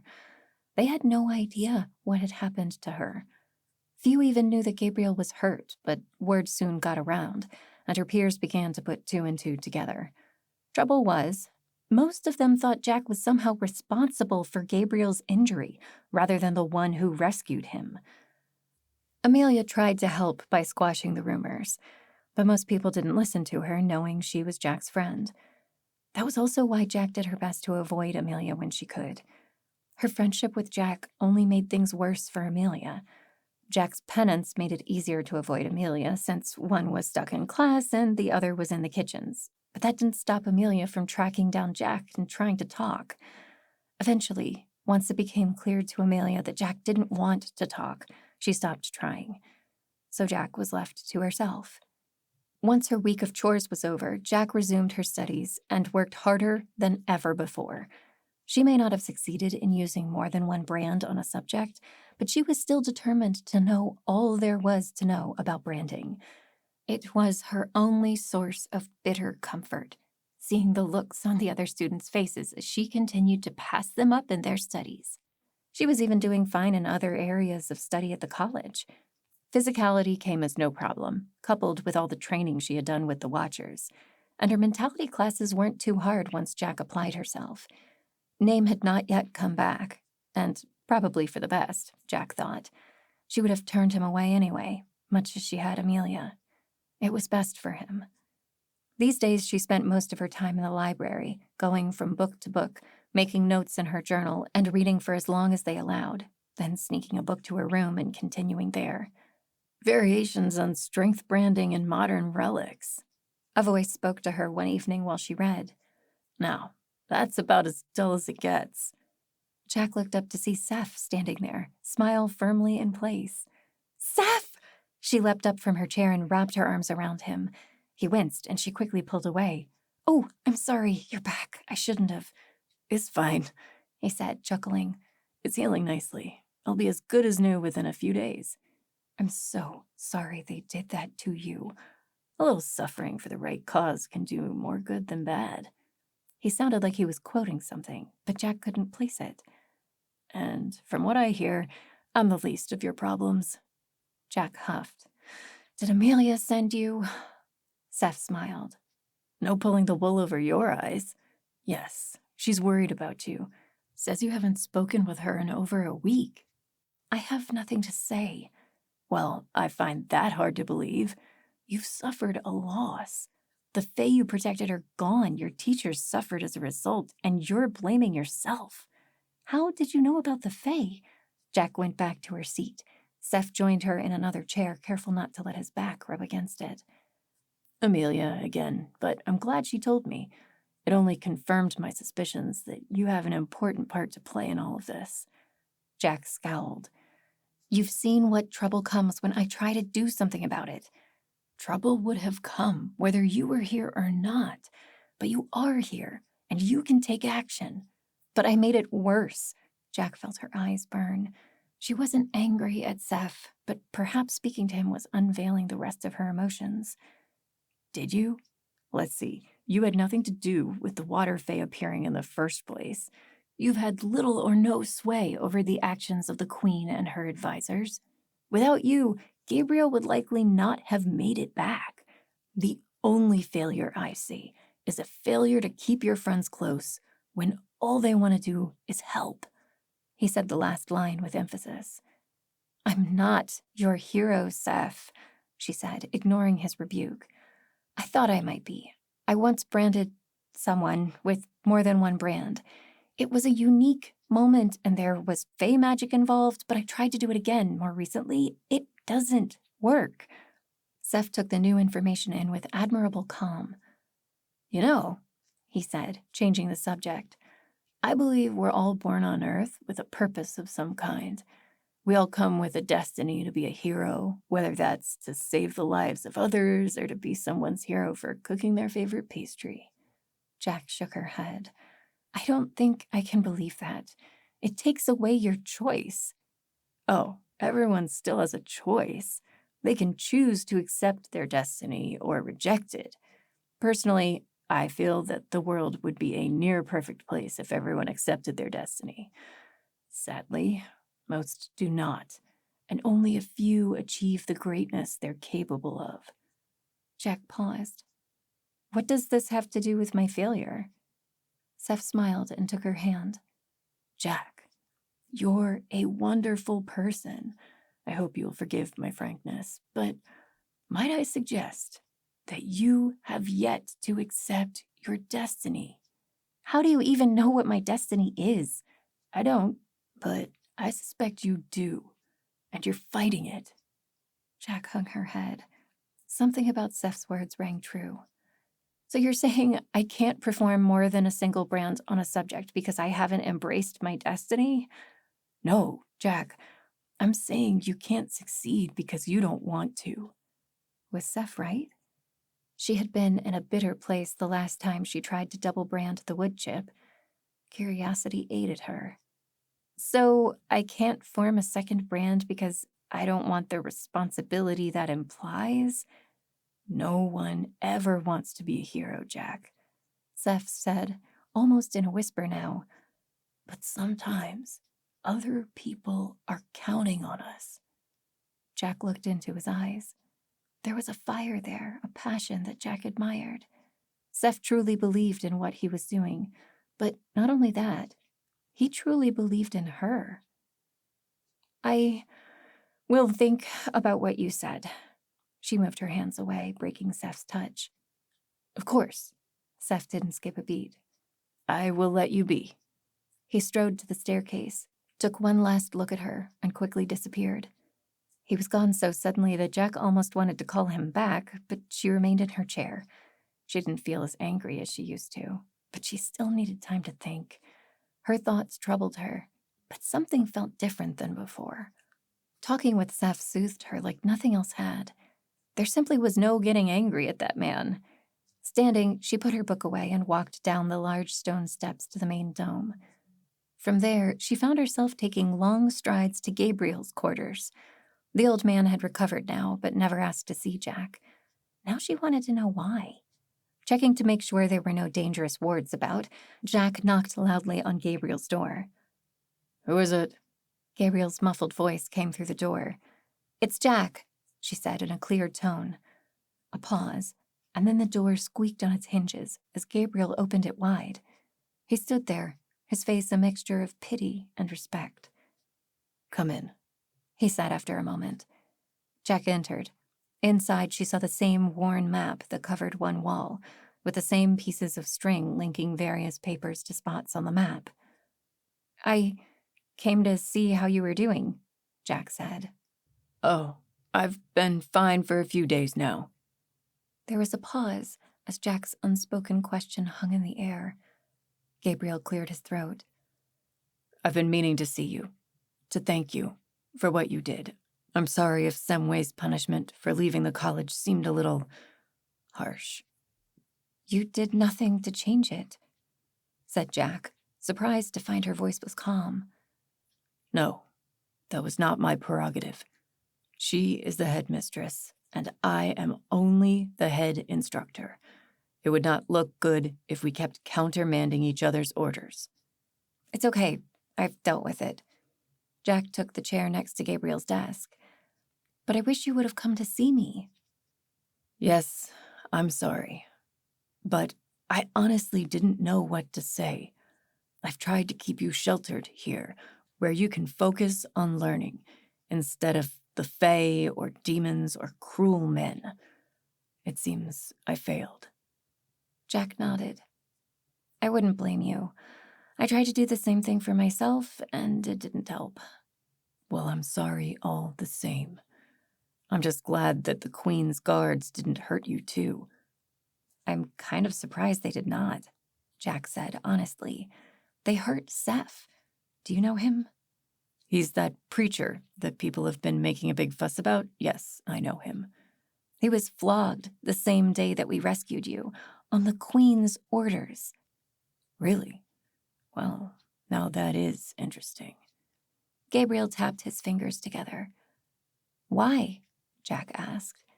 "Well, you see, he was once the adopted son of the Queen." "What?" Jack's mouth hung open. She would never have guessed Seth had any ties to royalty. "Oh, yes. I remember some years ago, he came to the palace from the Eastern nations, in exchange for the Queen's only daughter who left to marry a prince there. As I recall, they had some sort of falling out.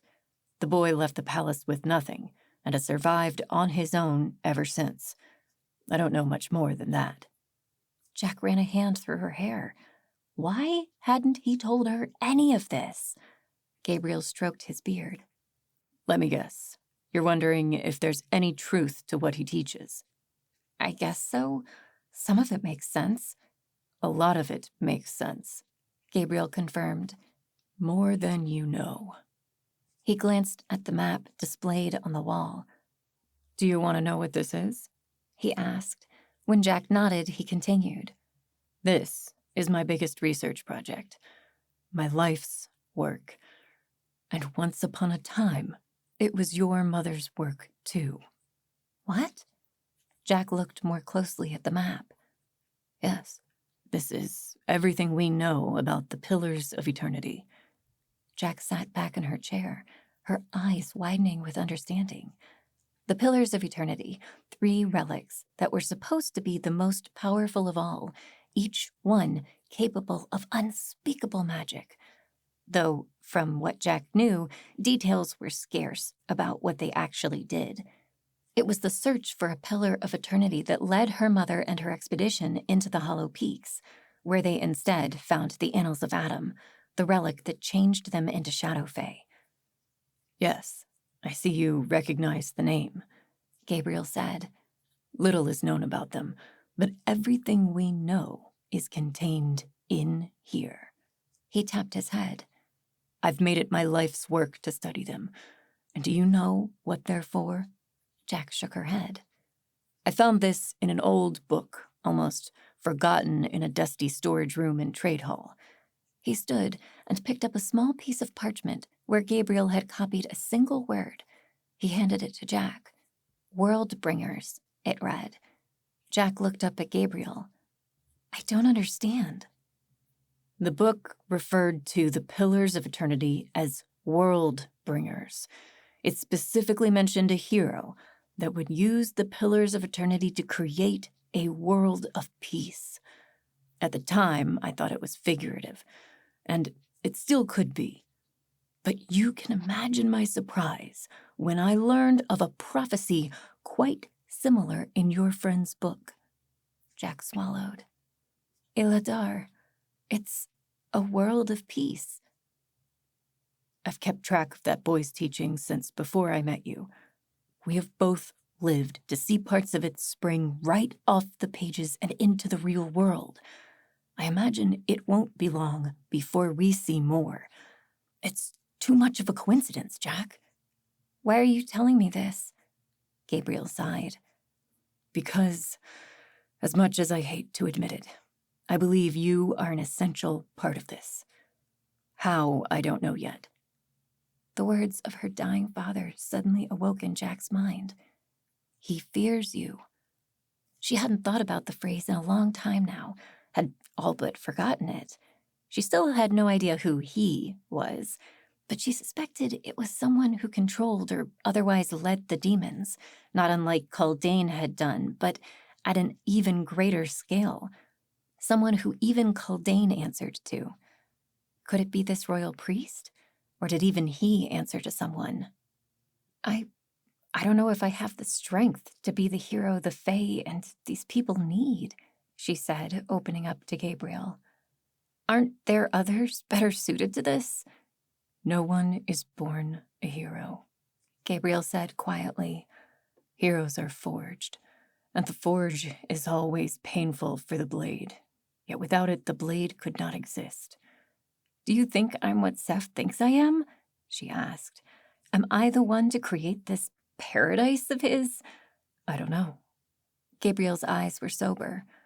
I don't know what part you will have to play, but I know we are on the brink of something big. I'm not sure any of us realize how big, but I am sure of one thing. He paused, and Jack turned to meet his eyes. I'm sure that you are a force of good, and I trust you to do what is necessary to help the Fae or anyone else in need. A few days ago, these words would have frightened Jack, made her want to hide and bury herself in her studies more. But for some reason, all they did was calm her. Thank you, Gabriel. I think you've helped me come to a decision. Now, don't go doing anything foolish just because I said you might be a hero. Jack smiled and lied. I wouldn't dream of it. She was ready, she thought, ready to take action, even if it was foolish, as Gabriel said. But first, she had to know one thing. Saying her goodbyes, she retreated from Gabriel's rooms into the student quarters, eventually ending up outside her own room. Once inside, she shut and locked the door. In the corner of the room lay a long object wrapped in wool and covered in a light coating of dust. She hadn't touched it since she arrived at the college, but it was one of the possessions that meant the most to her. She crossed the room to pick it up, unwrapping the cords that kept the wool in place. Her father's spear gleamed in the candlelight as she removed its covering. It was no ordinary spear. The shaft was gilded and carved with fine detail. Its blade barely needed sharpening. It was an old Watcher spear, from the time when her father had been one, long before Jack could remember. And it was hers now. Wood chips weren't enough, she realized. She needed to brand an object that meant something to her, something she could not lose. Feeling a bit more confident than she expected, she infused her spear with a healing brand. Not a perfect healing brand. She didn't want it to bloom into a living sapling, but enough that any minor damage it took would slowly heal. She took a deep breath. If Seth was right, she had to be confident in her destiny as a hero. She had to accept what it meant if she could successfully stick the second brand to her spear. A part of her hesitated. Hadn't she just tried this days ago? It hadn't worked then. But what if it had? Would she have been any more likely to embrace her destiny as an Orin? Would she have tried to be the hero that Seth said would come? Probably not. something was different now. With the water fae caught up in the Queen's palace somewhere, and with people like Seth being persecuted for what they believed, she knew that she couldn't just expect someone else to be the hero. If she was in a position to help, well then, she had to do it. She closed her eyes and focused. In her mind, she summoned another brand. Toughness. When Name had been hurt, these were the two brands she had given him. It felt appropriate that she would try to use the same brands now.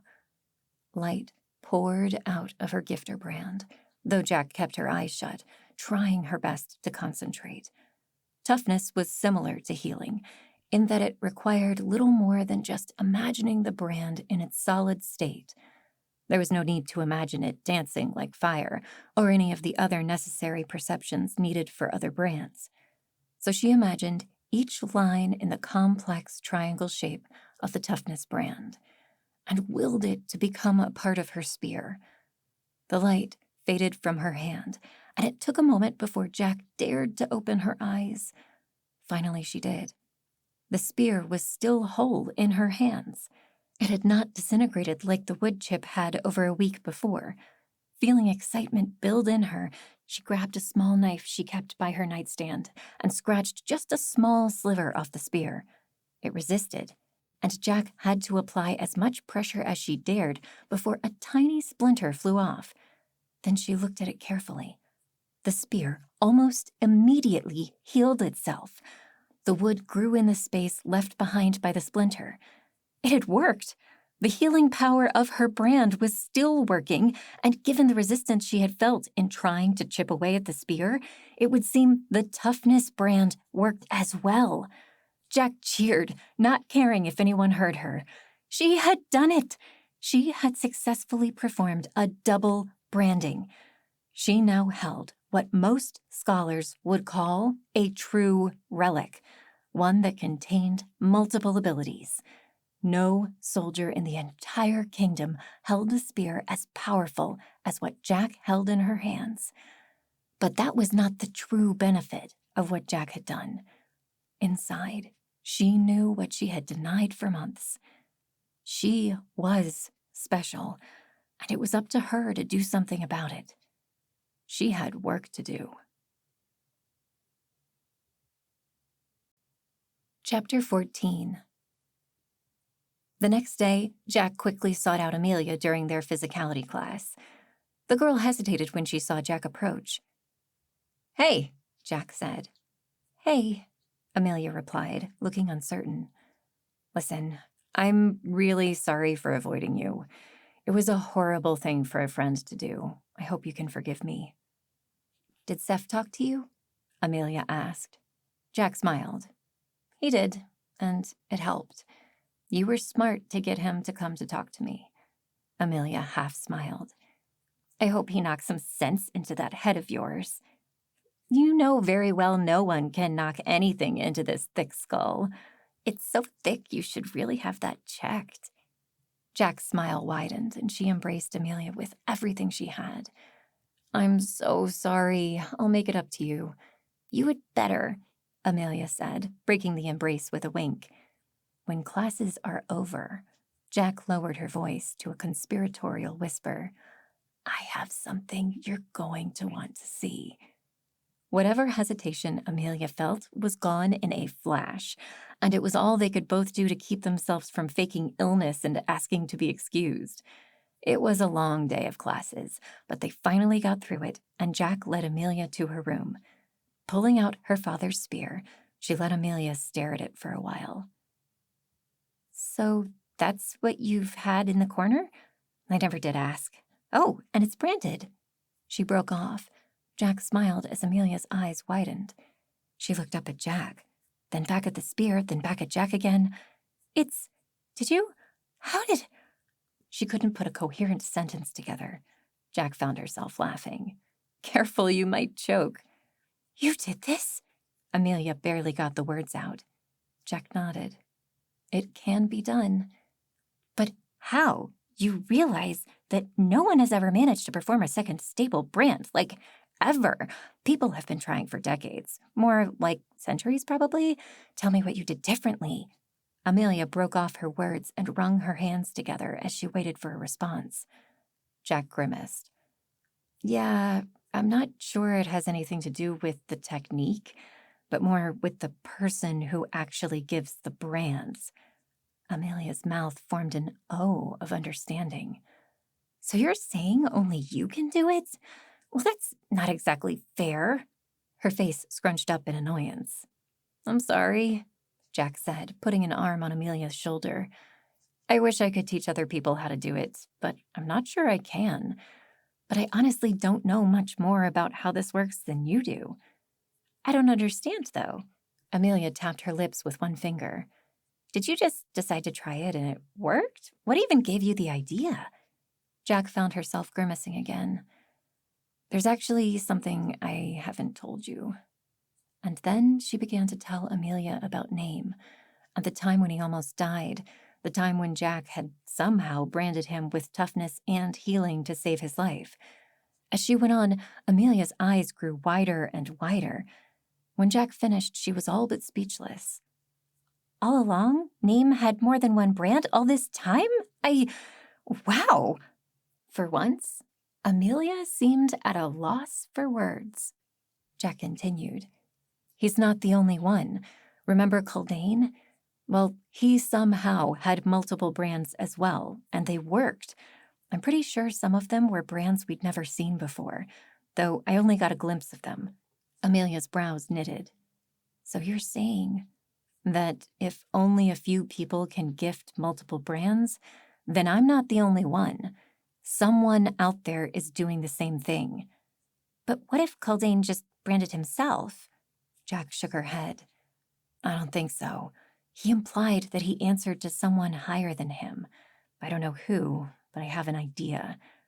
Amelia said nothing but listened closely. I think the royal priest is behind everything. Think about it. He's the most powerful man in the nation. He has access to basically every relic we know about. He keeps his own brand secret.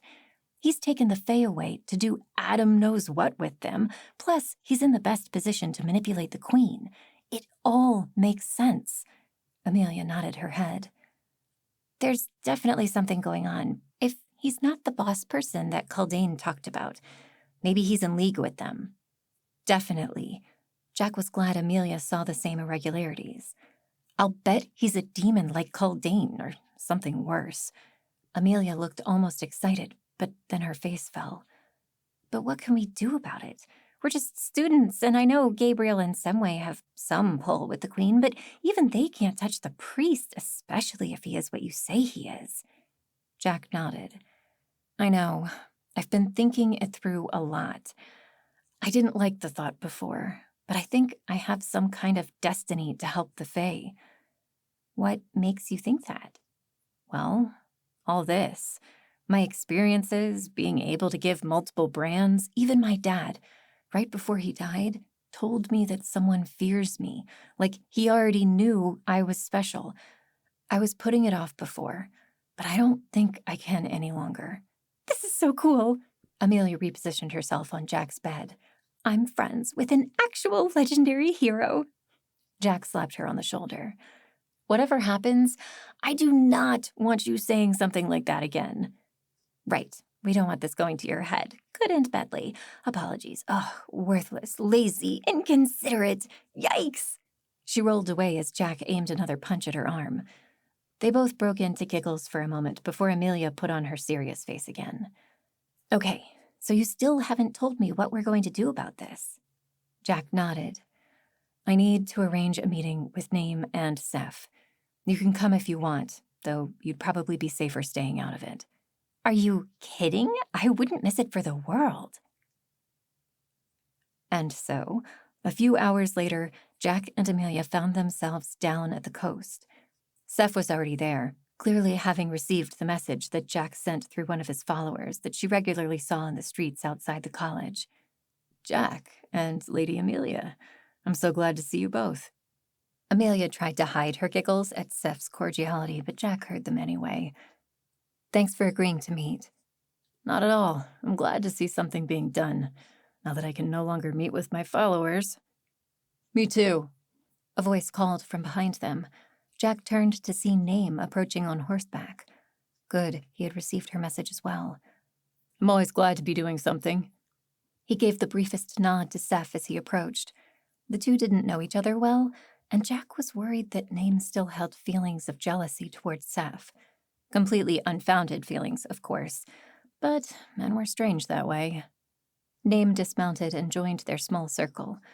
They stood that way for a few seconds before Jack realized they were all waiting on her. Oh, yes. The reason I've called you all here. Name cracked a smile at her as she blustered on. I want to rescue the water fae from the palace.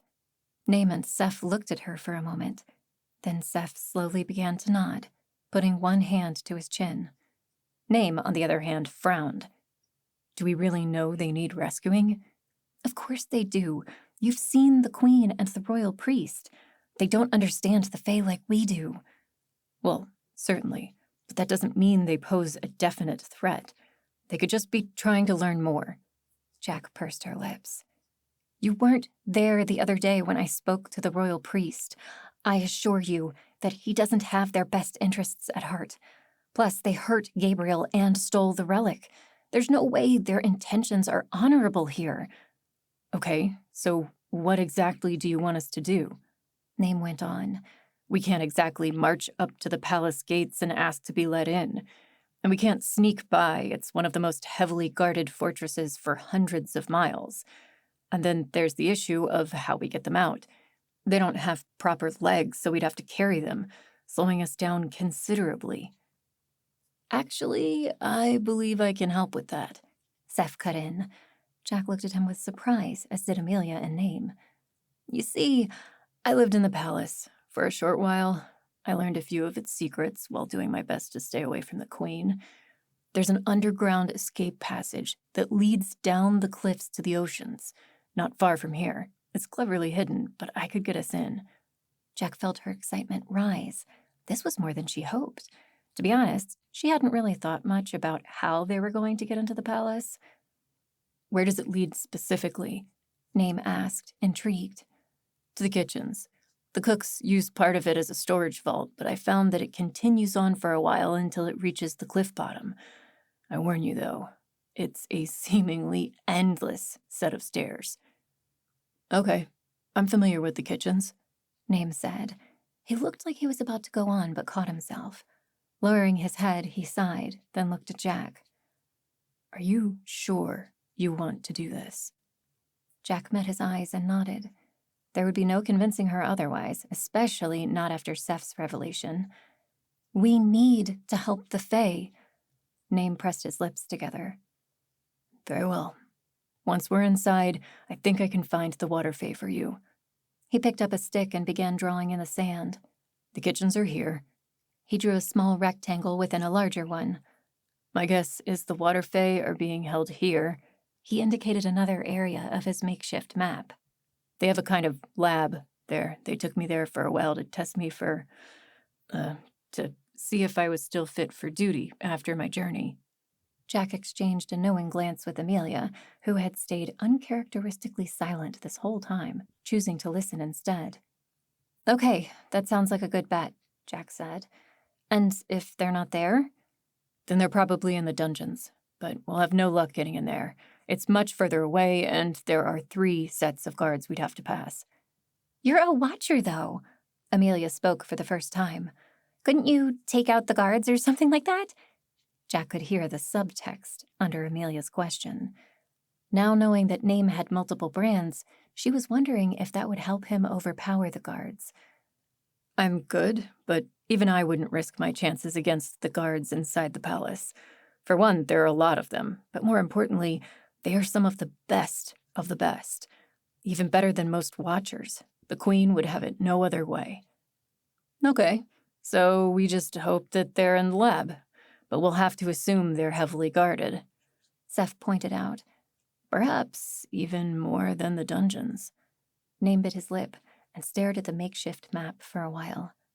That's true, and I'm not sure what we would do if they are. We can't take them all. Jack blinked at Name. Why was he so unhelpful all of a sudden? We can do what we did at Foothold. What, improvise badly? Badly? It had worked, hadn't it? No, I mean create a distraction. Before, I led Kaldane and his men away while you got my... She caught herself. The Shadow Fae out of the fortress. I can do that, Amelia piped up. I'm very good at distracting people. Jack turned to her. She wasn't about to forbid her friend from helping, not after the friction between their relationship up to this point, but she didn't have to like it. Are you sure? I don't want any of you getting hurt because of this. I believe I speak for all of us, Seth chimed in. when I say that we're all choosing to help you in this. We all have our own reasons for wanting to rescue these Fae. We're ready for the consequences. Amelia nodded in confirmation. Jack stood still for a moment, feeling a range of emotions that she couldn't quite pinpoint. Part of her felt grateful, but another part seemed overwhelmed with worry for her friends. But she had made this commitment, and she couldn't back out now. Okay, she said. Let's figure out how we're going to do this. Chapter 15. They waited a few days until the next public execution. Every so often, the Queen would burn the worst of the criminals at the stake in the public square. Most of them guilty of murder or rape, though some were guilty of treason, and the details of their treachery were never clear. But even then, Jack thought it a gruesome scene. Why did everyone seem so interested in watching people die like that? Seriously, people gathered from all over the city to watch. It was disgusting. Regardless, Name claimed the palace had less security since many of the guards attended the execution, both to keep the peace and to satiate their own curiosity. So it was decided. They would sneak in that evening. As Jack and Amelia quietly left the college and headed down to the coast, Jack ran through the plan in her mind. They'd climb the stairs, enter the kitchens, then Amelia would run off to the bathhouses to make her diversion. Jack had taught Amelia how to do the faulty flame dancer branding trick. Jack didn't even consider it a failed brand anymore. It was quite useful under the right circumstances. Amelia would use the brand to create an explosion in the bathhouse, one of the Queen's favorite luxuries, according to Seth, that should get everyone's attention. Then it was a simple matter of taking out what guards remained, locating the water fae, carrying them back down the secret passage, all without anyone raising the alarm. Simple, right? Jack had also wanted to search for the relic, but eventually agreed with Name and Seth that while the relic was important, the water fae took priority. If they found the relic with the fae, great. If not, they would have to leave it for now. Jack drew up short, realizing that they were already at the base of the cliffs. 2 torches held in the distance told her that Name and Seth had already arrived. Glad you made it, Name said as they approached. Jack dispensed with the greetings, turning to Seth. Are you ready? Seth nodded. The entrance isn't far from here. But first, Name held a small bundle of what looked like pieces of cloth out in front of him. We should put these on. Jack grabbed one of the rags and felt a moment of trepidation. These were masks like those worn by caravan robbers and other thieves. Of course, she knew they were doing this for the good of the Fae, but she didn't like the feeling of doing something illegal, even for the right reasons. She couldn't think about that now. Doing so would distract her and ruin the mission. Without another thought, she tied the cloth around her face, obscuring her mouth and nose, leaving only her green eyes exposed. Lastly, she raised her hood and tucked her hair behind it. The red streak in her otherwise raven hair was as much of an identifier as anything. Best to keep as much of her body as concealed as possible. Once they were all prepared, Seth began to lead them up a small incline only a few meters from where they met. A part of the cliff had crumbled and left a small hill next to the beach. They climbed it, and it was only then that Jack noticed a small cave entrance in the side of the cliff, positioned in such a way that she would never have seen it from the beach. "Oh, I see it!" Amelia squealed as they approached.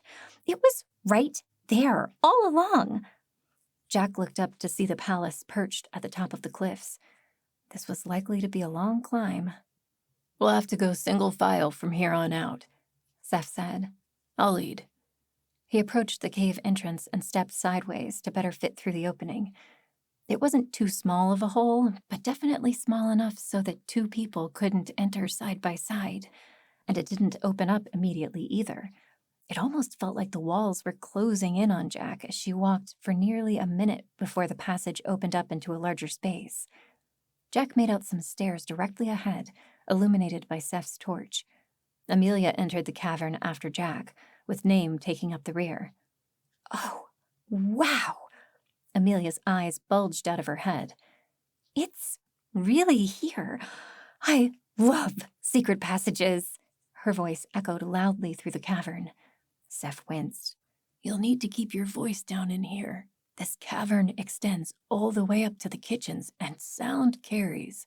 Oh, sorry, Amelia said in a slightly hushed tone that still carried more than Jack was comfortable with. Best if none of us say anything, Name said from behind Jack. That was asking a lot from Amelia, but once they began the climb, even she seemed to forget about the conversation. The climb was a long one, and the steps were steep and narrow, carved into the solid rock that zigzagged up the cavern wall, with only a small length of rope strung along the way to keep them from falling if they slipped. Only Name seemed unwinded by the climb, probably thanks to his healing power, or grace, or a combination of the two allowing him to climb the steps with little effort. Seth breathed heavily, but not as much as Amelia and Jack, who were having to take deep, gagging breaths after a while. Surely their breathing alone would be enough to wake the whole palace. And that was without Amelia's occasional whimpers when she ignored everyone's advice and looked down to see how far they had come. They stopped once to catch their breath, but it surprised Jack how quickly they reached the top. The chamber carved out of the rock was much larger now and filled with storage containers and random junk. Seth waited for everyone to finish climbing and join him on the large ledge.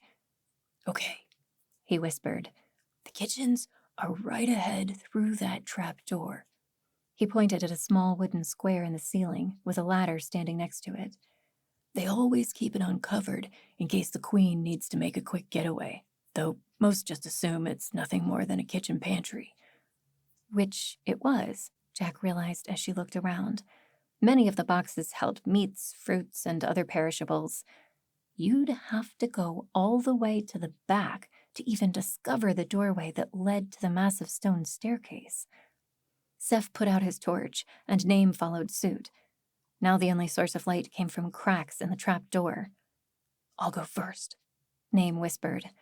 There may still be people left cleaning the dishes or something. Jack couldn't hear any signs of movement above them, but she agreed that Name was the best option to go first. He climbed the ladder and gently raised the door. His head went first, and Name paused to look around. Then he climbed the rest of the way out of the trap door, and Jack could feel Amelia bobbing on the balls of her feet in anticipation, echoing how Jack felt. Name's head reappeared as he knelt over the trap door. All clear. Jack let out a breath she didn't know she had been holding, and followed Seth and Amelia up the ladder to join Name. The kitchens were enormous. The queen must entertain a lot of people to warrant having 3 stoves, 5 wash basins, and an inordinate amount of table space. Jack was honestly surprised there wasn't at least one person working in the kitchen at all times. They'd need a lot of manpower just to keep the place clean, let alone cook. The bathhouses are down the hall on the left. Then make a right and another left, Seth instructed Amelia. If you run into anyone, you can just pretend to be one of the queen's ladies-in-waiting. Amelia took the scarf from her face. So was there any reason for me to wear this? She tucked it under her belt and walked out of the kitchens, giving Jack an excited wink as she left. Name peeked outside the door as Amelia left. The coast is clear for now. I say we move. Jack could feel her heart pumping in her neck as they tiptoed around the palace, expecting to run headlong into a guard, or worse, the queen herself around any corner. It was amazing how few people inhabited such a big space. Even when Jack had visited the palace the first time, she hadn't seen many people. And now, with everyone at the execution, it seemed almost abandoned. But that didn't stop Jack from worrying.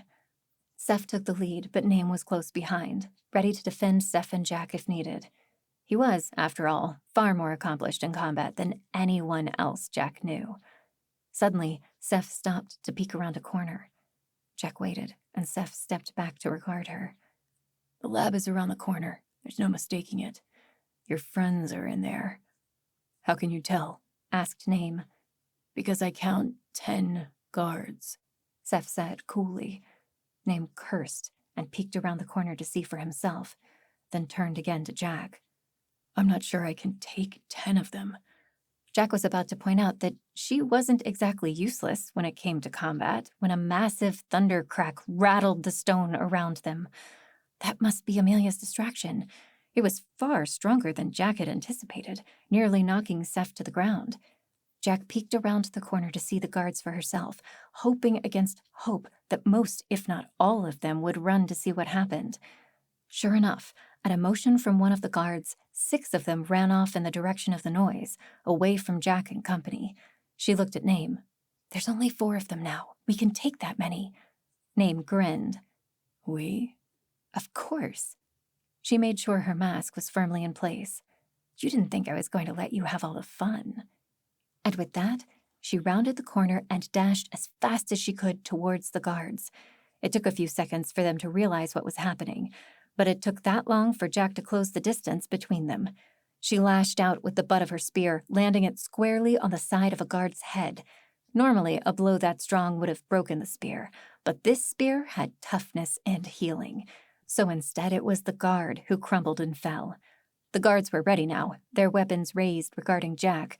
One reached out his hand, and Jack felt invisible bonds surround her, pinning her arms to her sides. The man was telekinetic. But a split second later, Name was beside her, doing a fancy grace-laden spin as he leapt.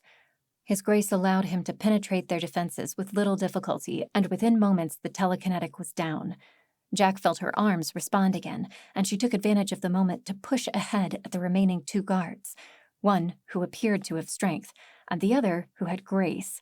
Both kept their attention on Name and didn't see Jack coming until it was too late.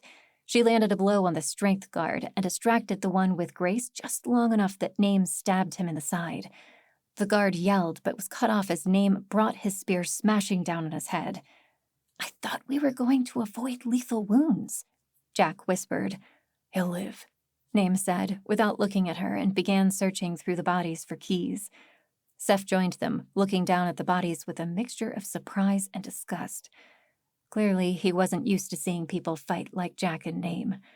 Jack ignored Seth and frowned at Name. "You know, you've been awfully grumpy lately." "So have you," he said. "I saw how you retreated away from everyone when your little friends were taken. Glad you figured that out." "What do you mean?" "Well, you're always a lot happier when you're doing something. I, on the other hand, get grumpy, as you call it." Jack's eyebrows furrowed. "Why?" He looked up from his searching the guards and grinned at her. "Because whenever you decide to do something crazy, I usually end up doing most of the work." "Ow!" he said as she whacked his rear with her spear. Finally, Name recovered a ring of keys from one of the unconscious guards, and it didn't take long before they found one that opened the door with a satisfying click. It creaked as it slowly opened. Chapter 16. The first thing Jack noticed was the stench. It smelled like the Watchers after marching for 2 weeks without a bath. For once, Jack was glad they were all wearing masks. But as more light entered the room, she forgot all about the smell. The room held 3 separate stone tables, and on each one lay a body with a human torso but a long fish's tail instead of legs. The water fae. Their skin was wrinkled, and dry skin and scales flaked off their bodies. Dried blood coated portions of the stone tables, and none of them were moving. On the wall were various tools and instruments that Jack could not identify, but none of them looked friendly. Jack rushed to the nearest fae, recognizing her as Sarai, the one who had done most of the talking when they first met. Jack felt the girl's neck, and nearly cried out loud with relief when she felt a faint pulse. "They're still alive!" Sarai groaned, and her eyes fluttered open to look at Jack. "What? Who? I know you." Jack leaned close. We're here to get you out. Glancing at Name and Seth, she waved one hand. Let's get them up. The other guards will be back here soon. Name and Seth didn't argue. They each took one of the two other Fae at the tables. None protested, barely even conscious as they were lifted up. Jack followed suit and reached her arm around Sarai to lift her up. The water Fae felt light, so much lighter than Jack expected. From the look of things, they were extremely dehydrated and needed water soon. She hefted Sarai's body onto her shoulder and, holding her spear in the other hand, began to make her way outside the room, sparing a glance in each direction before retreating the way they had come. She didn't turn, but heard Name and Seth following behind her. "Weren't there 4 of you?" she asked as she half walked, half ran back to the kitchens. "And what about Danon? What happened to him?" "Dead," Sarai croaked from over Jack's shoulder. "They experimented." Jack felt her face grow hot, and not just from the exertion of carrying Sarai. What had they been doing to these poor people? Whatever it was worse than Jack had anticipated. "What about the relic? Have you seen it?" she asked as they continued. "Not," she groaned through the pain as she bounced up and down on Jack's shoulder. "Recently, one of them, a priest, tried to use it to reverse what happened, or maybe make it worse. Then they took it away. I think they don't understand it." Jack gritted her teeth. Of course, the royal priest was involved in this somehow. "Well, we'll get you out. You won't have to worry about them anymore." "Thank you." It was a simple statement, but Jack could almost feel the waves of relief radiating off of Sarai. They were blessed not to run into anyone on their way back to the kitchens. Everyone was likely away at the execution or investigating Amelia's explosion. Speaking of which, "Do you think Amelia got away?" she asked Name as they filled into the kitchen. "She was supposed to meet us here." Seth set the water Fae he was carrying down on the stone floor and opened the trap door. "Can we risk going after her?" he said as he climbed. Once down the ladder, he waved his hands, indicating that Name and Jack should lower the Fae to him. "I don't know." Name lifted his Fae and gently lowered him down to Seth, who received him with the same careful attention. "I can go," Jack volunteered as she began lowering Sarai down to Seth as well. "I wouldn't recommend that," Seth said. "We all stand to lose the most if you're caught." "If I'm your prophesied hero, then I won't be," Jack said. "I'm not sure that's how it works. There's also your Fae. We can't take more than one each." "It's okay," Name chimed in. "With grace, it shouldn't be too hard to take one of them down, then climb up quickly for the other."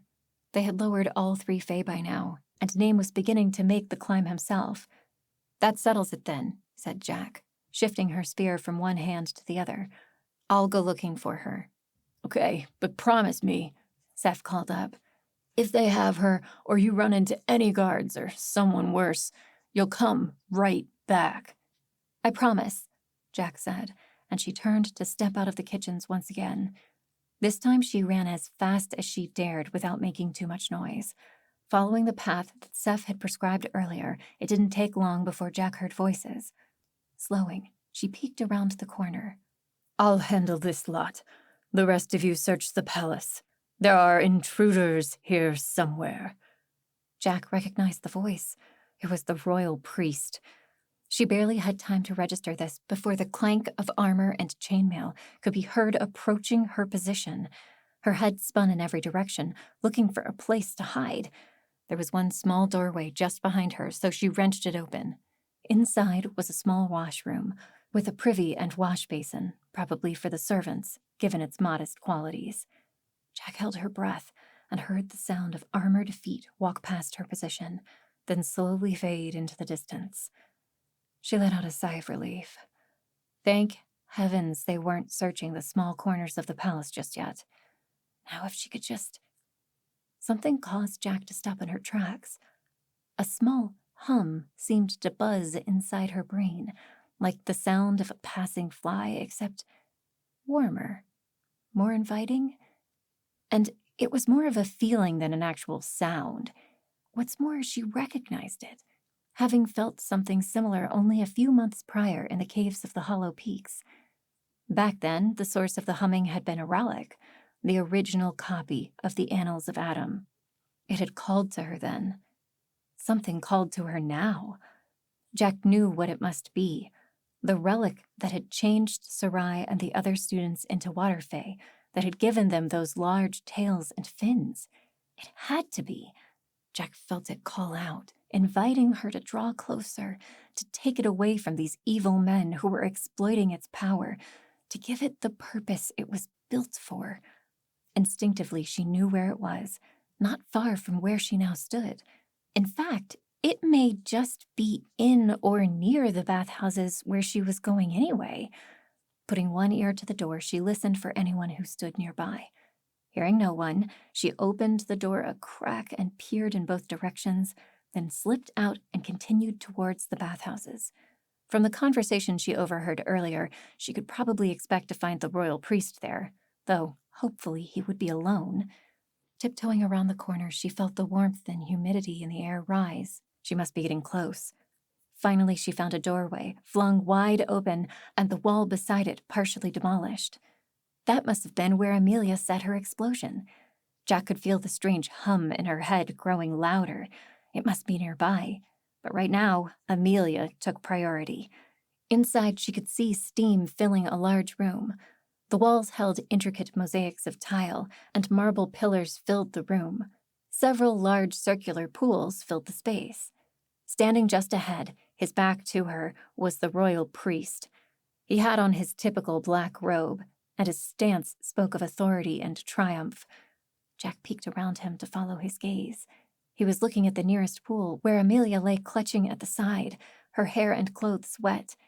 What? Had she decided to go for a swim? "Well, well, isn't this interesting?" the priest said to Amelia. Jack wasn't going to let him say any more. There were no guards, for now at least, making this her best chance to get Amelia out, though she found herself distracted. The buzzing in her head had grown so loud.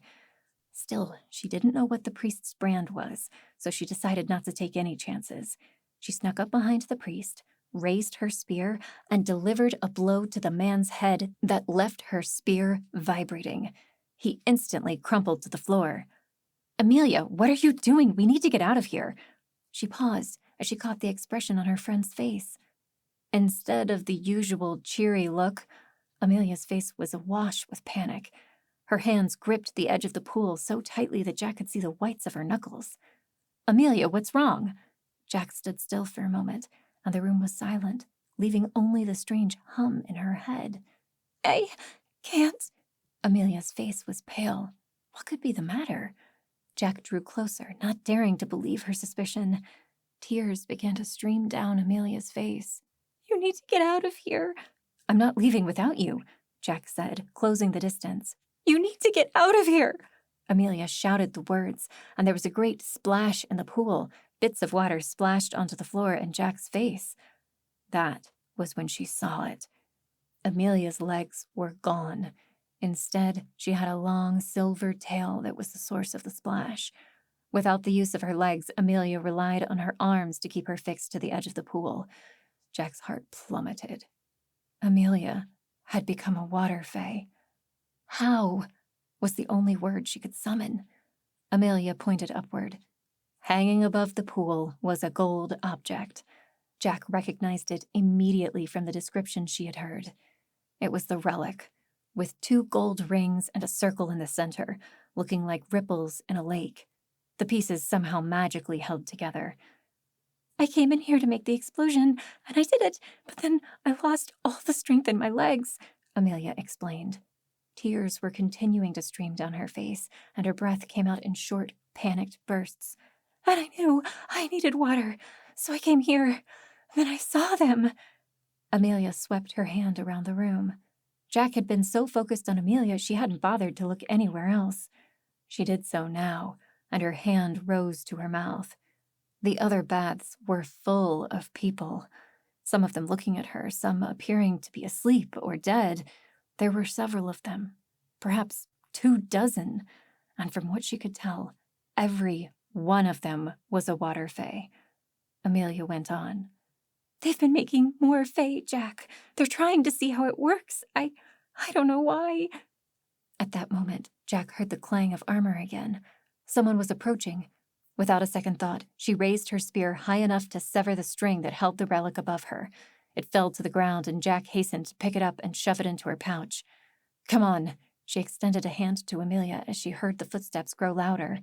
Whoever was coming, there were a lot of them. I told you I can't go with you, Amelia yelled. You'll never get away if you're carrying me. We came all this way to get the others out, and we carried them. I can get you out, too.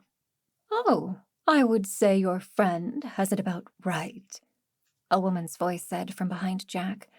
She spun to see the Queen, standing at the entrance surrounded by guards. These men and women had different kind of armor and looked far more dangerous than the others. These were likely the Queen's personal guard. Well, well, said the Queen, glancing down at her royal priest who still lay unconscious on the floor. I admit, I didn't expect anyone to actually try and break into the palace. I see you've already taken possession of the relic. How did you get in? Actually, never mind that. We'll have all the answers from you eventually. Guards. The soldiers on either side of the Queen stepped in, surrounding Jack. She began to panic. How was she going to get out of this one? She was surrounded. Her friend couldn't help, and there was no way she could fight her way out. To add to the trouble, she felt her arms snap involuntarily to her sides, and her spear fell out of her hands. There was a telekinetic in the group. Jack closed her eyes. She was caught. Hello, Thelma, said a quiet voice. Jack's eyes snapped open. Armor groaned as nearly every guard in the room turned to follow Jack's gaze. The Queen turned more slowly, but her face was white. In the doorway stood Seth, his mask uncovered, his hands hanging loosely at his sides. Seth, my boy, said the Queen, her face recovered from its momentary shock.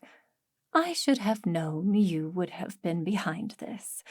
You always did carry a fascination for relics. Let them go, Thelma.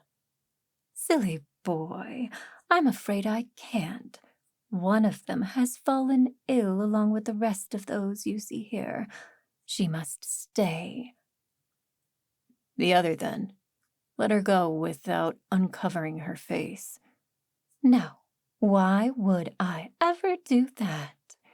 The Queen's voice had taken on a motherly tone, but it was clear that anger boiled just beneath the surface. Jack had an idea of what was coming. She didn't know Seth's past with the Queen, but she knew it wasn't good. Don't do it, Seth.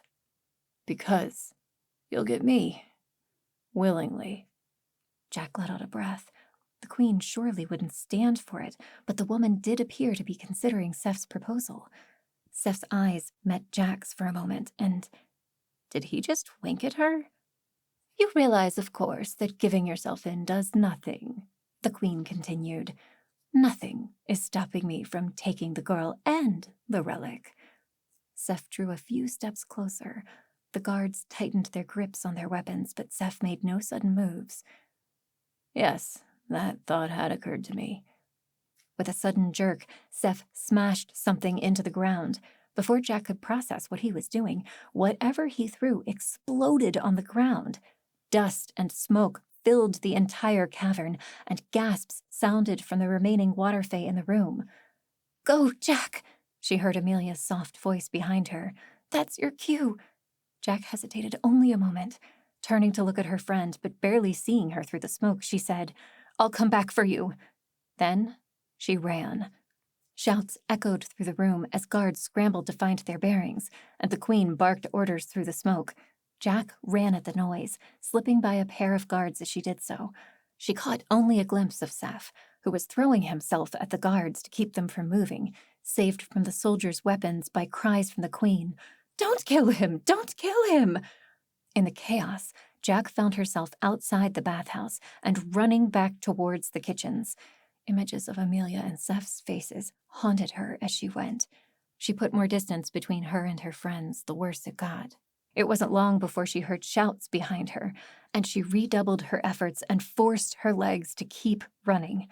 The hallways seemed to elongate, and Jack felt like she was in a dream, unable to run fast enough. But the kitchens were just ahead. She flew into the large space and scrambled down the trapdoor inside, pulling the door closed behind her. She could still hear shouts, but none of them were in the kitchens yet. Perhaps they hadn't seen her go in? Not about to take chances, she flew towards the edge of the hidden room that led to the stairs. There was a light ahead. Name emerged from the top of the stairs just as Jack arrived. He held a torch, and Jack could see Sarai and the other water face Seth had been carrying. "He raced after you once I was partway down," Name said, his voice strained as though worried Jack would blame him. "Is he with you? Where's Amelia?" The void in her stomach grew stronger, but Jack pushed it aside. "We don't have time."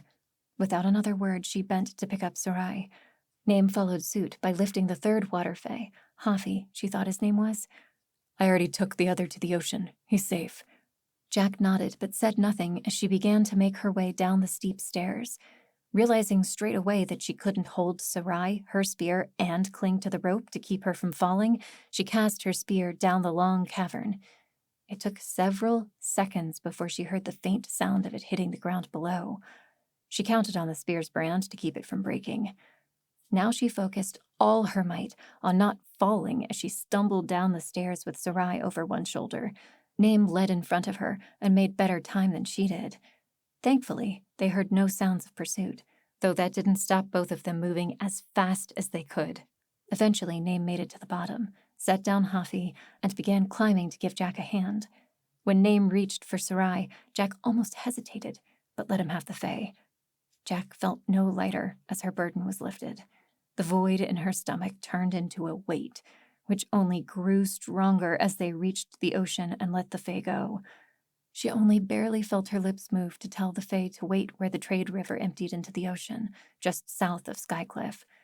They had rescued the fae, and Jack had the relic. But that meant nothing to her right now. She had lost 2 dear friends, and worse, Amelia was one of the fae now. Perhaps the relic really was dangerous. She resisted the urge to throw it into the ocean after the fae that swam away, looking far healthier now that they were in the water. Something grabbed her arm, and she looked down to see Name's hand there. He spoke something to her. They needed to leave. People were coming. Jack let him lead her away from her friends, away from her failure. Chapter 17. There would be no sleep that night, no matter how hard she tried. Name had taken her home but then left, and she hadn't dared to ask him to stay. Now she was alone, lying in bed with her clothes still on, and feeling nothing but the crushing weight of her failure pressing down until she thought she might suffocate. Why had she ever thought it would work out to break into the palace?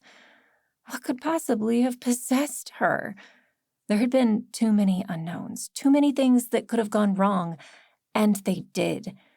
She should have remembered that the relic might change more than just the students that had discovered it, but she had no reason to think that they would take it out of the void box. Perhaps the queen and her priest were responsible for some of the missing people Jack had heard rumored through the streets. They were using them to experiment. And now they had her friend, too. Broken brands! Jack shot up from lying on her bed. She had carried the relic with her this whole time, and into the college, no less. People were in danger. Everyone was asleep, but she knew this couldn't wait. She grabbed her pouch and ran out the door. She didn't slow to keep her footsteps from echoing through the hallways. She simply ran for all she was worth to Gabriel's quarters. Arriving, she pounded on the door. When no answer came, she pounded again. Her fists felt a mild tingling from the impact. "Relics," she heard from the other side. "What in the name of—" Jack heard several latches click into place, and then a creak as the door swung open. Gabriel stood there, still in his nightclothes, and wearing a fully irritated expression on his face. That expression changed the moment he saw Jack. "What's wrong, girl?" he said. Apparently, her face echoed how she felt inside. where to begin. Tell him the whole story, or... She settled for handing him her pouch without saying a word. Gabriel looked inside, and his eyes widened. Where did you get this? It's a long story, but you need to contain its magic like you did before. It could change people here. It changed... She couldn't say it. Her throat closed, and nothing came out. Gabriel looked like he needed to know more, but retreated into his room with the relic. Jack followed and found him placing the relic in a chest he kept in the corner. Then he shut the lid, secured the latch, and his hand glowed as he branded the chest with a void brand. Jack felt herself give a sigh of relief. At least now it couldn't hurt anyone else. Now, girl. Gabriel turned, and Jack took a step backward. There was a fire in Gabriel's eyes that she had never seen before. I assume you went against my advice and did something stupid. Start from the beginning. Jack hung her head. He was right. She had done something stupid. She began by telling him about Seth and how he knew of a secret passage leading into the palace.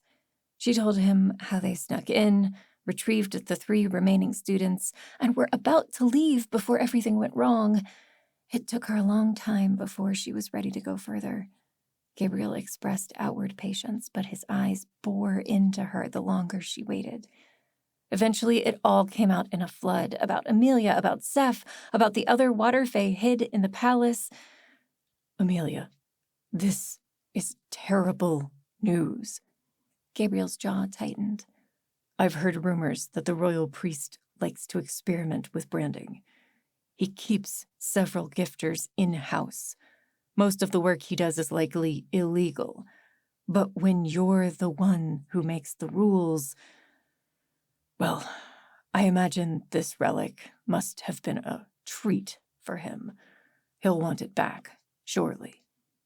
Jack nodded, and they sat in silence for a while.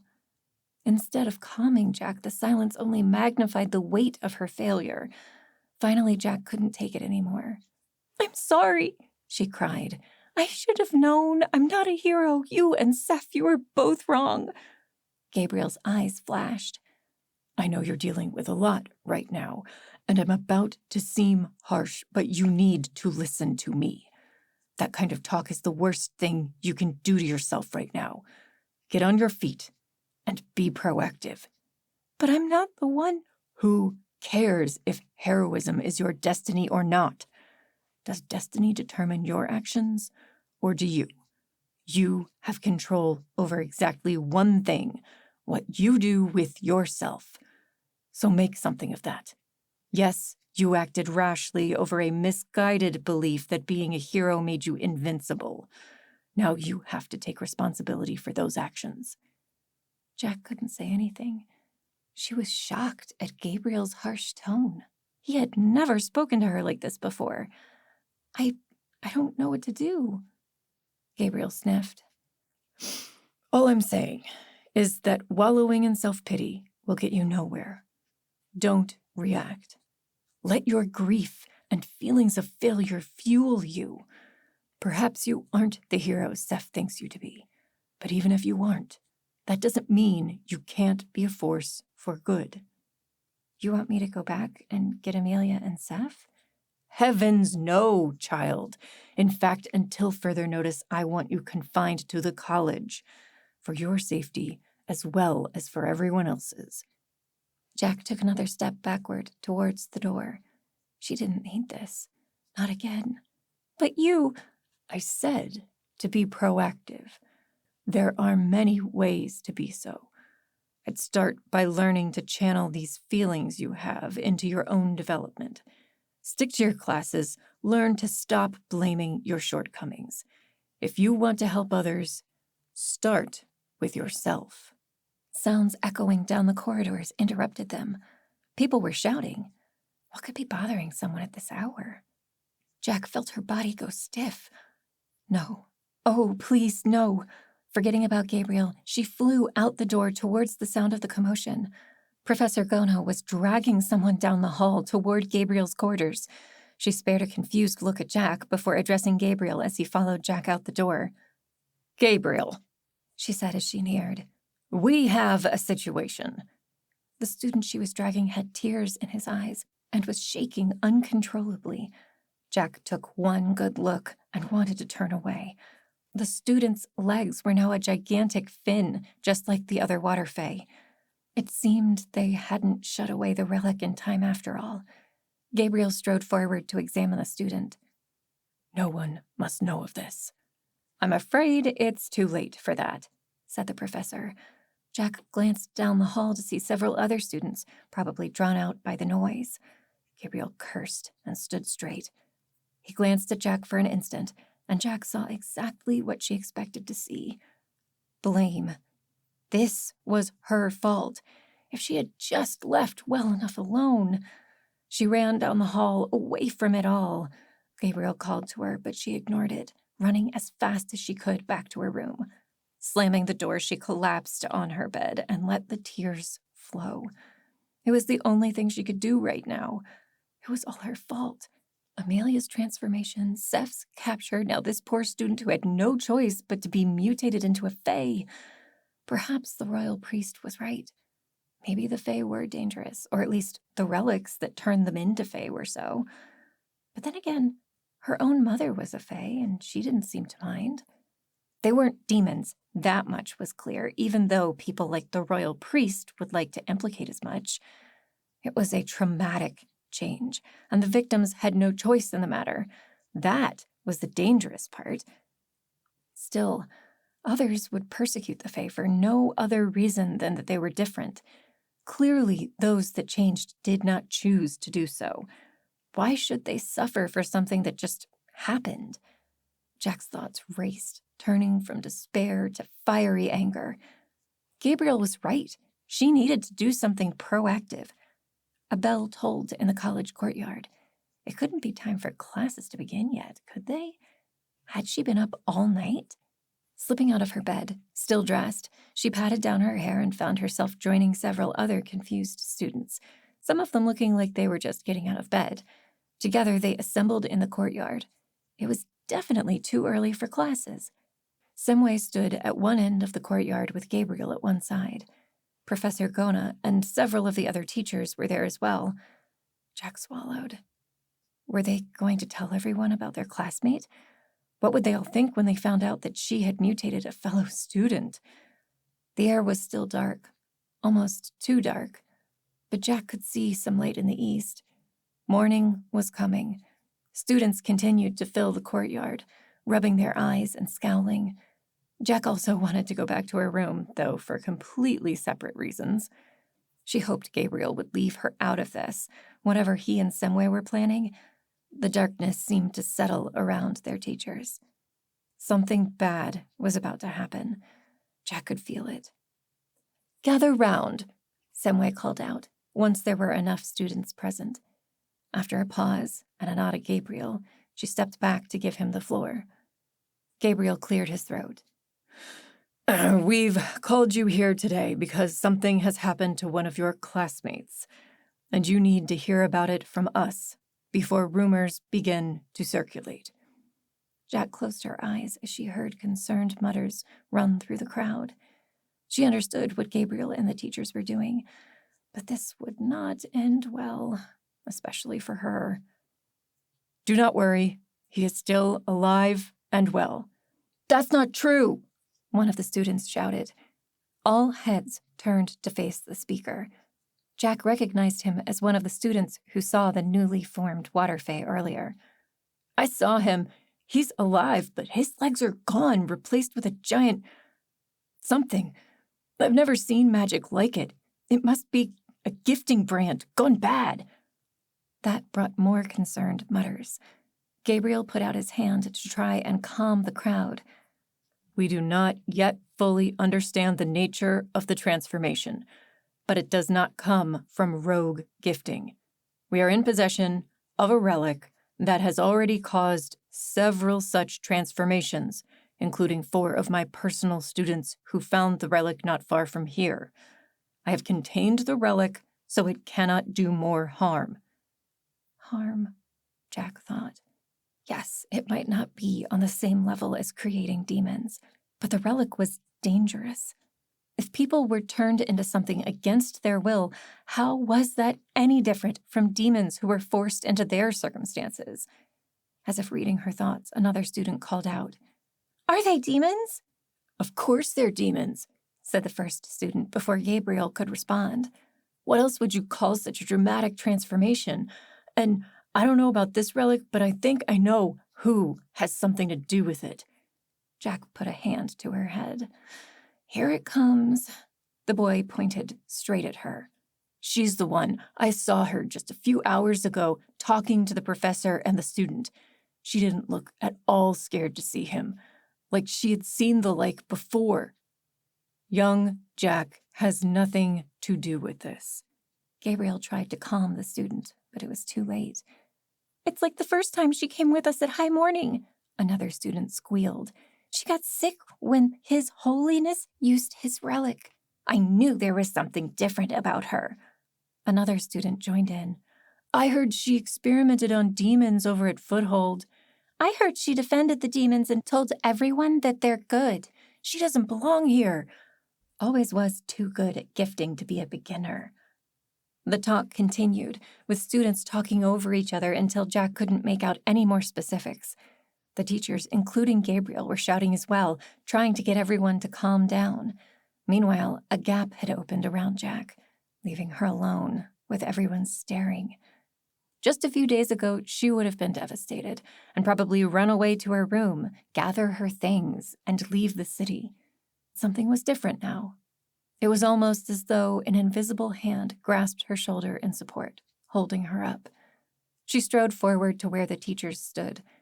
She walked past them to the stone wall behind, where a small ledge stood some 3 or 4 feet high, enough for her to climb and look out to see everyone. Some of the students quieted down, but most were still shouting. Some at her, some at the teachers, some at other students. It was a mess.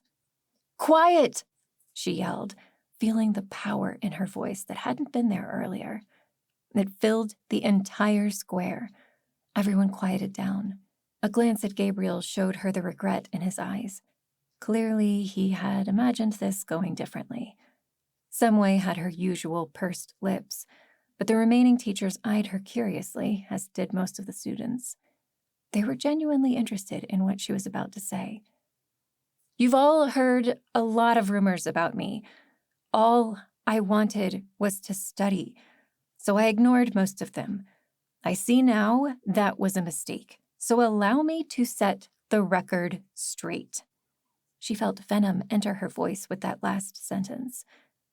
"My name is Jack Draconis. I grew up in a farming and grazing province called Riverbrook. Less than a year ago, it was attacked by demons, and I lost my father and many of my friends. I joined the Watchers, hoping I could get revenge. Then I discovered a people some of you may have heard of, the Fae." That provoked a reaction, though no one said anything. Even the one student who had riled up the crowd looked at her expectantly. "I call them the Shadow Fae," Jack went on. "They too were changed by a relic, but they were still people. I've learned very quickly the differences between them and demons could not have been more pronounced. I heard it taught that the Fae are merely a new kind of demon, but I've seen them, and it is false." "How can we believe you?" a student called out. She ignored him.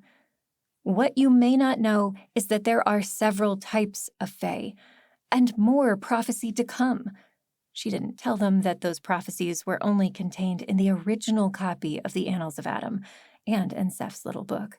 They didn't need the details yet. "So far, I've seen 3. Fae of shadow, light, and most recently, water. I expect there may be more." "You're lying," the troublemaking student said. "I can confirm everything she said," Gabriel chimed in. His face was completely passive. "I've even met the same Fae." "And my point is," said Jack, "yes, the change has happened unexpectedly, and usually there's a relic involved, and I don't know yet why these changes are happening now, but I do know that the Fae are not demons. They are people, like you and me, but with different appearances and different abilities. Think of them as possessing new, undiscovered brands. My friend will never walk again, said the student. So that was why he was so upset. The latest victim had been his friend. I'm sorry for your friend, Jack went on, still feeling unusually calm. This power must be contained, I agree. But all I'm saying is that he's not a demon. None of the Fae are. She thought she saw some of the students nodding in thought.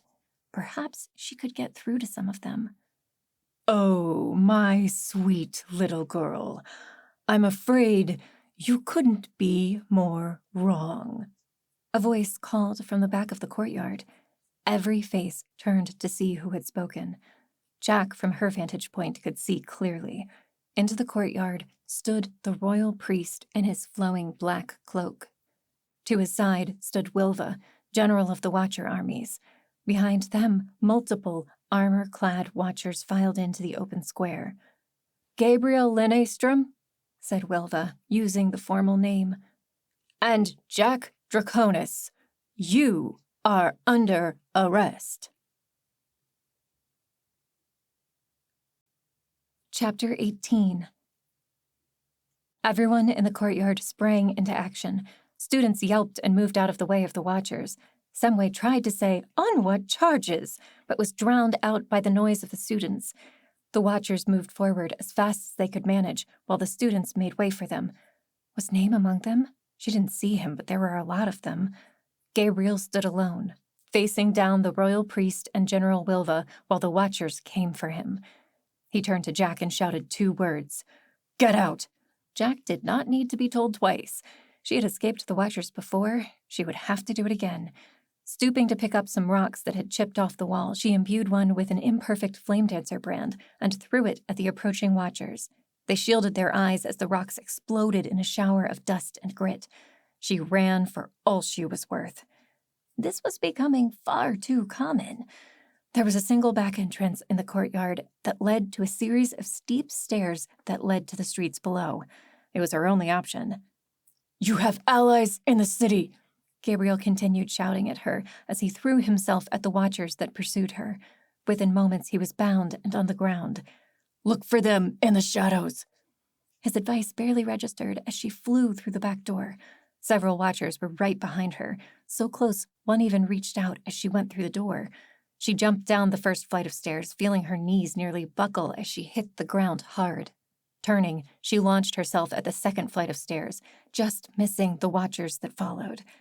A good thing none of them was a telekinetic, or this chase would have been over by now. One of them did a fancy flip and landed in front of her. The elegance of his movements told her this one had grace. She was going to have to fight. But without her spear and with more soldiers coming through the back door, she had no hope. Suddenly, the Watcher's eyes furrowed in confusion, and he looked all around. Where did she go? He said. Jack looked from him to the Watchers behind her. All of them were staring around in confusion as if they couldn't see her standing right in front of them. Whatever was happening, she needed to take advantage of it. She pushed past the Watcher blocking her way. He yelped as the somehow unseen force caused him to topple onto the steps. Not very graceful after all. She didn't stop running until she was far from the college, on the edge of the city near the south gate. Ducking around a corner, she took a moment to catch her breath. What had just happened? One moment, the Watchers had been chasing her, and the next it was like she was invisible. Wait a moment. Jack felt her excitement rise. She knew of some people who could stay invisible. Could one of the Shadow Fae be here? She glanced around herself, suddenly aware that a Shadow Fae might be right next to her, and she wouldn't even know it. Feeling exposed, she walked a bit further and found an isolated alley next to the city wall. She didn't see anyone around, but was it her imagination, or could she feel a pair of eyes watching her? Is someone there? She called out into the nothingness. Her eyes scanned the shadows. Had this been what Gabriel meant? Were the Shadow Fae in the city? You know, a voice breathed to the left of her. You're not a half-bad runner. Jack's face brightened. She knew that voice. A second later, her mother materialized in front of her. Her dark skin and green eyes seemed to fill the shadows around her, but there was no mistaking that smile. 1,000 emotions suddenly welled up inside Jack, and she threw herself at her mother in the biggest hug she could muster. She felt her eyes begin to burn as tears welled up. "Mother!" "I missed you." Carlona returned the embrace, allowing Jack to melt into her arms. It was the best feeling Jack could imagine. For the first time since arriving in Skycliff, she felt completely safe. When they finally broke their embrace, Jack couldn't help but stare at her mother. "Why are you here?" she asked. "I thought you were helping Skellig rebuild Foothold." Carlona's lips made a line. "We were, but someone from Skycliff was sent to depose Skellig. She was demoted and had to flee for her life." "What?" Jack said, aghast. It couldn't be. Skellig was one of the best officers she knew, and the only reason they had been able to successfully fight Kaldane and his demon army. Her mother nodded. "Apparently, the order came from the highest level. She was to be court-martialed for betraying Kaldane." "But Kaldane was—" "I know, but that made no difference, it seemed. But Skellig got away. Last we heard, she was heading to the southeast mountains to investigate some reports we've had of more Fae residing there." That got Jack's attention. "There are more Shadow Fae in the mountains?" Carlona shook her head. "Not Shadow Fae as far as we know, but the Queen has had a steady supply of armor and weapons coming out of those mountains, and none of it comes from trade. We suspect Fae are the cause." Jack nodded. She had seen the constant flow of wagons coming and going. A name had mentioned guarding some merchants, something a watcher would rarely be called upon to do. "What do you think they need it for?" Carlona shrugged. "It's hard to say, but it almost seems like they're preparing for war." "So why are you here?" she asked again. Well, ever since we met you, we've increased our spy network far wider than before. As you can imagine, we make great spies." Jack smiled, but her mother continued. "We began to hear strange reports of demon activity in this region. Demons infest the area, yet no one sees them. Even we have trouble spotting them sometimes. But they're there, surrounding the city and the land around it." Jack frowned. "I haven't seen a single demon since arriving here, and I've been out of the city several times. Why wouldn't they attack?" "We don't know, but they appear to be restrained, just like the demon army at Foothold. We don't know how, or rather, who is doing it." "Do you think they're the reason the Queen is stockpiling the weapons?" "Possibly, but we're almost certain they don't know about the demons. Whatever it is, it's big, and so I came here with several of my people to investigate." She put both her hands on Jack's shoulders. "And to warn you." "Thanks, but I think I have other problems at the moment." "Yes, you have definitely caused a lot of trouble." Carlona grinned at Jack. "But from what I've heard about some of the goings-on in this city, I would have expected nothing less." Jack smiled for the first time since before she lost her friends. "With your help, we can get the rest of the water Fae out."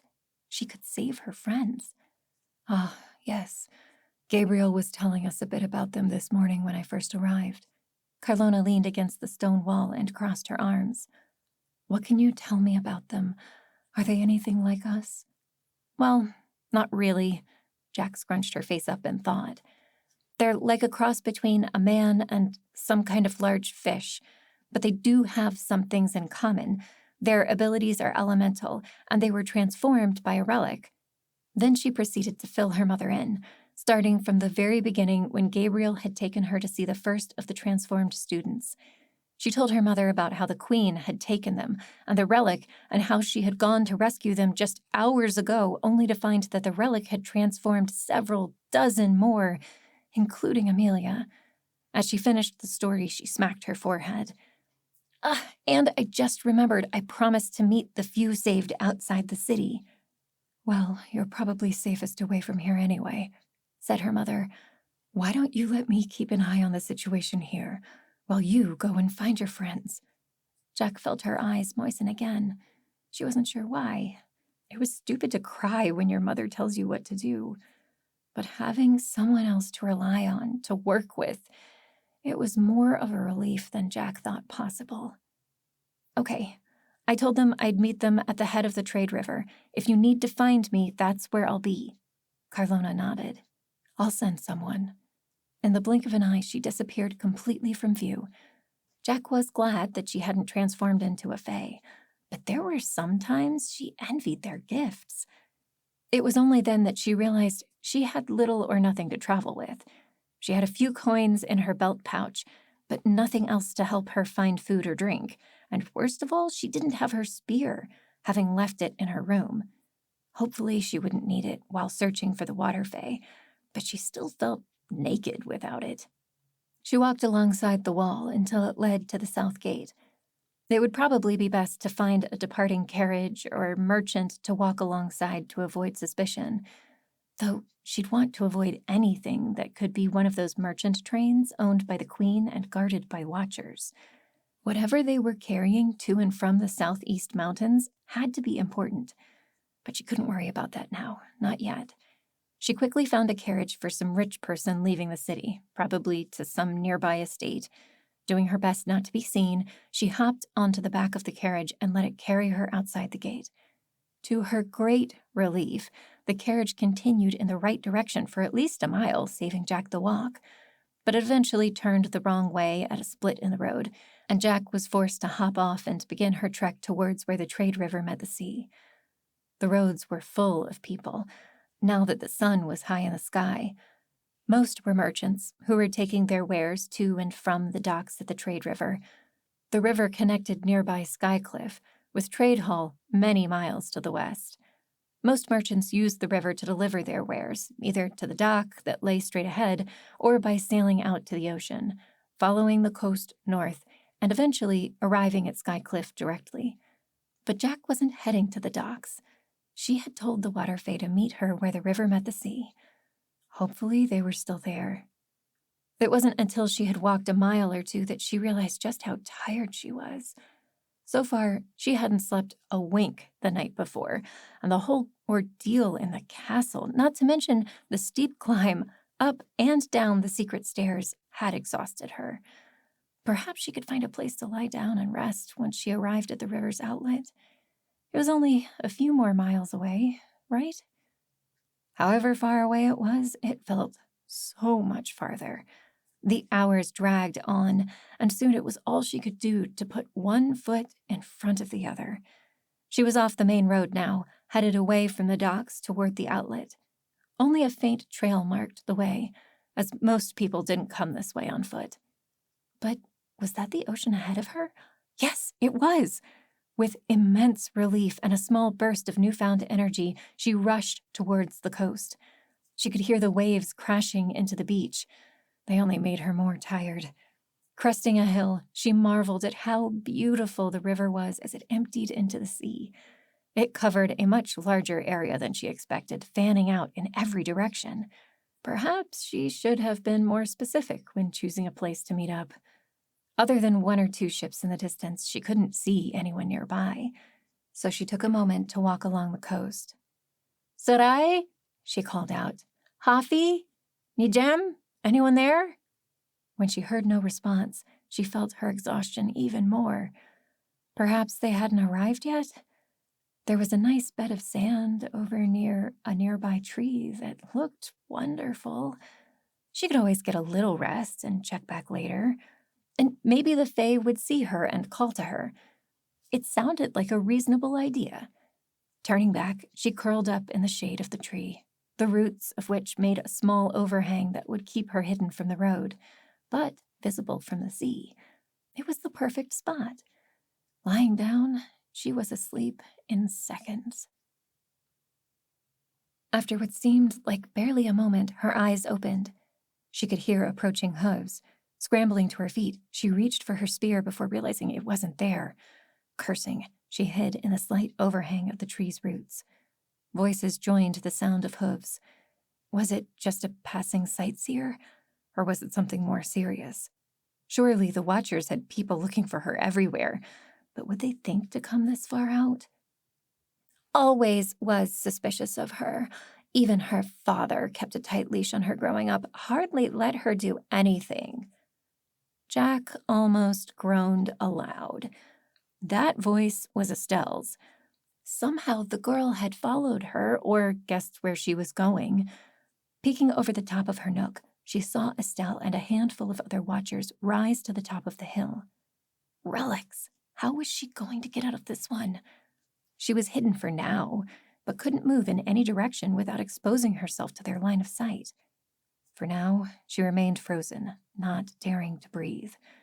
She might have slept for an hour or so, because the sun was lowering behind Estelle and the Watchers. Hopefully the dim light would work to her advantage. I used to feel bad for her, living the sheltered life that her father imposed on her, but I eventually learned that she was just as bad. Always had her nose in that journal of hers, thinking she was so much better than the rest of us. Jack shrugged off Estelle's comments. The girl's attitude toward Jack was nothing new. The sound of horses grew louder, then muffled as they stepped into sand. Jack held her breath. Estelle's snide comments continued, but stayed on the opposite side of her tree, moving from one side to the other. Did she dare hope they would pass by on the other side? Estelle stopped talking for once, and Jack resisted the temptation to look up and see what they were doing. Then Estelle continued, her voice further away now. Keep an eye out on the oceans, too. We might find those water demons while we're out here. Jack breathed a sigh of relief. They were moving away from her now. The light was dimming. Perhaps if she could just sneak in the opposite direction. Jack. Jack's heart nearly leapt out of her chest as she spun to face whoever had spoken. Lying on the beach, not 20 paces away, was Sorai. She was perched on her stomach just beyond the waves, looking like she had pulled herself there with her arms. Her large fin flapped around behind her. Jack ran to her. Sorai, she said in a hoarse whisper as she approached. They could have seen you. They're obviously not looking very hard, Sorai replied. They didn't see either of us. Suddenly, water flowed around Sarai from the beach, but instead of falling back as it usually would, it gathered around Sarai and pulled her up so that she sat in a column of water. Whoa, Jack said, her mouth hanging open. We discovered recently that we have some control over the water around us, Sarai said, looking down to see the water supporting her. That sounds useful, Jack said. You might be able to use that the next time someone tries to take you away. Hopefully you won't have to. Indeed, Sarai shivered. Where are the others? Jack asked. They're just offshore. We tried waving to you before, but you didn't see us. I'm sorry, but you're looking much better. And it was true. Sarai's face no longer looked wrinkled and pale. Color had returned to her cheeks, and she almost looked like she had gained weight, even though she had only left the palace a day earlier. The water does some good. I feel better than ever, even in salt water. We weren't sure how the salt would affect us. Jack smiled. I'm glad you're feeling better. Us too. So, what is the plan now? Jack felt her face fall. I honestly don't know. There are shadow fae in the city now, meaning we have more allies than before, but at this point, I would suggest you get as far away from the city as you can. Sarai shook her head, but looked curiously at Jack. Shadow fae are here? I would love to meet some of them, but we can't leave now, not when others of our kind are still at the palace. Jack frowned. Your kind? They were just mutated by the relic like you. Do you even know them? No, but I think you don't quite understand what it's like to be one of us. Sarai searched for the right words. We're whole. Yes, at first it was a shock to see our legs go and turn into something completely foreign. We thought we were turning into demons. Jack nodded. That's what most other people seem to think too. Yes, but it's not like that. It's almost as if we're meant to become these. Water fae? She wrinkled her nose. We're going to have to come up with a better name than that. Jack felt a smile grow on her face. That's what the shadow fae say as well. But the problem I see is that people don't seem to have a choice. They mutate into a fae or they don't, with no say in the matter. And I understand how that will be difficult for some to acknowledge, but since we've been water fae the longest, we can tell you that we don't feel like it was random. What do you mean? I mean that we think we were meant to turn as the others are too. We feel like there's something big coming. I can't explain how. It's almost instinct. But whatever it is, we're sure we have a part to play in the years ahead. Maybe even months. Jack nodded. She wanted to believe that, but she still found it difficult to believe that the relic was anything but a danger to her friends. Perhaps Soraya was right, though. At that moment, she wished more than ever that Amelia was there. She always had a knack for looking at the bright side. She could use more of that now. So, if you're not leaving, then what will you do? Soraya met Jack's eyes. There isn't much we can do in our current circumstances. She glanced down at her tail. I hate to ask this of you, Jack, but you're our only hope to get our brothers and sisters out. There it was again. If the situation hadn't been so serious, Jack would have rolled her eyes. She wasn't a hero, so why did everyone expect her to be? She could barely take care of herself. The Watchers were looking for her. Everyone at the college hated her, and she had lost most of her allies. Once again, she found herself thinking about Name. What had become of him? Had he been arrested like Gabriel? Wherever he was, she was alone now.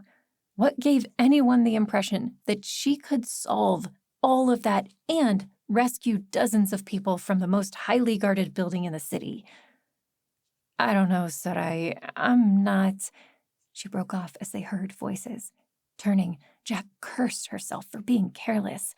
Estelle and her small band of Watchers were returning the way they came. I could have sworn I heard something over here, Estelle said. They were staring straight in Jack's direction. Why didn't they see her? She was standing right in their line of sight. The light wasn't that dim. She glanced at Sarai, who looked equally confused. I don't see anything, said one of the other Watchers. Jack recognized him. He had been there when they whipped Seth, and he hadn't seemed too pleased at the time. Now he just looked annoyed. You can't hide on this beach. I'm telling you, I heard voices, Estelle insisted. Suddenly, it dawned on Jack what must be happening. Instinctively, she scanned the area around them. But of course, that was foolish. If Estelle and the Watchers couldn't see them, there was no way. Ow! Estelle yelled. Who did that? She clutched at the side of her head, where a large lump of what looked like wet sand stuck to the side of her face. If Jack hadn't been doing her best not to utter a sound, she would have laughed. No one, sir. We only... But the Watcher cut off as Estelle yelled. Another lump of wet sand hit her in the chest, and another hit one of the other Watchers. Their horses began to look skittish, and one Watcher had to hold on as his mount lifted itself on its hind legs. Estelle had gone silent, looking this way and that. Fan out, she ordered. Find whoever's doing this. I can't really see anything, said another Watcher. He was clinging to his horse for dear life. Me too, said one of the soldiers next to Estelle. Did the sun go down already? Estelle was looking paler. Follow me, she said, and heeled her horse forward, taking the path that led away from Jack's position and back towards the city. The other Watchers must have been able to see their commander well enough, as they reined in their horses to follow. When they were safely away, Sarai whispered, What just happened? I thought we were caught for sure. Jack was feeling much better. Now she understood why Estelle hadn't seen them earlier. You can come out now, she said to the open air. Or are you going to leave us as confused as those Watchers? The air shimmered off to one side, and Jack turned to see a dark figure emerge from the shadows. In the dim light, she vaguely recognized the fae's stance. Vander? Hello, Jack. It was Vander. Jack ran forward to embrace him. Vander had been the first shadow fae she had met, though he hadn't said much at the time. He returned the embrace with a warmth that nearly matched that of her mother. Vander, this is Sarai. She's a water fae. Or at least, that's what we're calling them now. Vander inclined his head. It's an honor. I've only met one other race of fae before today. The honor is mine. Sarai stared at Vander with a mixture of awe and apprehension. The others will want to meet you. She whistled, and Jack turned to the ocean.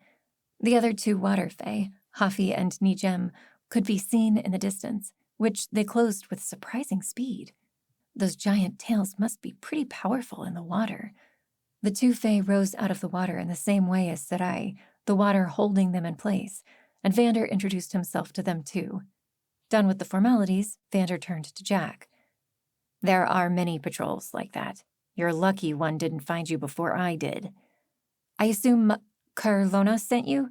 Jack asked. Vander nodded. We're holed up not too far from the city. It will be safer for you there. Jack turned to Sarai and the others. Will you be okay on your own? All three of them nodded. Of course, they can't catch us in the ocean, Sarai said. She was looking expectantly at Jack. About what I said. I know, Jack sighed. I'll do my best to get your people out. And with that, they parted ways. Jack accompanied Vander while the water fae swam out to sea. Chapter 19. When she finally arrived at the Shadow Fae's encampment, she was too tired to marvel at how it seemed to simply appear in front of her eyes, and gave her a much-needed break from her troubles. Though there was something that bothered her, a voice that kept calling her name. She could see it as some dark void beyond her peripheral vision. Jack, Jack, it called to her, and in more than a name. She wanted to go to it. There was power there. Jack, Jack, Jack. The voice suddenly became one familiar to her. It wasn't a void, it wasn't power, it was her friend. Name had one arm on her, rustling to wake her. Startled and disoriented, she flailed about until she realized where she was. Name nearly fell backward at her sudden reaction. Whoa there, it's me. Where am I? I'm with the Shadow Fae. Name, how are you here? Questions popped up in her mind faster than she could answer them. How long had she been asleep? Your mother found me. I was looking for you. Jack snorted. You and every other watcher in town. Where did they assign you to look for me? Or did they suspect you too? Name shrugged. Wilva didn't give me a search assignment. Asked me to keep guard on the camp. I guess she suspected something, even though there was no proof I was there, helping you get the water fae out. But that's not why I came looking for you. Why didn't you come for me? You could have stopped them from taking Gabriel. What? Of course I couldn't. Yeah, but you could have done something, not just waiting at your camp to see what happens. That's not what I did. Well, then what did you do? That's what I'm trying to tell you. Jack bit her lip. She was still tired, disoriented. Of course, Name couldn't have done anything to save Gabriel. Not the way Wilva and the royal priest had shown up with a small army. Besides, defying his general would have only created more problems for Name. And for her. Jack calmed herself, waiting for Name to say what he had come here to say. But he said nothing, seemingly daydreaming about something. She spread her hands out as if to say, why then? Which seemed to jolt him out of his thoughts. Oh, right. I think you'd better come see this for yourself. Name rose and exited the small tent. Okay, so apparently that meant she was supposed to follow. She rose, feeling her muscles protest. Wow, how long had she been lying on that hard ground? It must have been hours. It hadn't felt like more than a few minutes. Yet her mind felt far more alert than before, so that was something. Testing her sore feet gingerly, she pulled open the flap and exited the tent. Once outside, she froze. Dozens of people, men and women, stood staring back at her. Name stood to one side, one hand holding his spear, staring at the crowd, then back at Jack again. Several shadow fae also stood surrounding the people, not in a threatening way, but keeping an eye out.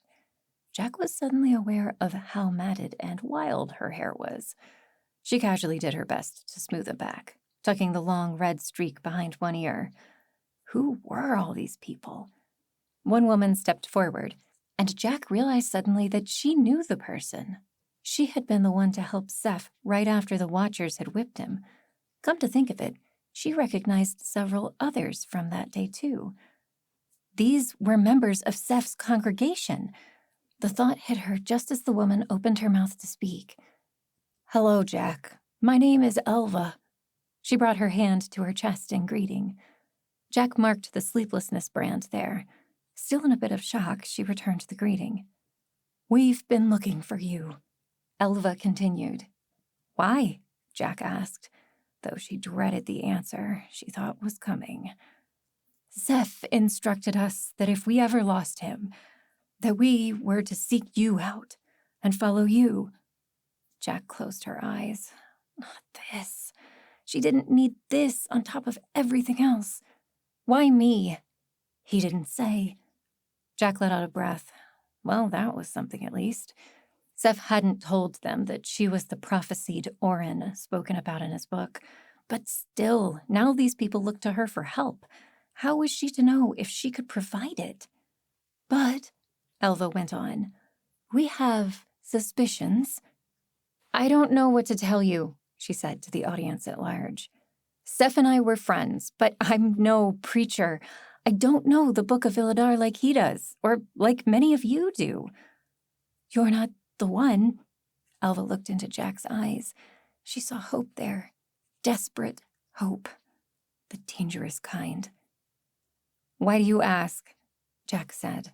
This was not a question she wanted to answer, but with every eye on her, she had to say something. "Because of the position you hold. You are friends with the Fae. You have Seth's trust, but most of all, you have the gift to give multiple brands." Jack froze. "Why would you think that?" No one knew about her ability. No one except Amelia and Name. She looked at Name, and everyone's eyes followed. He responded by tossing his spear at Jack. She caught it gingerly. It was only then that she realized it wasn't Name's spear. It was hers. The two brands of toughness and healing stood out plainly in the morning light. "I managed to smuggle it away from the Watchers after they raided the college," he said. "That spear is yours, correct?" said Elva. Jack sighed. "Yes, it's mine. And you branded it." Jack let her head bow. There was nothing she could say now that would convince them that she wasn't their hero. "Yes, I branded it." A chorus of excited murmurs ran through the crowd. Even some of the Shadow Fae seemed taken aback. "Well then, that is why Seth wanted you to be our leader. You can brand us, make us into warriors like nothing this earth has seen. We can lead the Fae and everyone who will listen to a new and better home." "Now wait a minute." Jack felt her frustration boil. "I'm not the hero you're looking for. I don't even know if I can brand people like that. I might kill you, or worse, turn you into a demon." "Jack." It was Name, and he looked troubled. His arms hung at his sides, and he looked like he was having a hard time deciding. "Before you turn them away, there's something you should know." A few of the others dropped their heads as well. "What?" Jack asked, fearing the worst. "What is it?" Elva and Name exchanged glances before Name continued. "Your friends, Seth, Gabriel, Amelia, and several other of the Water Fae. They're all scheduled to be executed tomorrow." "No." It was all Jack could say. They couldn't execute her friends. Not after everything. But that was foolish. Of course they could. The royal priest would love nothing better than to make a public example of the Fae and their supporters. Besides, there was likely another reason they picked now to have an execution. "They're setting a trap for me." Name nodded. "Probably. But Elva is right, Jack. They may be setting a trap, But they don't know what to expect.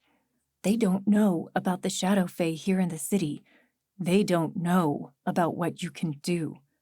He rolled up his sleeve. Jack's eyes widened as she realized what he was about to do. Almost triumphantly, Name raised an arm high into the air. Gasps erupted from all around them as everyone saw the marks on his left arm. There were 3 brands there: grace, toughness, and healing.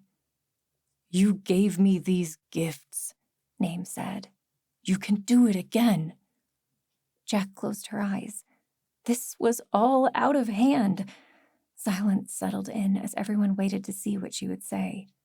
Jack didn't want this. She didn't want to be a hero, but her friends were in danger, and that took precedence right now. Whether she was a hero or not, she would get them out if it killed her. "Okay," she said finally. She held a hand out to cut off the excited murmuring. "But I'm not branding anyone. I've never tested it on a human, and I don't know if I can replicate what I did to Name. I was kind of unaware of what I was doing when I gave those to him." There were a few slumped shoulders and disappointed frowns, but Elva nodded her head as if she understood. "So, Jack," Elva took a step forward and put her hands on her hips, "what do you want us to do?" Chapter 20. They spent the next day immersed in planning. Carlona returned, and Jack filled her in as fast as she could. Just like Jack hoped, her mother agreed to lend a hand, and the hand of the Shadow Fae. Of the 3 forms of Fae Jack had encountered, the Shadow Fae was by far the best warriors, with their ability to move around unseen. They would be invaluable.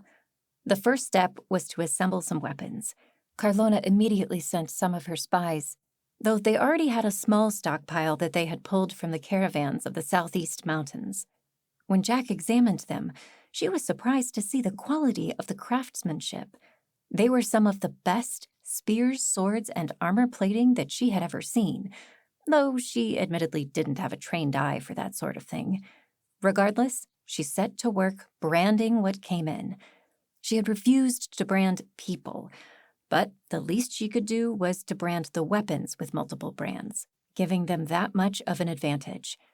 She got through a dozen or so weapons and several suits of armor before fatigue set in. That much branding could drain a gifter of energy. It would have to do. Next, she gathered Carlona, Vander, Elva, and Name to discuss their next steps. It was already late in the night, which meant they had approximately 24 hours before the execution. "What kind of execution is it?" she asked Name once they were all gathered. She had seen more than one form of execution since she had arrived. "Burning at the stake," Name said. "Makes sense. That kind of execution was reserved for heretics and rogue gifters. The royal priest would clearly classify it that way." "Okay, well, those typically get a lot of attention, and we can expect it to happen at sundown, like most executions. We need to act quickly if we want to be prepared by this time tomorrow." Everyone nodded at that, but they all continued to stare at her, as if waiting for Jack to continue. Jack couldn't help but feel a bit foolish, standing there talking like she was in charge. And it was probably foolish of them to listen, but even her mother waited on her next words. "Okay then," she went on after a short silence. "Here's what I was thinking, and please speak up if you think of something better." Everyone nodded, so she began. "Our worst threat is the Watchers," Jack said. "We need to distract them or find a way to get rid of most of them before any rescue begins. Name and I can infiltrate their camps and perhaps set their command building and barracks on fire. That should distract them for a while." Name nodded, one hand to his chin. "That should work." "Our second threat is the royal priest.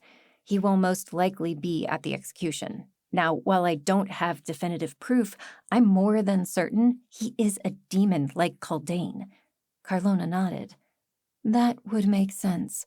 Demons are hiding around the city, but they remain immobilized. We suspect a demon like Kaldane was hiding in the city, controlling them." That brought up another problem.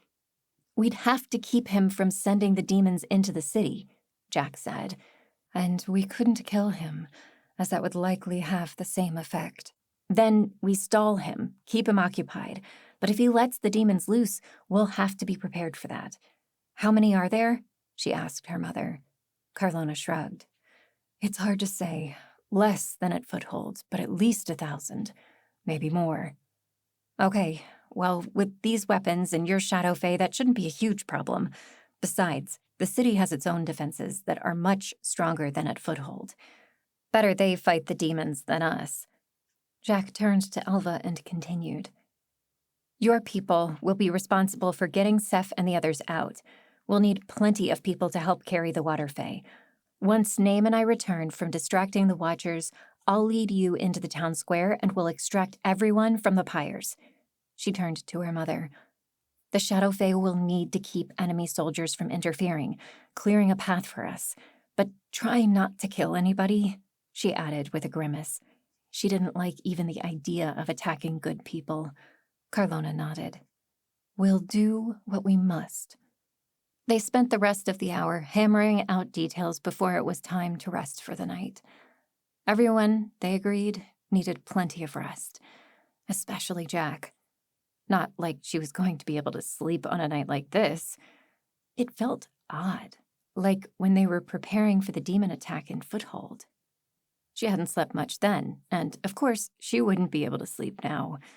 If only there were some kind of sleep relic. Oh well. Nearing the tent, she heard someone call to her from behind. Hey, Jack. It was Name. A smile formed on Jack's lips. Yes? Did I miss something? No, I just wanted to talk to you in private for a bit. Do you have a minute? Oh, yeah, sure. When Name didn't immediately say anything, she broke the awkward silence. Thanks for what you said earlier. I mean, I don't think it was very wise showing off your brands like that, but... Oh, those people eat that sort of thing up. If I'm not mistaken, they're some of the few who don't view the Fae and your powers as heretical. That's why I thought you should keep them close. They could help you. They do seem to follow my lead without question. Your friend Seth really rounded up the perfect followers for you, even if he didn't know it at the time. The mention of Seth brought attention with it. Was he still angry about that? She didn't think of Seth that way, or at least she didn't think she did. Though he could be very charismatic at times, could really pull you in. Look. Name glanced at the ground, and there was something like worry in his eyes. No. Resolve, maybe? Your plan is great, but if something goes wrong, I just wanted to talk about it, about what we had. So he did want to talk about that. To her surprise, Jack found she didn't mind as much as before. She had found other things to preoccupy her mind that almost made her feel guilty. After all, her friend Merrick had died, and she'd all but forgotten about him with everything that happened to her in Skycliff. But Name had been there the whole time, never questioning her. Well, except once, but never after she made her feelings clear. When she didn't speak, Name went on in a rushed tone. I mean, I know you lost your friend, and I should never have expected anything when, you were dealing with a lot, and I know you just didn't want me to get hurt because you've lost a lot, and you were right, your friends that we lost in the palace, people can get hurt. And I guess I'm just trying to say I'm sorry if more people get hurt, and it's okay, she interrupted. Then leaning forward, she grabbed the back of his neck and kissed him hard. After a moment of shock, he leaned into the kiss, returning her affection with his own hungry, forceful lips. When they broke, Jack was glad it was dark so no one could see the color in her cheeks. When all this is over, we can talk, I think, she said with a smile. Right now, I hope you'll understand. It's all a bit much right now. Of course, I get it, he said. We'll get through this. I know it. You're not just saying that? No, I mean it. And I meant what I said earlier. You may not know it yet, but you're a hero. and I'm sure you can handle whatever they throw at you, even if things don't go according to plan. You'll make it work, because that's what you do." Her face reddened further. "I'm sure you say that to every girl you've kissed." He tilted her chin and kissed her again. "The other girls I've kissed never gave me extra brands." She pushed him away playfully. "So you're saying you're only interested in me for my abilities?" "What? No, I'm just saying you're special. I know that, and soon everyone in Skycliff will know it too." Jack took in a deep breath and let it out slowly. "I hope you're right." He winked at her. "Of course I am. But anyway, I'll let you get to sleep. We have a long day ahead of us tomorrow." He kissed her one final time, and she found herself not ready to let him go, but he left anyway. Retreating to her tent, she readied herself for bed.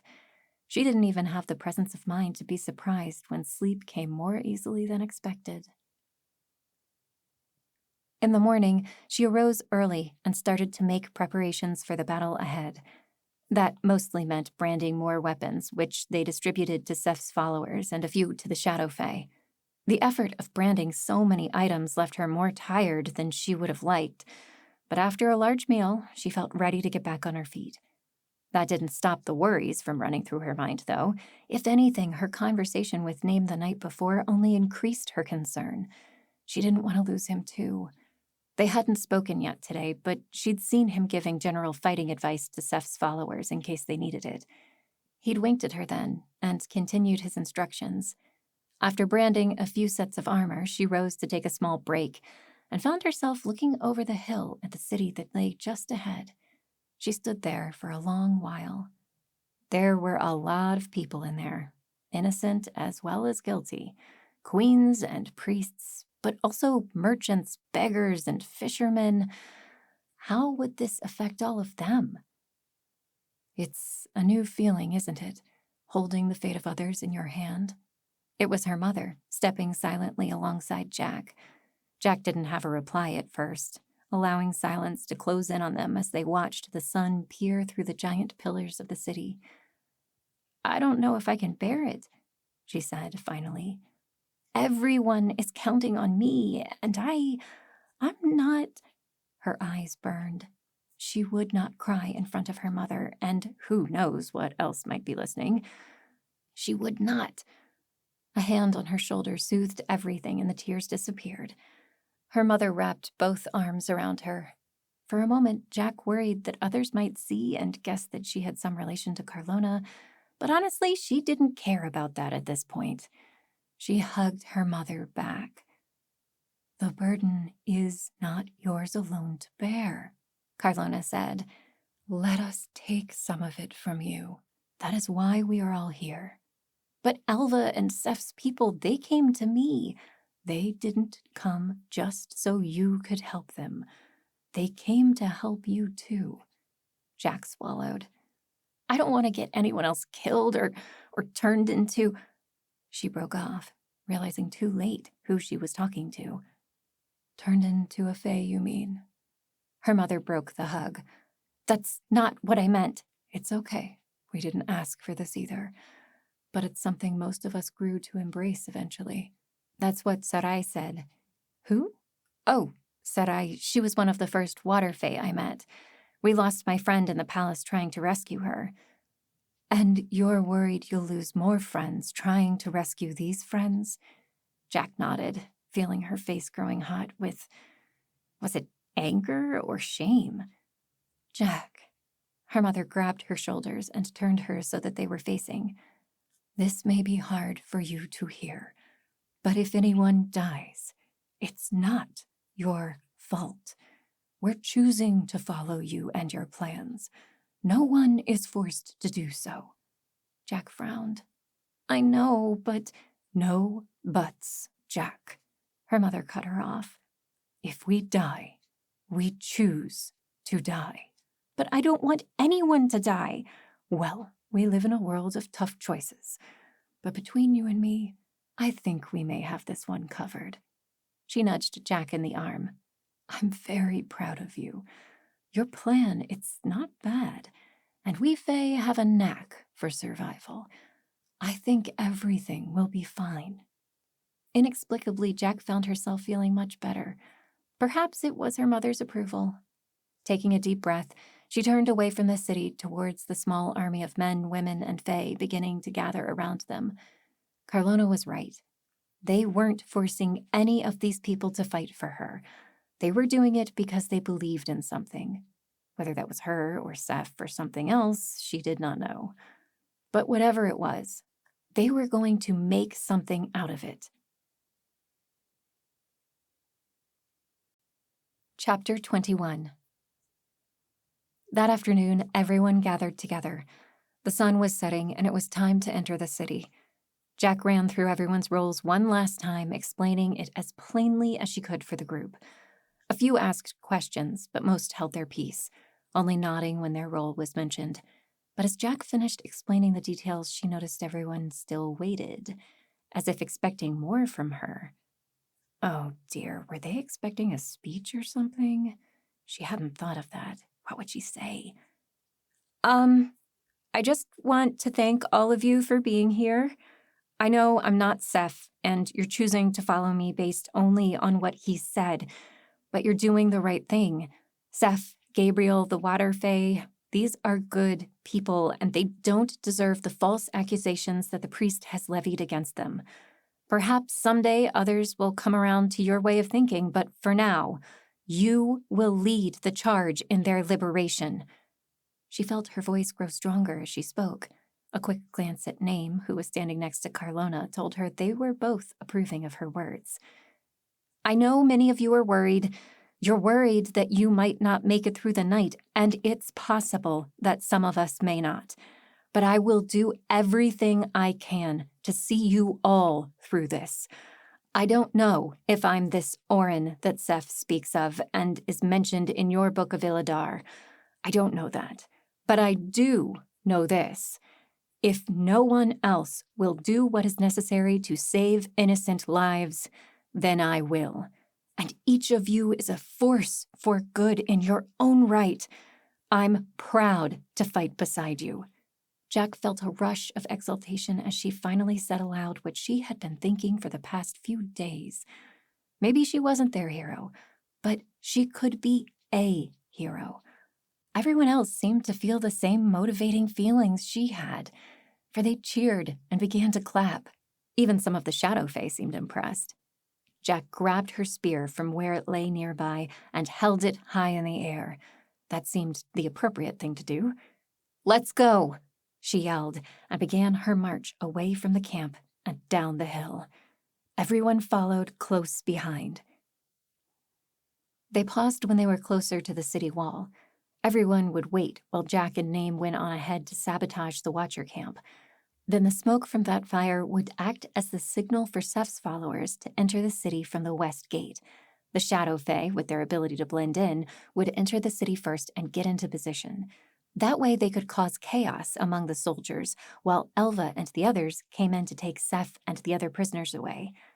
Jack went with Name, and the two of them followed a merchant wagon inside, doing their best not to be seen. Surely the guards knew about Jack by now and would be looking for her. Thankfully, they managed to slip away as the guards were busy inspecting the wagon. Jack paused just long enough to see what they were inspecting. It was a bunch of armor, and she wondered if that wagon had come from the southeast mountains like her mother had mentioned. From there, the trip to the Watcher camp remained uneventful. They passed a few soldiers, but none of them looked twice at Jack when they saw her accompanying a Watcher, though she did pull her hood up over her head to be sure. Name was unusually silent as they walked. He seemed lost in thought. Could it have been the kiss they had shared the night before? Neither had talked about that since, and it must be weighing on his mind as much as it was hers. But they couldn't let that compromise the mission right now. Afterward, they could talk. Jack found herself looking forward to it. Up ahead, she could see 2 Watchers guarding the gate. Here was the first tricky part. These men would certainly not let her in without verifying her identity. "Hey there, Leal. Jerem." Name strode forward and waved one arm at the two. He took one peek inside the camp. "Not many around today." "There's some kind of high-profile execution today," one of them said, Lyle. The general wanted as many of us in the main square as backup. Jack winced. They had expected that, of course. Name seemed to think that they'd all come running at the moment they saw smoke. Hopefully that was true.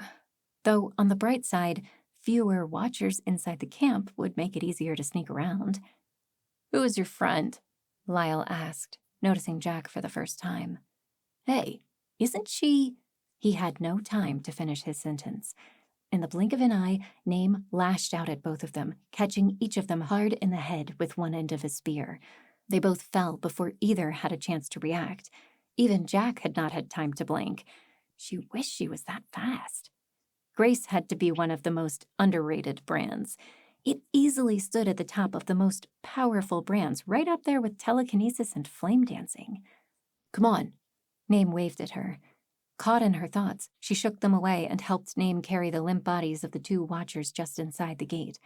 Someone would eventually notice no one was guarding the gates, but that was less suspicious than seeing 2 bodies lying there. "Keep your hood up and act natural," Name said as they walked further in. "Just pretend you belong with me and everything will be fine." Jack nodded, falling into step behind Name, keeping her hood up but holding herself with confidence, like she had every right to be there as the other watchers. As they had guessed earlier, there weren't too many watchers in the camp. Most were on guard duty or preparing to leave. The training grounds were empty. Crossing the training grounds, they passed the command building and eventually arrived at the barracks. This would be their first target, and then, hopefully, they'd have time to set the command building on fire on their way out. "Okay," Jack whispered as they approached the first barracks. "You stand watch while I brand the wooden supports." "Oh, I'm afraid he won't be able to do that," a voice from inside the barracks said. Suddenly, dozens of watchers exited the barracks, forming a circle around them. What was going on? She whirled around, trying to find an opening, somewhere to escape and regroup. How did they— The royal priest exited the barracks last, accompanied by General Wilva. Somehow they had known about their arrival. "Jack," the royal priest said with a sad smile on his lips, "I really did hope for more from you." Jack said nothing, only pressed her lips together in defiance. "We will not be intimidated." "Child, we intimidated that one months ago." He pointed a finger at Name. "And as far as you are concerned, well, we have other plans." "What do you—" A cold realization hit her. They had intimidated Name months ago? Almost afraid of what she might see, she turned to look at Name. "Name, what is he talking about?" He didn't meet her gaze. "I'm sorry, Jack. They knew about my brands. They said they would turn me into a demon and let me loose in the city starting at the college." You knew about this?" She couldn't believe what she was hearing. "You told them we were coming." It all began to fall into place. His scouting from the night before, his unusual silence on the way here, the fact that he had been moody and demanding for months now. It was because the royal priest had him on a string. He looked at her now, his gaze intense. "All those things I said at the camp, I meant every word. I thought leading you into a trap would ultimately backfire on them because, well, you have abilities I haven't seen and a destiny far beyond these events today and now." Jack's mouth hung open. She had kissed him. Actually kissed him. "I trusted you." "Seize them," Wilva said from beside the royal priest. Wilva's face was unreadable, a complete mask of duty. Watchers grabbed her from behind, and she saw them doing the same to Name. Her spear fell to the ground. "You can save us," Name yelled as they bound his hands. "And get that one out of here. We'll deal with him eventually," said the royal priest. "Jack, I believe in you. You can get out of this. Just believe in yourself." Name's voice grew fainter as 4 watchers dragged him away. General Wilva and the royal priest turned to regard her. "Now, to deal with you." The priest's face split into a toothy grin. anger suddenly boiled up inside Jack. Anger like she had never felt before. This man had taken her friends and had now manipulated Name too. He was going to pay. He deserved to die. Without thinking, she branded a piece of plate armor that rested on the arm of the watcher that held her. The faulty Flame Dancer brand instantly caused the metal to melt. The watcher cried out in pain as the hot metal burned his flesh. But Jack had already turned her attention elsewhere. Ignoring Wilva, ignoring all the watchers, she dove for the royal priest.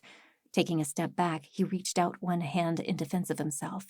The hand caught her own as it came flying down, ready to brand him and set him aflame. Feeling a fire in her own eyes, she summoned her magic. And nothing came. She gasped, feeling something go out of her. She felt suddenly very cold and empty. Only then did she finally see the royal priest's brand, the one that he kept hidden but now plainly showed on the hand that held her. It was a void brand, the brand to negate other forms of magic. That must be what had stopped her from using her magic. "Your friend was a fool," the royal priest whispered in her ear. His grip was like a vice. "You know, it took almost no effort at all to convince him to work for us. I suppose he held on to some notion that you could handle yourself even without his help. But he was wrong, of course. You're nothing special." Jack heard a grating sound behind her and turned her head to see two watchers pulling a small cage perched on top of a board with wheels. Something like you might see a small but dangerous animal in. One of the watchers opened the door, and that was when Jack noticed the brand on the metal cage. It was another void brand. It was a cage for people with powers. You can't do this. Don't you realize that the people you're going to kill today are good people? They won't hurt anyone. Throw too much weight on the boat, and eventually it will sink. We humans have our best hope of survival if we stick together. Your Fae, as you call them, they're too much baggage. They spark controversy. They divide the people in a way that will be our downfall. You provoke them. Jack struggled against his grip, but two watchers came up on either side to restrain her, and the priest's hand would not budge. Slowly, the watchers began removing her armor and picked up her fallen spear on the ground. He smiled at her response. "Well, it seems we've both made our beds. But as you can see, more people agree with me." He waved his free hand around him to indicate Wilva and the watchers, and likely implying the queen herself. "Only because you brainwashed them with that relic of yours." "Yes, I admit that one was a treasured find. But here's the thing, though. You see, I don't need that relic except to reinforce beliefs that were already there. It's troublemakers like you and that foreign boy that make the relic necessary. And that is why you will be made an example of." She couldn't let this happen. She couldn't let them ruin the plan and likely kill everyone involved. "Please don't kill my friends." Jack's eyes were stinging out of desperation. "Take me if you have to, but not them. They haven't done anything." "Nobility, not unexpected. We will, of course, make an example of you. But you're fooling yourself if you think you are the only problem. I hope this will be a lesson to everyone that heresy and false magic will not be tolerated." "You underestimate the goodness of ordinary people," Jack hissed, "and you underestimate me." The royal priest shoved her backward, keeping his vice-like grip on her arm. "Not at all, child. In fact, it's the very fact that I don't underestimate you that prompts me to do this." In one smooth motion, he grabbed a knife from his belt and plunged it into her side just below the ribcage. Jack gasped, seemingly unable to draw breath for a moment as the searing pain stabbed into her. Looking down, she saw a dark stain begin to spread from where the knife's hilt lay embedded in her side. The world began to spin. The royal priest leaned in close.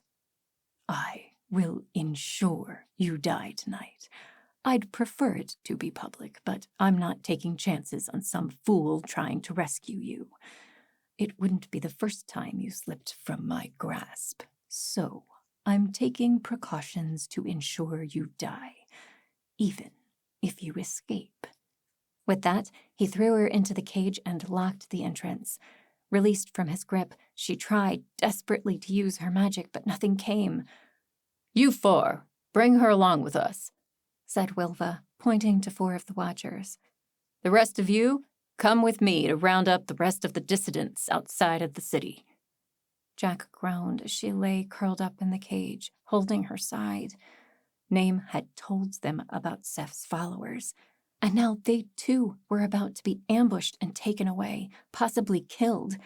As the 4 Watchers began rolling the cage forward, causing a jolt of pain in her side with every bump, Jack held on to one thing, her one last desperate hope.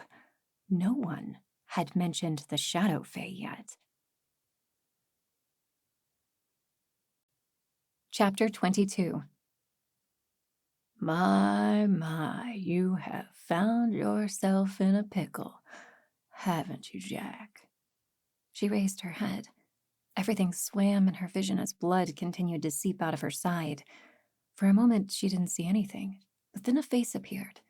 It belonged to a man who almost seemed to be in the same cage with her, but that was impossible. It wasn't large enough. To think, a little girl like you could cause such trouble. She blinked. Didn't she know this man? He had golden blonde hair and solid muscles, the kind most middle-aged women would fawn over. He had on a loose-fitting tunic that exposed his chest hair, and he had a sick grin on his face. A heartbeat later, and clarity sunk in. She did know this man. He was the blacksmith that she had seen in Foothold, the one who temporarily mentored Merrick. What had been his name? Doran? Yes, that was it. What on earth was he doing here? How are you here? She managed to croak out. Am I? Oh, you're not dead. Well, not yet. The man grinned again, and Jack felt a sort of pressure come at her from all sides. A pressure and darkness. My servants serve me without question, and all goes to plan. Now when Jack looked at Doran, it was as if she saw him near, but also a great distance away. Darkness radiated from him.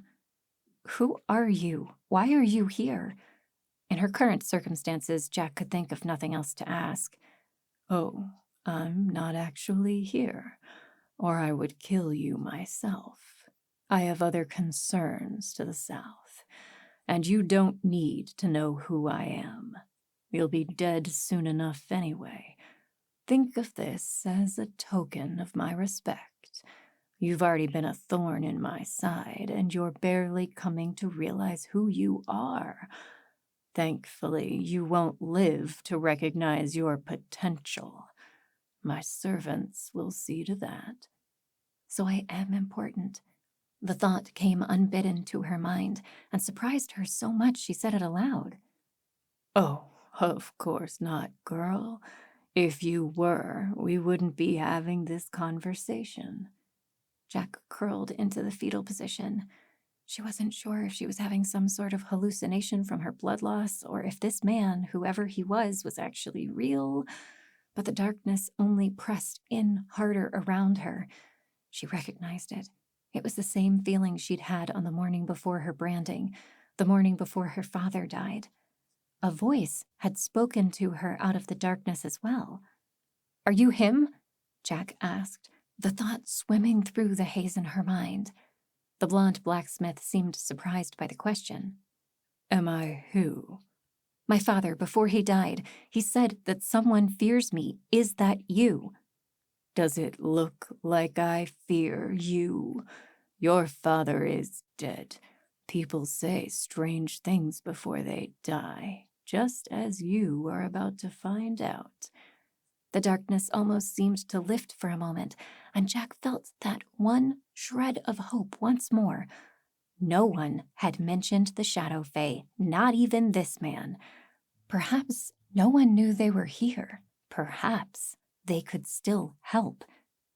There, it won't hurt for long before the nothingness takes you. Though, how would I know? I've never died.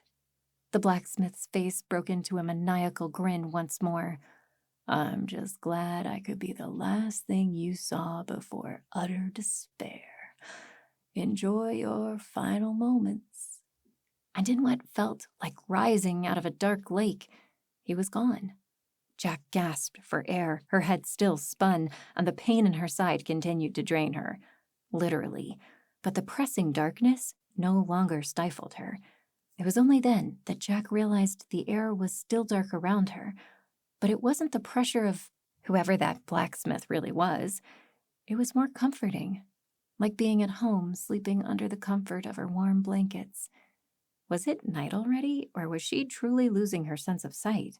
A few stifled yells, and Jack's stomach lurched as the wheels under her cage came to a halt. Something was happening, but she still couldn't see a thing. A creak of metal as the door to her cage opened, and warm fingers caressed her face.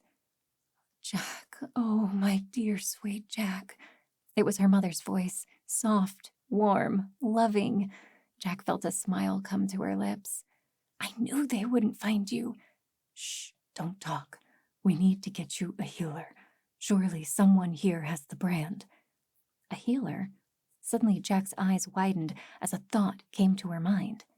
Clarity bathed her brain as for the first time since being captured, she knew what she needed to do. Perhaps this had been what she was destined for all along. No, Mother, I don't need a healer. But your body is already dangerously low on blood. We can't. Jack, what are you doing? She propped herself on one elbow and felt her head swim. She must really be low on blood if that was all it took to make her dizzy. Yet, she had to stay awake. Forcing herself to mental clarity with a quivering scream, she grasped at her wound with one hand, skin touching skin. She would not die today.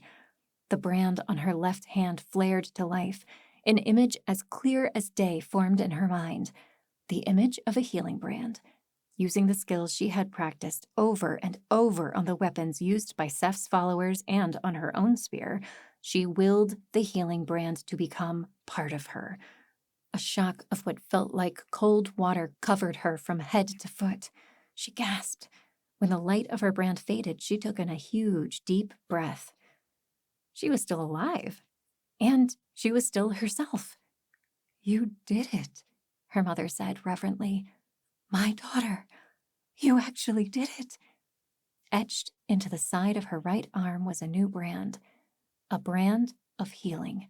Jack could already feel the warmth returning to her cheeks, and the pain in her side lessened a bit, but it was still an open wound, and while a healing brand would help, it wouldn't stop her from bleeding out if she didn't take additional precautions. She waved a hand at her mother, who she could see clearly now. Don't touch me yet, Mother. I'm not done. Her left hand flared again as she activated her power for the second time. She formed another picture in her mind, but this time she imagined it differently. The brand danced in her mind, waving back and forth. It was the mental picture she needed to form a flame-dancing brand. This time, the brand took root, and she felt an odd warmth flow through her. Did every brand feel different when it was applied? The lines of the brand formed and etched into her skin with an acute burning sensation. Had the pain of her wound not overshadowed anything she had ever experienced, she would have cried out.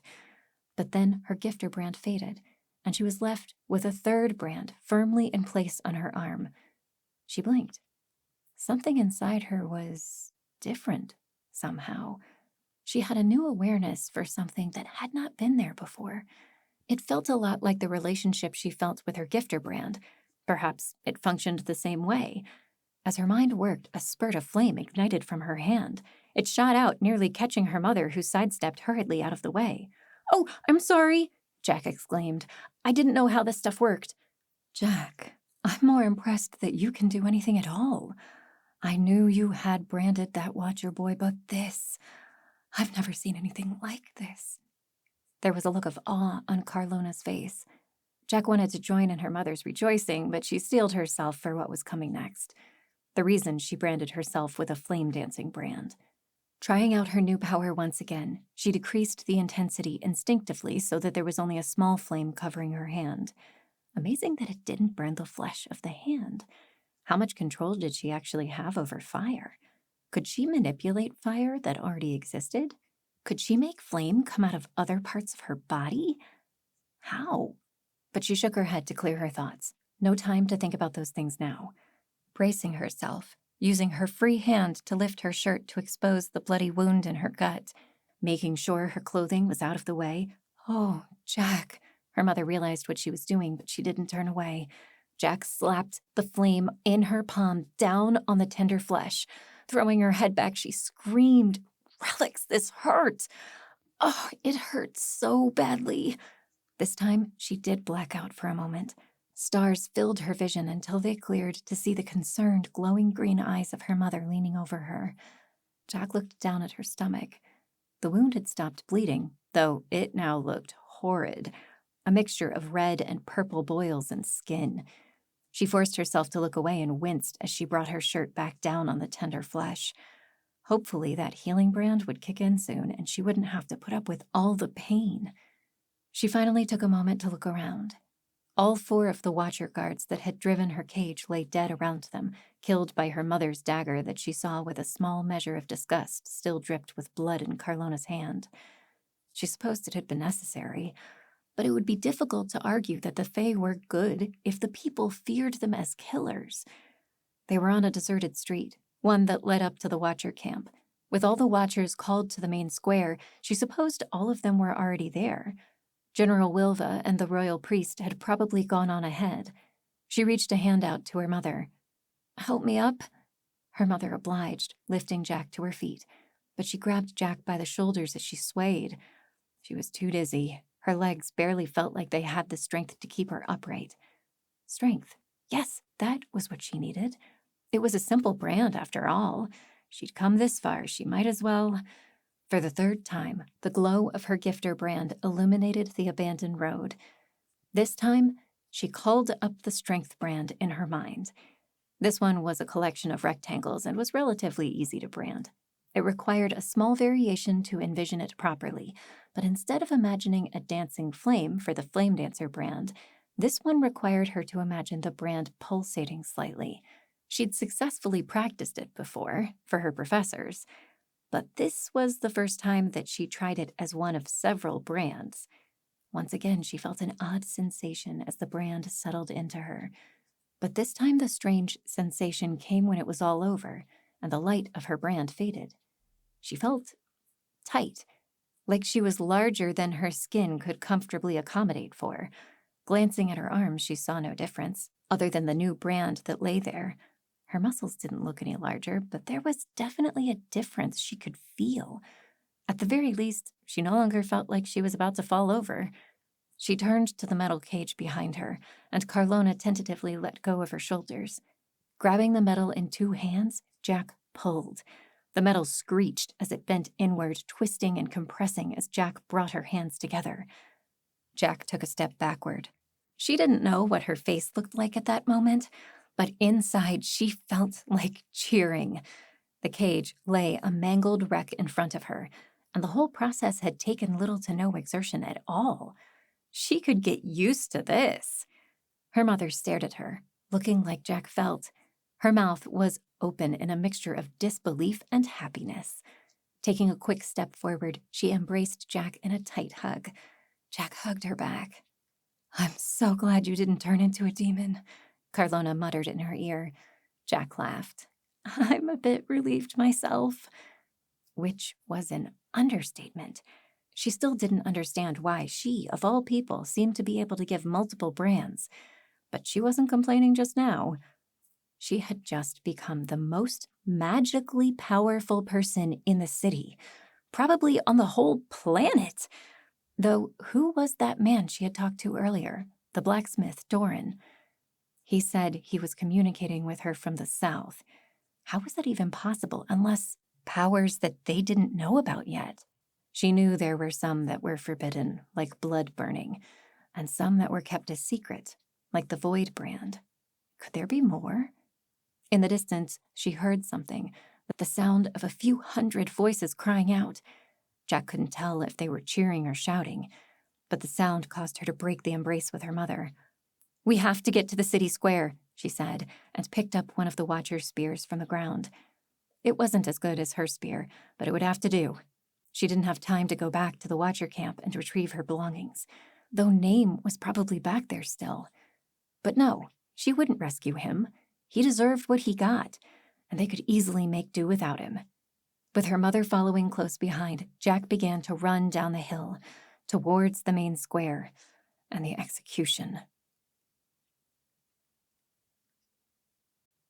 Chapter 23. As they neared the square, more people lined the streets. Carlona turned herself invisible at the first sight of someone else, but Jack knew she was keeping pace behind her. As she ran as fast as she could, still feeling the pain in her gut, but finding new strength from her brands, she could feel their powers inside her, and it was exhilarating. The only thing that kept her from laughing and recklessly displaying her powers was her urgent need to get to the public square, where her friends were about to be executed. Finally, she rounded a corner and saw them. Seth, Amelia, Gabriel, and what looked like a dozen or so water fae were strung up against large wooden pillars, with great piles of wood stacked beneath and between them. From her angle, she couldn't fully see their faces, but she knew who they were. People filled the square, more people than Jack had ever seen in one place. All the merchant tables and booths were cleared, making room for hundreds to gather and watch the mass execution, probably the largest execution in recent history. Not only that, but the revelation of the water fae must have spread throughout the city. It was going to be nearly impossible to get through the crowd in time. A man stood with a burning torch in one hand, walking back and forth in front of those awaiting execution. Jack's eyebrows furrowed. It was that swine, the royal priest.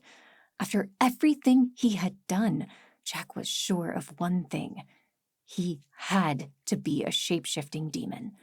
It was the only thing that made sense now, especially after that strange visit she'd had from Doran the blacksmith. He had referred to the royal priest as one of his servants. Like Kaldane, the man held in irrational hatred of the Fae, and like Kaldane, he fueled the hatred of others. "And in just a few moments, I will bring you the rogue gifter who is responsible for this new race of demon, these so-called Fae." Jack shook her head. The man was attacking her in more ways than one. Now, even if she did manage to free her friends, most would see her as a heretic. It was clever, and that was infuriating. Damn him! General Wilva emerged, approaching the priest and whispering something in his ear. "I've just received word that some of the heretic's followers were just rounded up outside the city. They were preparing to attack the city, and everyone in it to rescue those you see behind me." A murmur ran through the crowd. Jack closed her eyes. So it was just up to her and the Shadow Fae now. Well, it was too late now. Who cared what they thought?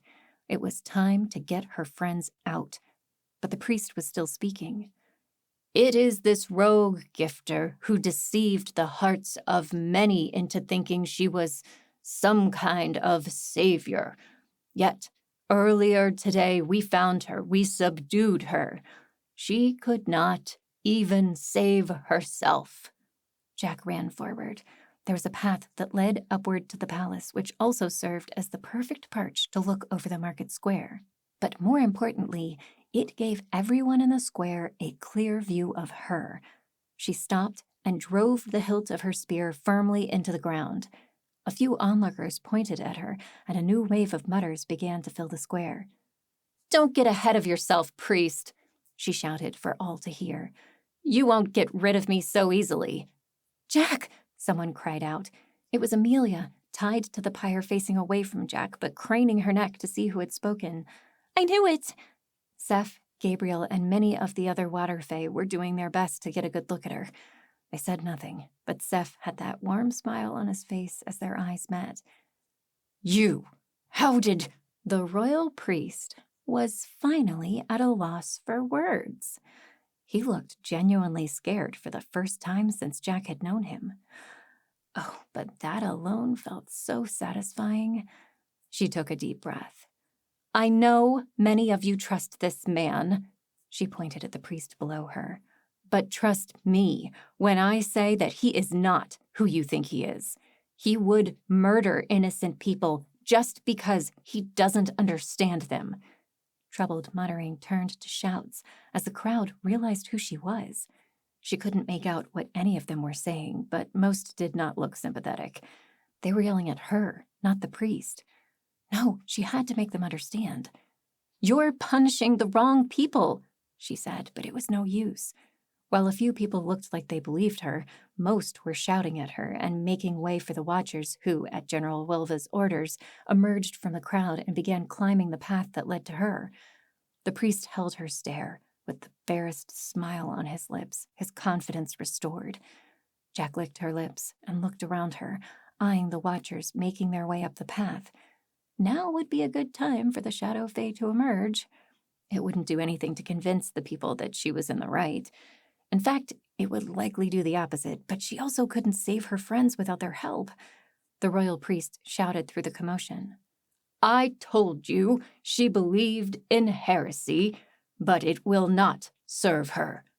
He lowered his torch to the wood pyres. The wood must have been coated with oil, because it lit up instantly, the flames licking at the captives. Several water-fae screamed, and Jack saw Seth and Gabriel close their eyes. No, this couldn't be happening. What had possessed her to climb the path? Now she was too high and too far away to get to her friends in time. But wait a moment. Something felt different about this fire. She was aware of it like she hadn't been before. It called to her somehow, like she was... Idiot! She had a flame dancer brand now. She could use it. Stretching her hands in front of her, she called on her newfound magic. The flames from the pyres rushed away from its victims and towards Jack, leaving the wood completely devoid of fire. She felt the heat as the flames coalesced between her arms, churning in a bright, chaotic furnace. Then, with a thought, she extinguished it. Silence filled the square. The captives looked around, unsure of what had happened, but all other eyes were on Jack. They had just witnessed the impossible.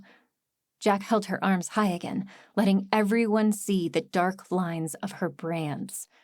All 4 of them: gifting, healing, strength, and flame dancing. Mouths gaped open in awe as all witnessed something that could not be. Even the royal priest looked stunned. Though being a shape-shifting demon himself, he must know that multiple brands were possible. Galdane had some, and it was likely that this man did as well. See, he said after a moment to catch his wits. She perverts our magic, our way of life. None but the demons that live outside our protective walls can... But he was drowned out by the tumult of voices that sounded all around them. The shouting had started again, but this time there was more contention. Some appeared to be arguing, while others continued to shout at Jack. But Jack had other things to worry about now. The watchers had reached her and were fanning out to block off her escape down the path. She glanced at their brands. 1 flame dancer, 2 with strength, and 1 with grace. She was not going to be able to fight through these soldiers and still rescue her friends. She needed help. Now, my friends! She yelled at the top of her voice. The message was received. Carlona appeared directly behind the watcher with grace and stabbed him in the chest. Screams reached her from all around the market square as Shadow Fae materialized from all sides. The other watchers barely realized what had happened when Jack threw her magic at the flame dancer. Flame gushed from her fingers and enveloped the man, who yelled but quickly took control of the fire and sent it swirling around him and back at Jack. She countered in the same manner and this time sent the flames at the other 2 remaining watchers. But it was then that she realized that those 2 were already down, crumpled on the ground. A moment later, and the flame dancer watcher cried out and fell as well. Carlona stood there with blood dripping off the tip of her obsidian dagger. Jack winced inwardly at seeing the Watchers killed like that, but she had no time to speak to her mother about her techniques. She had people to save. With a final nod at her mother, she sprinted down the path, her strength-enhanced legs quickly covering much more distance than she would have normally expected. More Watchers were climbing the path, but she barreled into them with her spear held high. One fell off the path as soon as she arrived, and the others backed away as she hurled fire at them. No telekinetics. That was good. She still wasn't sure she could do anything about a telekinetic hold. She could have stayed to fight the Watchers, but that wasn't her goal. Instead, she found herself flying past them and running straight into the crowds that lay between her and the back of the square where her friends stood, trussed to the dry wood. Thankfully, the crowds did not try to impede her approach like the Watchers had. Instead, they scrambled to get out of her way, probably wanting to avoid the damage they'd seen her inflict on the Watchers. While the crowd was still impossibly thick, it didn't take her long to run through it and close the distance between her and her friends. But General Wilva was there waiting, along with the royal priest standing behind. Wilva held her own spear high, a determined look on her face. Jack hadn't had much contact with the Watcher General, other than their first meeting, but she could now see from the way Wilva held herself and the expression on her face that she was not to be messed with. But most of all, Jack noticed the brand clearly displayed on Wilva's left hand as it held the spear. She was a telekinetic. Just as Jack noted Wilva's brand, it started to glow, and Jack felt an invisible force close in on her from all sides. She whipped her head this way and that, but all the Shadow Fae appeared to be occupied elsewhere. She had to deal with this alone. The royal priest grinned as Jack rose in the air by a few inches, but Wilva's face remained carved from stone. Feeling the newfound strength in her muscles, Jack began to push outward at her invisible cage. Telekinesis worked like any other force, or at least that's what her father had taught her.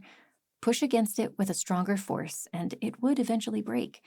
Most people did not possess such strength to break a telekinetic hold unless strength was their brand. The slight pursing of Wilva's lips was the only indication that her strength was having any effect. Jack felt the force around her tighten to the point where it was almost unbearable, but she kept it up, pushing as hard as she could against Wilva's telekinesis. It had become a contest of wills, but she couldn't keep this up for long. Wilva had years of experience with her brand, and Jack couldn't possibly break her with nothing but pure strength. But that wasn't the only brand at her disposal. With a thought, Jack summoned the fire from the royal priest's torch, which he still held in his hand. The flame whisked in her direction, catching Wilva squarely in the back. Wilva spun, and Jack could see a glowing spot in the armor covering her back. She felt the force holding her lessen a little. Jack seized the moment and pushed with all her might. Wilva, distracted as she was trying to pull her hot armor off her, couldn't keep her focus. The barrier burst, and Jack fell several inches to the ground, catching herself with one knee and one hand on the ground. Wilva lashed out with her spear, a practiced and precise move. Only her years of training with her father, and later with Name, saved her as she sidestepped the move and caught the spear with one hand. Wilva tried to pull it back, but Jack was too strong for her. Placing her other hand on the spear, she brought it down hard onto her knee. The wood snapped in two, and Wilva fell backwards in a heap.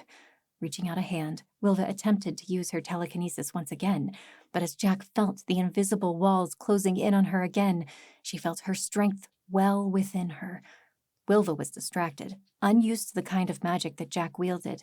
With considerable effort, Jack pushed and once again broke the hold on her. She didn't wait for Wilva to regain her composure again. Jack leapt forward, and with a swift strike, landed a strength-enhanced punch to Wilva's head. The woman crumpled in a heap. Jack took one look at the royal priest. Would he reveal himself now? Would he turn and fight her? She was surprised to see the fear in the priest's eyes. The moment Jack locked gazes with him, he turned and fled. The crowd, many of whom had paused to watch Jack battle their general, made way for the priest almost as they had for Jack. Jack took a moment to scan her surroundings. Almost all of the Watchers were engaged in fighting a Shadow Fae, and the members of the crowd were scattering in all directions to avoid the fights. Jack's battle with Wilva had felt like forever, but had probably only been moments. Most of the crowd hadn't even had time to flee the square, though they were certainly trying as fast as they could. Most were screaming of demons and monsters as they laid eyes on the Shadow Fae. She watched the priest go and took a step forward to go after him. But no, she had a duty to perform, the reason for her being here. Turning, she met the eyes of her friends. Amelia was beaming and probably would have been dancing up and down on her feet had she not possessed a giant fin. Gabriel looked almost confused but pleased with what was happening, and Seth flashed her that smile of his. She felt warmth rise to her face, and it wasn't from her fight. She bent to pick up the head of Wilva's broken spear and began to cut her friends loose, starting with Amelia. Jack cut the bonds behind her friend, and the girl threw her arms around her. With no feet, Amelia's full weight fell onto Jack once the ropes were cut, but Jack didn't mind. She hugged Amelia back with everything she had. Well, not everything exactly. With her strength brand, she would have snapped Amelia in two. "I knew you would come," Amelia sobbed into Jack's ear. "I knew it. The others doubted me, except for Seth. I think he also trusted you to save us." "I'm sorry, I left it to the last minute," Jack cried into Amelia's hair. "You'll just have to make up for it. I'm counting on you to find the warmest, cleanest, most perfect lake for me to live in," Amelia said. Jack laughed through her tears and gently set Amelia down so she could release the others. Within moments, everyone was cut loose. Seth rubbed his wrists, and his eyes sparkled at Jack. "Where's the queen?" Jack asked before Seth could say anything. "She was watching from above." Seth glanced at the palace that loomed over them from behind. "I imagine she's rallying her personal guard by now." Jack glanced in the same direction and saw no one on the palace balcony, but she did see one figure climbing the winding path to reach the palace. The dark robes gave him away as the royal priest. Her eyes narrowed, and she grits her teeth. She wasn't about to let that snake escape. He would do more damage if left free. "My people have freed the other humans outside the gates." Jack turned to see Carlona walking to meet her. A quick glance told Jack that most of the other Shadow Fae had succeeded in taking down the remaining Watchers. "Good," Jack said, looking up again at the fleeing priest. "There's something I have to deal with, if you could get the Water Fae down to the coast." She met her mother's eyes, who nodded. "We'll make sure they're safe." Jack nodded, then began running towards the path that led to the palace. With an enormous, strength-enhanced leap, she scaled the first switchback and landed nearly 20 feet above the square. With a second leap, she scaled the next switchback, drawing her ever closer to the fleeing priest. It was time to end this. Chapter 24. Jack closed the distance with a speed that surprised even her. The royal priest barely had time to turn and look back before she was on him. He screamed and redoubled his pace. He was certainly putting on a good act, but Jack would change that. She would expose him if it were the last thing she did. With another bound, she scaled the last switchback and barreled into the priest. He flew forward by several feet, with Jack tumbling on top of him. In an instant, she was back on her feet, raising one arm and activating her Flame Dancer brand to light a fire in one hand. She had to be careful, though. Best to keep her distance when dealing with someone with a Void brand. But the royal priest looked no more a threat than a Water Fae did. He was scrambling back up the path, his eyes never leaving the flame in Jack's hand. Why did he look so scared? Why didn't he transform and attack her? "Show yourself," she said to him, letting the flame in her hand grow brighter. "I know what you are." I don't know what you mean," he stammered. Jack shot a flame at him close enough to singe his eyebrows. He yelped and scrambled backward again on the stone. "Come on," Jack shouted. "Your charade isn't worth your life. Attack me." "You're insane," was the only response she got. "You'll be the death of all of us. All thanks to you and your fae." He spit on the ground. "You still blame me?" Jack had had enough. She leapt at the man and struck him in the face with a strength-enhanced fist. His head jerked back violently, but he remained conscious. Desperately, he reached a hand to grab hers, activating his brand as she swung again, connecting with his ribs this time. She heard a crack, and the man screamed. The light from his brand faded. "Turn!" she commanded. "Turn and show everyone the filthy demon you are!" She hit him again in the face. Blood spurted from his nose, and his eyes glazed over. Why wasn't he turning? He was clearly a servant of darkness. The mysterious dark force that took the shape of the blacksmith had even said so. Why wasn't he fighting back? She hit him again and again. Soon his body had grown limp. Something or someone grabbed Jack from behind. She resisted, and with her brand of strength, the assailant could do nothing to stop her. She spun on the culprit, a raised fist, ready to take out anyone who opposed her. Gabriel raised a hand to ward off her blow. What was he doing here?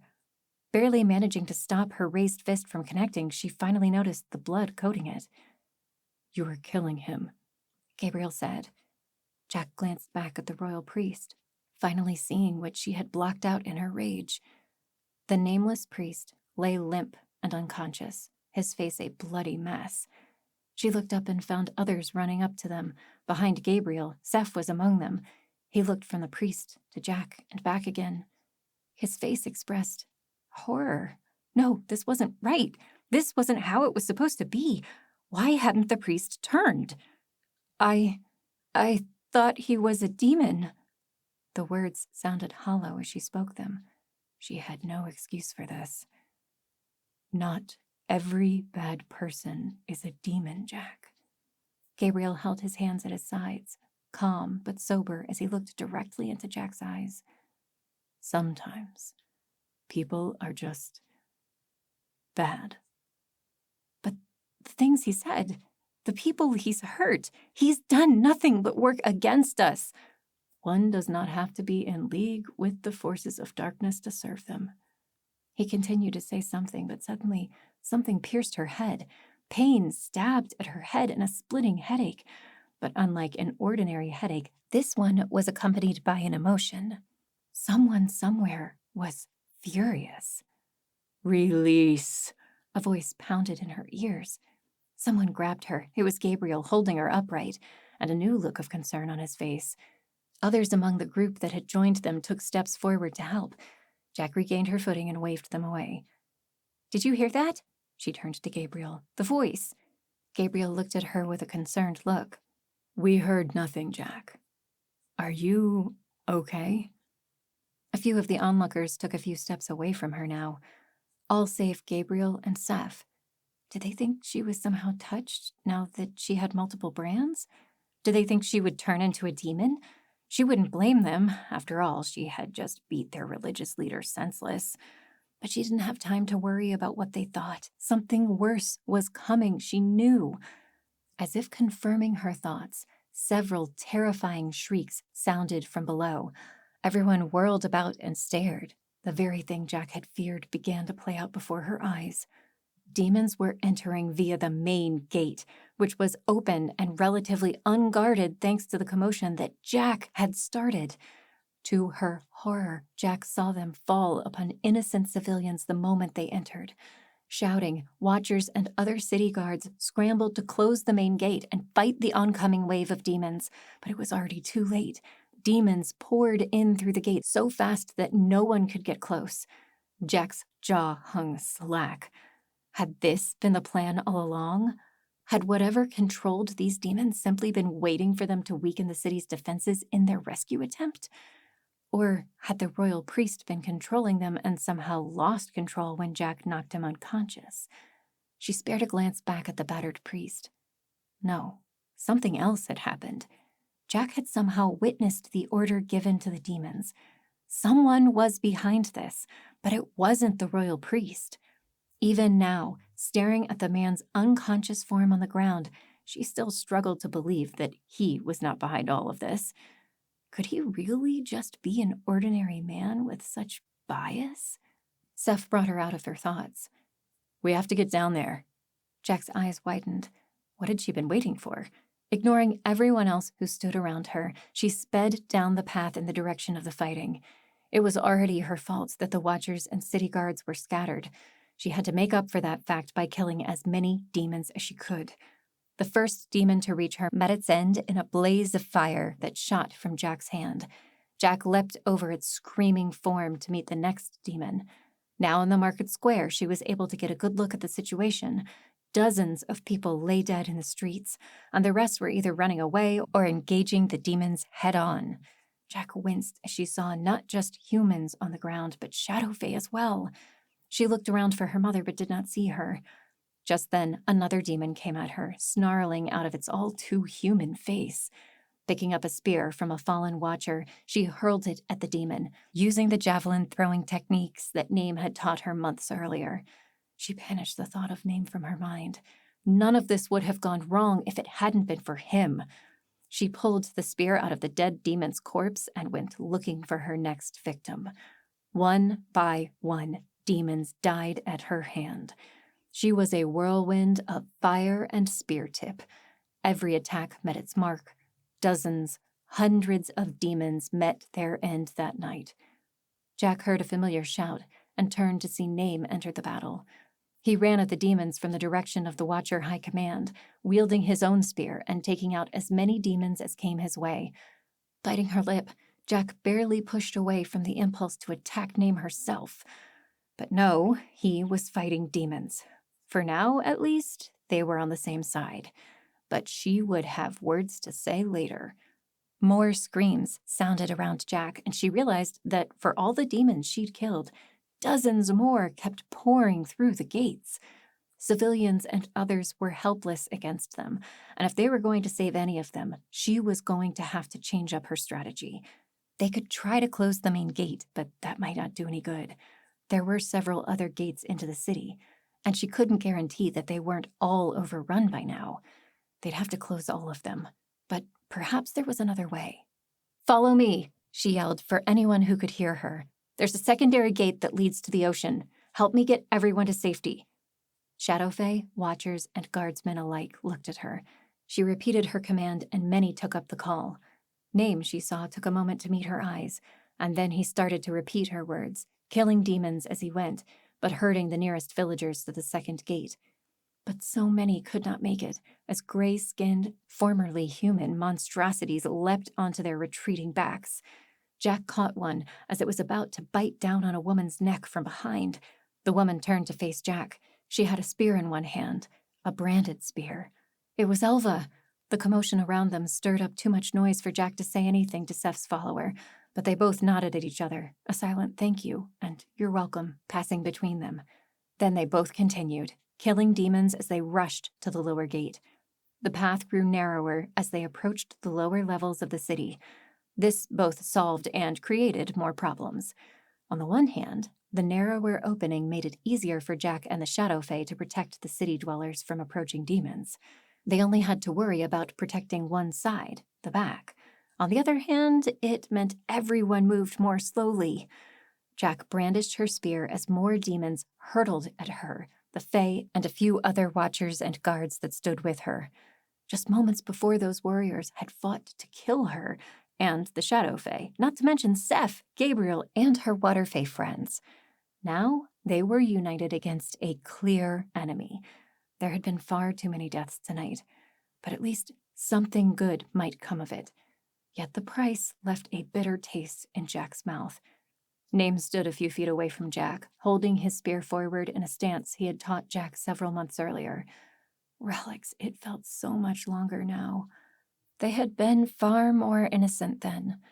She was grateful for Name's help. He was, after all, the most powerful human alive, besides Jack herself, considering the 3 brands he held. Yet his aid did little to comfort her. If he hadn't betrayed Jack, perhaps all of this might have ended differently. But no time to think about that now. The demons were funneling themselves down the narrower streets, coming at them with spittle flying from their snarling fangs and terror in their human eyes. Jack slashed at one, taking it down with a swift jab of her spear that might have left her feeling proud of her skills if the situation hadn't been so ominous. Others of the Fae and the Watchers held the line, though with the massive oncoming force of the demons, not everyone managed to stay alive. The civilians behind them kept screaming and pushing forward towards the lower gate faster than before, yet slower than Jack liked. "Back up!" Jack yelled to the warriors around her. They obliged, not daring to question her authority at the moment, not even the watchers or city guards. Killing demons as they went, they each took careful steps backward, staying as close to the crowds as they could. Jack said a silent prayer of thanks to the fathers that demons still showed little strategy in battle. It was the only thing saving them at that moment. Suddenly, she looked up to see the great archway of a stone gate. They had made it. Now to close it behind them. With one last burst of magic, she sent a giant flame spewing at the demons, who shielded their eyes and cowered in fear. Then she ran at one of the enormous doors and pulled. A watcher, probably with a brand of strength, grabbed the other door, and together they began to pull them shut. But the demons recovered quickly from her flaming onslaught. Seeing the two of them exposed, they scrambled forward, their teeth gnashing as though preparing to gnaw on flesh. They never made it to Jack or the other watcher, however. With a roar, a half-dozen shadow fae intercepted, protecting Jack as she heaved the doors closed. The great iron-banded doors shut with a heavy crunch. Thankfully, all of the fae made it inside before it shut. Only a handful of demons made it inside, and the remaining warriors made short work of them. This gate had spikes along the top and the opposite side of the door, just like the walls of Skycliff. The demons weren't scaling it anytime soon, and they were close to the shore now, so perhaps they could find a way to get out along the coast. Dull thuds sounded on the other side of the gate. A lot of them. The demons were throwing themselves on the spikes. More thuds sounded, and loud, human-like cries accompanied them as the demons died on the spikes. Jack backed away with the rest of the onlookers as they listened. Were the death cries coming from higher up the gate now? This wasn't good. Jack finally realized what must be happening. The demons were climbing on the backs of other dead demons. They were creating their own cushion against the spikes, using their own dead bodies. As if confirming her thoughts, a demon crested the top of the wall and quickly impaled itself on the top spikes. Civilians screamed and fled further down the path, but Jack knew it was too late. The demons had already scaled the supposedly demon-proof walls in a matter of minutes. These defenses were never meant to hold back so many demons. They almost never attacked in groups this large. How was anyone to know? Discouragement washed over Jack, and her spear hung loosely at her sides as more demons crusted the gate, the first of them dying on the spikes, but the rest jumping over the corpses of their dead companions and landing on the other side of the gate. Shadow Fae and others held their weapons high, preparing for the incoming attack. But Jack knew it was no use. Unless they could kill all the demons in the city, there was no place they could take the remaining city dwellers where they would be safe. A rushing sound came from behind, a huge, massive churning noise, like the crashing of a wave on the ocean, but far, far louder. The people screamed, causing Jack and the other warriors to turn, even though the demons were nearly on them. Jack's eyes widened in shock as a huge wave swept upward through the street, engulfing the people that stood there. How had it come up so high through the city? Jack didn't have time for another thought as the wave barreled into her. She dropped the spear in her hand and felt salty water enter her mouth. What was happening? Was this how she was going to die? Not at the teeth of a demon, but a freak wave? Suddenly, her face emerged from the water and she gasped for air. The wave was still moving, but somehow she managed to stay afloat on top of it. Looking around, she saw other heads bob to the surface. She hadn't been around the ocean long enough to understand everything there was to know, but she was pretty sure water didn't usually behave this way. The wave began to flow back towards the ocean, with Jack and now hundreds of others floating at a sort of watery plateau at the top of the wave. Eyes still wide in astonishment, Jack let the wave carry her away. Chapter 25.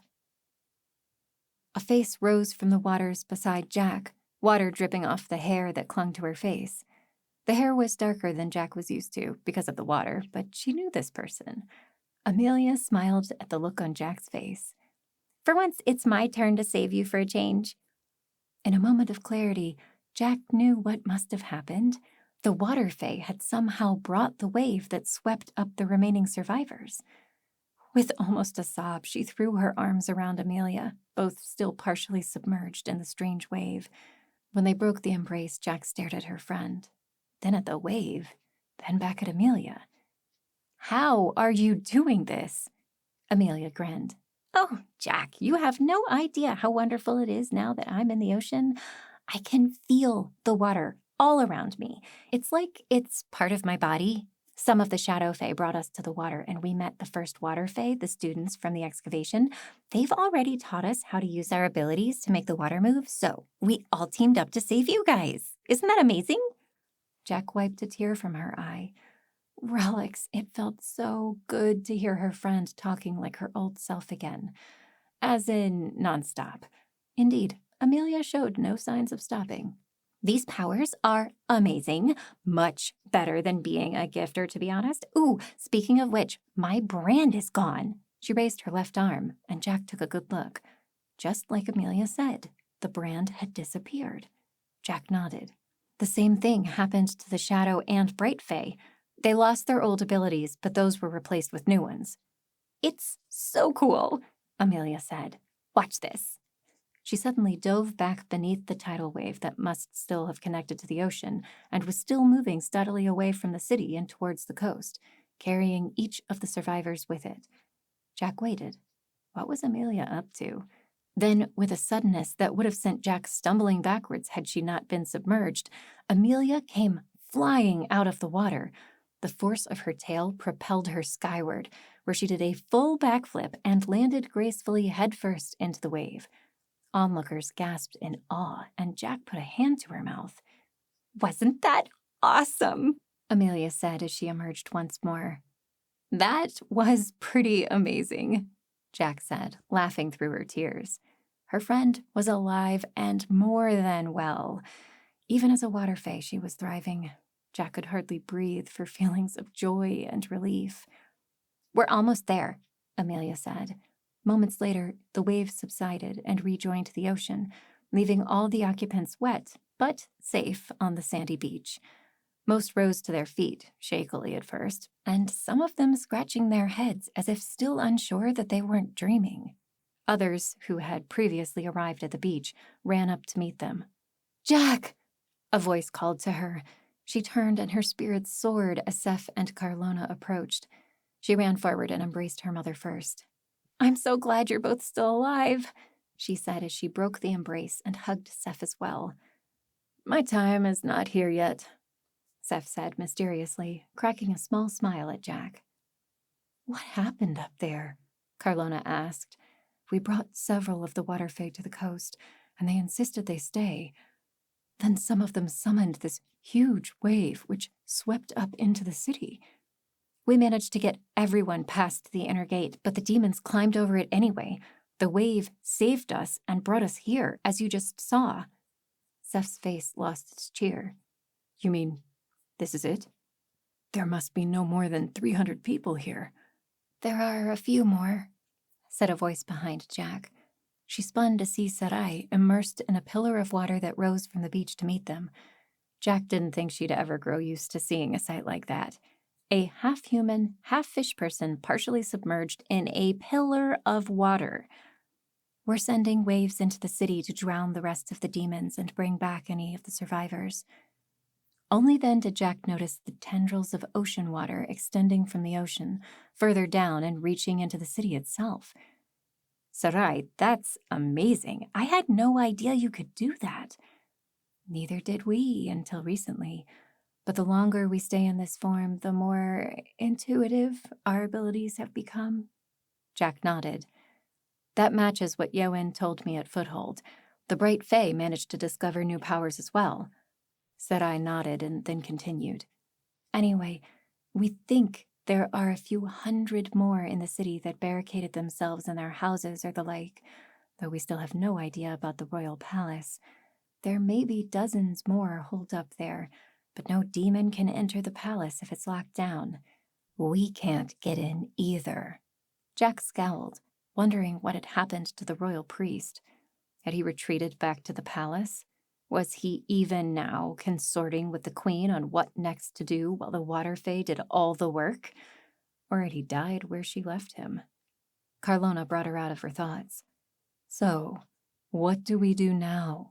Sarai pursed her lips thoughtfully, the pillar of water still flowing around her. Well, most of the civilians and soldiers can go back to their homes once we clear the demons out, though they'll have some work ahead of them since their homes will be, flooded. That sounded good to Jack, but it still left a larger problem. What about you and the rest of the Fae? She asked. Plus, Seth, his followers, myself, and probably most of the college. We're not welcome here anymore after what's happened. I actually have an idea on that front, Seth volunteered. Everyone turned to face him, so he continued. It's clear, after what's happened here, that the Fae face many dangers from the rest of humanity. I think there will be many who will have a change of heart after tonight, but that won't convince everyone. Jack agreed. The Fae weren't safe here. So what do you propose? Seth smiled at her. I suggest we band together. Find a place where we can all live in harmony with those of us who won't persecute the Fae for what they are. Like your Eladar? Jack offered. Your world of peace? Possibly, but even I don't know what form Eladar will take. A simple refuge will do for now. They all stood there for a moment, taking in the idea. It would have to be near water, Sarai said. We can't travel far on land. I agree, said Saf. So, might I suggest the province of Riverbrook? Jack brought her head up so fast she felt her neck crack. What? Why? It's relatively uninhabited, especially after your town was evacuated. The river connects with the ocean, so the water fae could travel with us. There's plenty of room, plus it's defensible with a split in the river on the two sides and the mountain passes behind. So we could defend it and retreat if necessary. We could even start our own farms for food if we stay long enough. Wow, he had really thought that through. But Riverbrook, could she really go back there after everything that had happened? I don't know, she said. I kind of like the idea, offered Carlona. Besides, he's right about us needing to band together. We've had too many of us die at the hands of hateful people or demons. We need safety in numbers. It sounds like a reasonable plan to me, said Sarai, though I don't speak for all of us. Jack pursed her lips. Very well. We'll explain the situation to everyone here, then put it to a vote. If everyone is in favor, the Fae and anyone who wishes to join may do so. Seth clapped his hands together. I'll round everyone up. A few minutes later, and everyone had gathered together on the beach. The water fae continued to bring in a few stragglers from the city, all of whom looked completely flustered and thoroughly confused about what had just happened. But they quickly joined the growing crowd, looking at Seth, who stood in front of them. Jack saw a name among them, and her heart soured. At least he hadn't tried to talk to her since he arrived. My friends, Seth called out to them. He sounded like he was beginning one of his sermons. We have witnessed a lot of horror tonight. Demons invaded a city we thought safe from their influence. Yet, we were saved by the blessings of the Fae. He swept his hand towards the Shadow Fae who congregated on one side, then the Water Fae who all listened from the ocean. Jack watched the crowd closely. Most, she noticed with satisfaction, were listening intently to what Seth had to say, or staring around in wonder at the Fae. There wasn't much hostility in their gazes anymore, not like she had seen from some at the execution, though a few still eyed the Fae with suspicion evident on their faces. We have determined, Seth continued, that it is not safe for the Fae to stay here, nor is it safe for them to remain scattered throughout the land. We propose establishing a sanctuary of sorts, where Fae and humans who wish to accompany us may live in harmony together. Jack saw a few faces perk up at that. She recognized some of those faces as being members of Seth's congregation. Yes, they knew what that sounded like. Illadar, the Promised Land. She glanced at Name, who had one hand to his chin in thought. As if reading their minds, Seth went on. You all know Jack by now? He waved a hand in her direction. No, please. The last thing she wanted was for Seth to bring her into this. She has learned how to give the gift of multiple brands, branding herself and many of the weapons that some of us use today. I propose that we visit her homeland of Riverbrook to establish our little paradise. Fae will be welcome. Humans will be welcome. He went on to explain the other benefits of Riverbrook, its space, defensibility, and the possibility of farmland. Even Jack had to admit, Seth made it sound good. Jack watched the reactions from the crowd. Most of the Fae looked intrigued. The human crowd, however, seemed divided. Jack didn't miss some of the ugly stares that many threw at her. Clearly, they did not trust a gifter who gave multiple brands, even if she had managed to do it without breaking down her own mind. But others looked at her with an expression that scared her even more. They looked worshipful. She needed to get out of here. So much had happened, and she didn't know what to do next. All she had wanted was to live a normal life. But she wasn't normal, that much was clear. No matter how she wanted to avoid it, she had the abilities and knowledge that others didn't. And she couldn't just stand back as others suffered, especially the Fae, who had done nothing to deserve their persecution. Yes, she wanted a normal life, but now she was in a position of power. And when given abilities that could help others, she couldn't stand idly by and not use her position to lift them up. Seth finally called for a vote. The show of hands was nearly unanimous among the Fae, and many of the human hands shot up as well. Jack's gaze met Name's, and he too raised his hand. She wasn't sure how she felt about that. Well, that settled it. There was a clear majority. Jack took a deep breath. They were going to Riverbrook. Chapter 26. They stayed the night on the beach, huddling together for warmth. But the next day, the water fae claimed that the city had been completely cleared of demons, and that they had brought all the surviving humans to the beach. There were now hundreds of them, perhaps even 1,000, though not nearly as many as a city the size of Skycliff should hold. Sarai confessed, however, that they had not managed to get into the palace. It was locked down tight, and no one could get in or out until that changed. Well, at least everyone in the palace was safe from demons.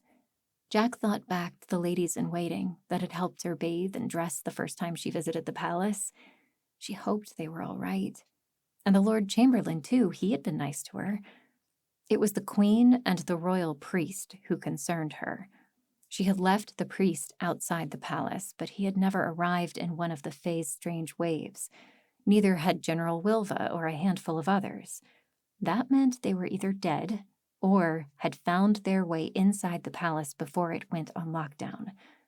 Upon returning to their homes, the people set about repairing some of the water damage and collecting the bodies of the dead for burial. The bodies of the demons they heaped in a pile outside the city's western gate, where they were burned. Many came up to Jack, asking how she managed to stick more than one brand, asking if they could learn or receive more brands for themselves. Jack quickly shrugged them all off. She wasn't about to give another brand to any other human being. She would not risk it on anyone but herself, and she had only branded herself because of the desperate circumstances. She would have died otherwise. Instead, she returned to the college and set about collecting her things. She couldn't find her spear, journal, or Seth's Book of Illadar anywhere, though. Those must have been confiscated by the Watchers when they failed to arrest her. Of course, they would take her most treasured possessions away from her. There was still no word from the palace. Not yet, anyway. Though they didn't present much of a danger, Jack was sure that the Queen's guards were probably in there. but most of the surviving watchers were on the outside, and none of them was lifting a finger towards Jack. Not since the execution. Regardless, Jack had to get out of the city, and soon. This was no longer her home, and she had other things to do before she joined the others at Riverbrook. The night after the execution, she put what she could in her pack. She would leave tonight, while it was dark. No one would see her leave, but before she did that, she had one last person to visit. She knocked on Gabriel's door. He was home and awake, it seemed, as the light came from underneath the door. Someone moved on the other side, and soon the door opened. Gabriel took one look at her, noting the pack and that she was wearing travel clothes. "You're leaving," he said. He did not look surprised. "I have to," she replied. "I can't stay here any longer." "I understand," he said, which surprised her. He didn't argue, telling her why she needed to stay or asking her to wait until someone could accompany her. Instead, he looked her in the eye. "Did you come to say goodbye?" "Yes, but I also need information. I'm going to the southeastern mountains." Surprise flickered on Gabriel's face. "You're going to see what the Queen has been up to there?" "Yes," Jack nodded. "But you once told me that the Pillar of Eternity can be found there. I was hoping you could give me any information that might help me find it." Gabriel looked at her then, really poured into her eyes. Jack almost wanted to look away. "It will be dangerous," he said finally. "I wanted to go there, but the Queen's men wouldn't let me. They certainly won't let you in." "I can take care of myself," Jack replied with a wink. Gabriel chuckled. "Yes, that much is true." He wandered over to his wall filled with a giant map and many other clippings and illustrations. Reaching out, he plucked one of them off the wall, returned, and handed it to Jack. "Mount Harifast," he said, pointing to the clipping. It had an illustration of a large mountain that towered above the others around it. "It's the largest peak in the southeastern mountain range, and it's volcanic." Jack looked up at him. She had heard that word before, but few ever talked about them. "Aren't those the mountains that spray hot rock everywhere? I had no idea there was one so close." "Yes, though it hasn't erupted in hundreds of years, by most scientists' reckonings. That is where one of the Pillars of Eternity is rumored to live. And it's where the Queen has her men stationed. If I had to guess, I'd say they are looking for the Pillar too." "What about the armor and weapons that have been coming from the south?" Jack asked. "The Queen has sent watchers to guard those caravans. They must be important." He nodded. "Indeed, and I'm not sure.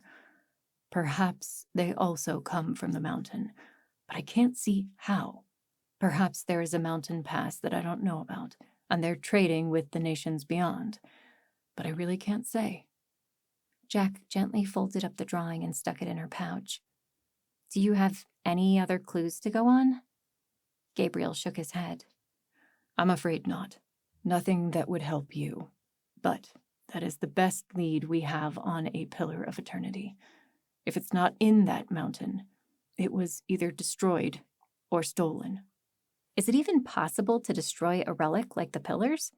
Jack knew even minor relics were hard to break. "Perhaps. But you're right. It is unlikely. Still, with the Queen's men swarming that mountain, you'd think they might have found it by now. Perhaps we're all looking in the wrong place." He met her eyes once more, seeing the resolve there. At least he didn't try to talk her out of where she was going. "Thank you, Gabriel," Jack said, adjusting the pack on her back. "I won't forget what you've done for me, and I hope I'll see you again." "I would be more surprised if we didn't." Gabriel seemed somber. "Goodbye, child. Best of luck on your journey." "Tell Seth and my mother that I mean the best. For everyone. I fear they won't understand." "I'll be sure to mention it. One last thing." He fished in a chest next to his bed and pulled out an old book. As he brought it closer, Jack recognized the inscription on the cover. It was the Book of Iladar. My own personal copy," he explained. "I'm afraid we couldn't stop them taking the one you had, or anything else they took. You're going to need it, I think." He stretched out his hand, holding the book in front of her. Jack accepted the book with some trepidation, but he was right. There was valuable information here, and she never had quite finished it. Jack left Gabriel's room then, avoiding the gaze of several students on her way out. She knew word would get around quickly that she was leaving. Hopefully she could get out before running into someone like Seth, or... She groaned as she approached the exit to the college and saw who was standing there, talking to Semway. It was Name, in full armor and spear in hand. Of all the people she least wanted to see, Name topped the list. As Jack entered, Semway inclined her head and pointed. It seemed Name had arrived to talk to her. He turned, saw her, and began walking her way. She did not stop. Clutching the straps of her pack, she increased her pace towards the college exit, but Name quickly intercepted. "Hey, where are you going?" "None of your business," Jack shot back. She had no patience for him right now and moved past him. "Wherever it is, I want to go with you." He took a few quick steps to catch up with her, then kept pace. Jack couldn't help but laugh bitterly. "After everything you've done?" "I was under duress, Jack. They forced me to betray you like that." They were outside the college now, climbing the hill that led to the western gate. But at Name's last words, she stopped in her tracks and spun to face him. "I know that, Name. That's not the problem." "What then?" He seemed genuinely confused. Really? How did he not get this? "Because you lied to me, Name. You made me think you were on my side. I trusted you, more than I've trusted anyone since my father died. Do you know what it's like to trust someone like that, then realize you were wrong? I told you I was under. We could have figured it out together." Jack was nearly shouting now. People were starting to stare, but Jack didn't care in the slightest. "They weren't watching your every move, were they? You could have told me, and we could have kept you safe." "They were watching my every move. Of course they were. You have no idea how long it took me to shake off the spies that night when we broke into the palace. The general was furious," Name countered. "Besides, I knew you could handle it." "I almost died," Jack shouted. "But you didn't, did you?" Name shot back, his own voice much louder than Jack had ever heard before. "You branded yourself. You proved my point." This was pointless. Without another word, Jack turned on her heel and marched back towards the gate. Name didn't follow at first, but a few seconds later, she felt a hand on her shoulder. "Listen, Jack, just let me come with you and we can work this." Jack grabbed the hand that held her shoulder and spun. With a strength-enhanced heave, she pushed his hand and arm down and swept his leg. Name's grace almost saved him, but surprise and Jack's strength got the better of him, and he tumbled to the ground. The spear he held clattered as it fell out of his hands. Jack summoned a flame in one hand and held it over him. He didn't get back up, but his eyes moved from the flame to Jack's face and back again. "Don't you ever touch me again," Jack spit, "or you will lose the hand that does." "Jack, We're done. Do you hear me? You can go to Riverbrook if you want, or you can stay here. I don't care, but you and me, that isn't happening ever again. Do you understand?" He looked at her flaming hand again, then finally closed his eyes and nodded. Was that a tear on his face? Good. She hoped he cried his eyes out. Then she noticed the pattern on his spear. It wasn't his after all. It was hers. The healing and toughness brands were plainly visible. Had he meant to give it to her? Picking up the spear, she left him on the street while she marched to the city limits. Onlookers made way as she passed, perhaps afraid that she might attack them too. Jack ignored them all. Only once she passed the city gate and was several miles away did she finally take several deep breaths and let them out with great, heaving sobs. Epilogue. Queen Telma was a sensible woman. She knew when a battle was lost. After the royal priest had re-entered the palace looking like the definition of death and claiming that there were demons in the city, she had ordered the palace locked down. With their stores of food and nearly airtight defenses, it would take an army to break in, especially after she'd found and sealed that annoying back passage that Seth and that girl had used to get in. A useful find that probably was built many generations ago as a way of getting people out of the palace during a siege, though she didn't like that the secret had been lost to her. She now stood with the royal priest in his lab, a bleak room with tools that did who knows what hanging on the walls. But she had to admit that the priest often got results. It had been several days since his failure. His nose was broken, his ribs cracked, and his face was bruised and swollen almost beyond recognition. But that fire in his eyes was still there, mixed with a hate that was stronger than ever. "It would appear some of the people are leaving the city," he said, giving her the report from his spy network. "Your stepson Seth is leading them to Riverbrook." Seth, perhaps the biggest disappointment in her life. A shame. He had been such a beautiful boy, so full of promise. But Riverbrook, now that was interesting. That was where this troublesome girl was from. She almost found herself disbelieving some of the reports about that girl, even from the priest who had been an eyewitness. She had to learn how this girl did what she did.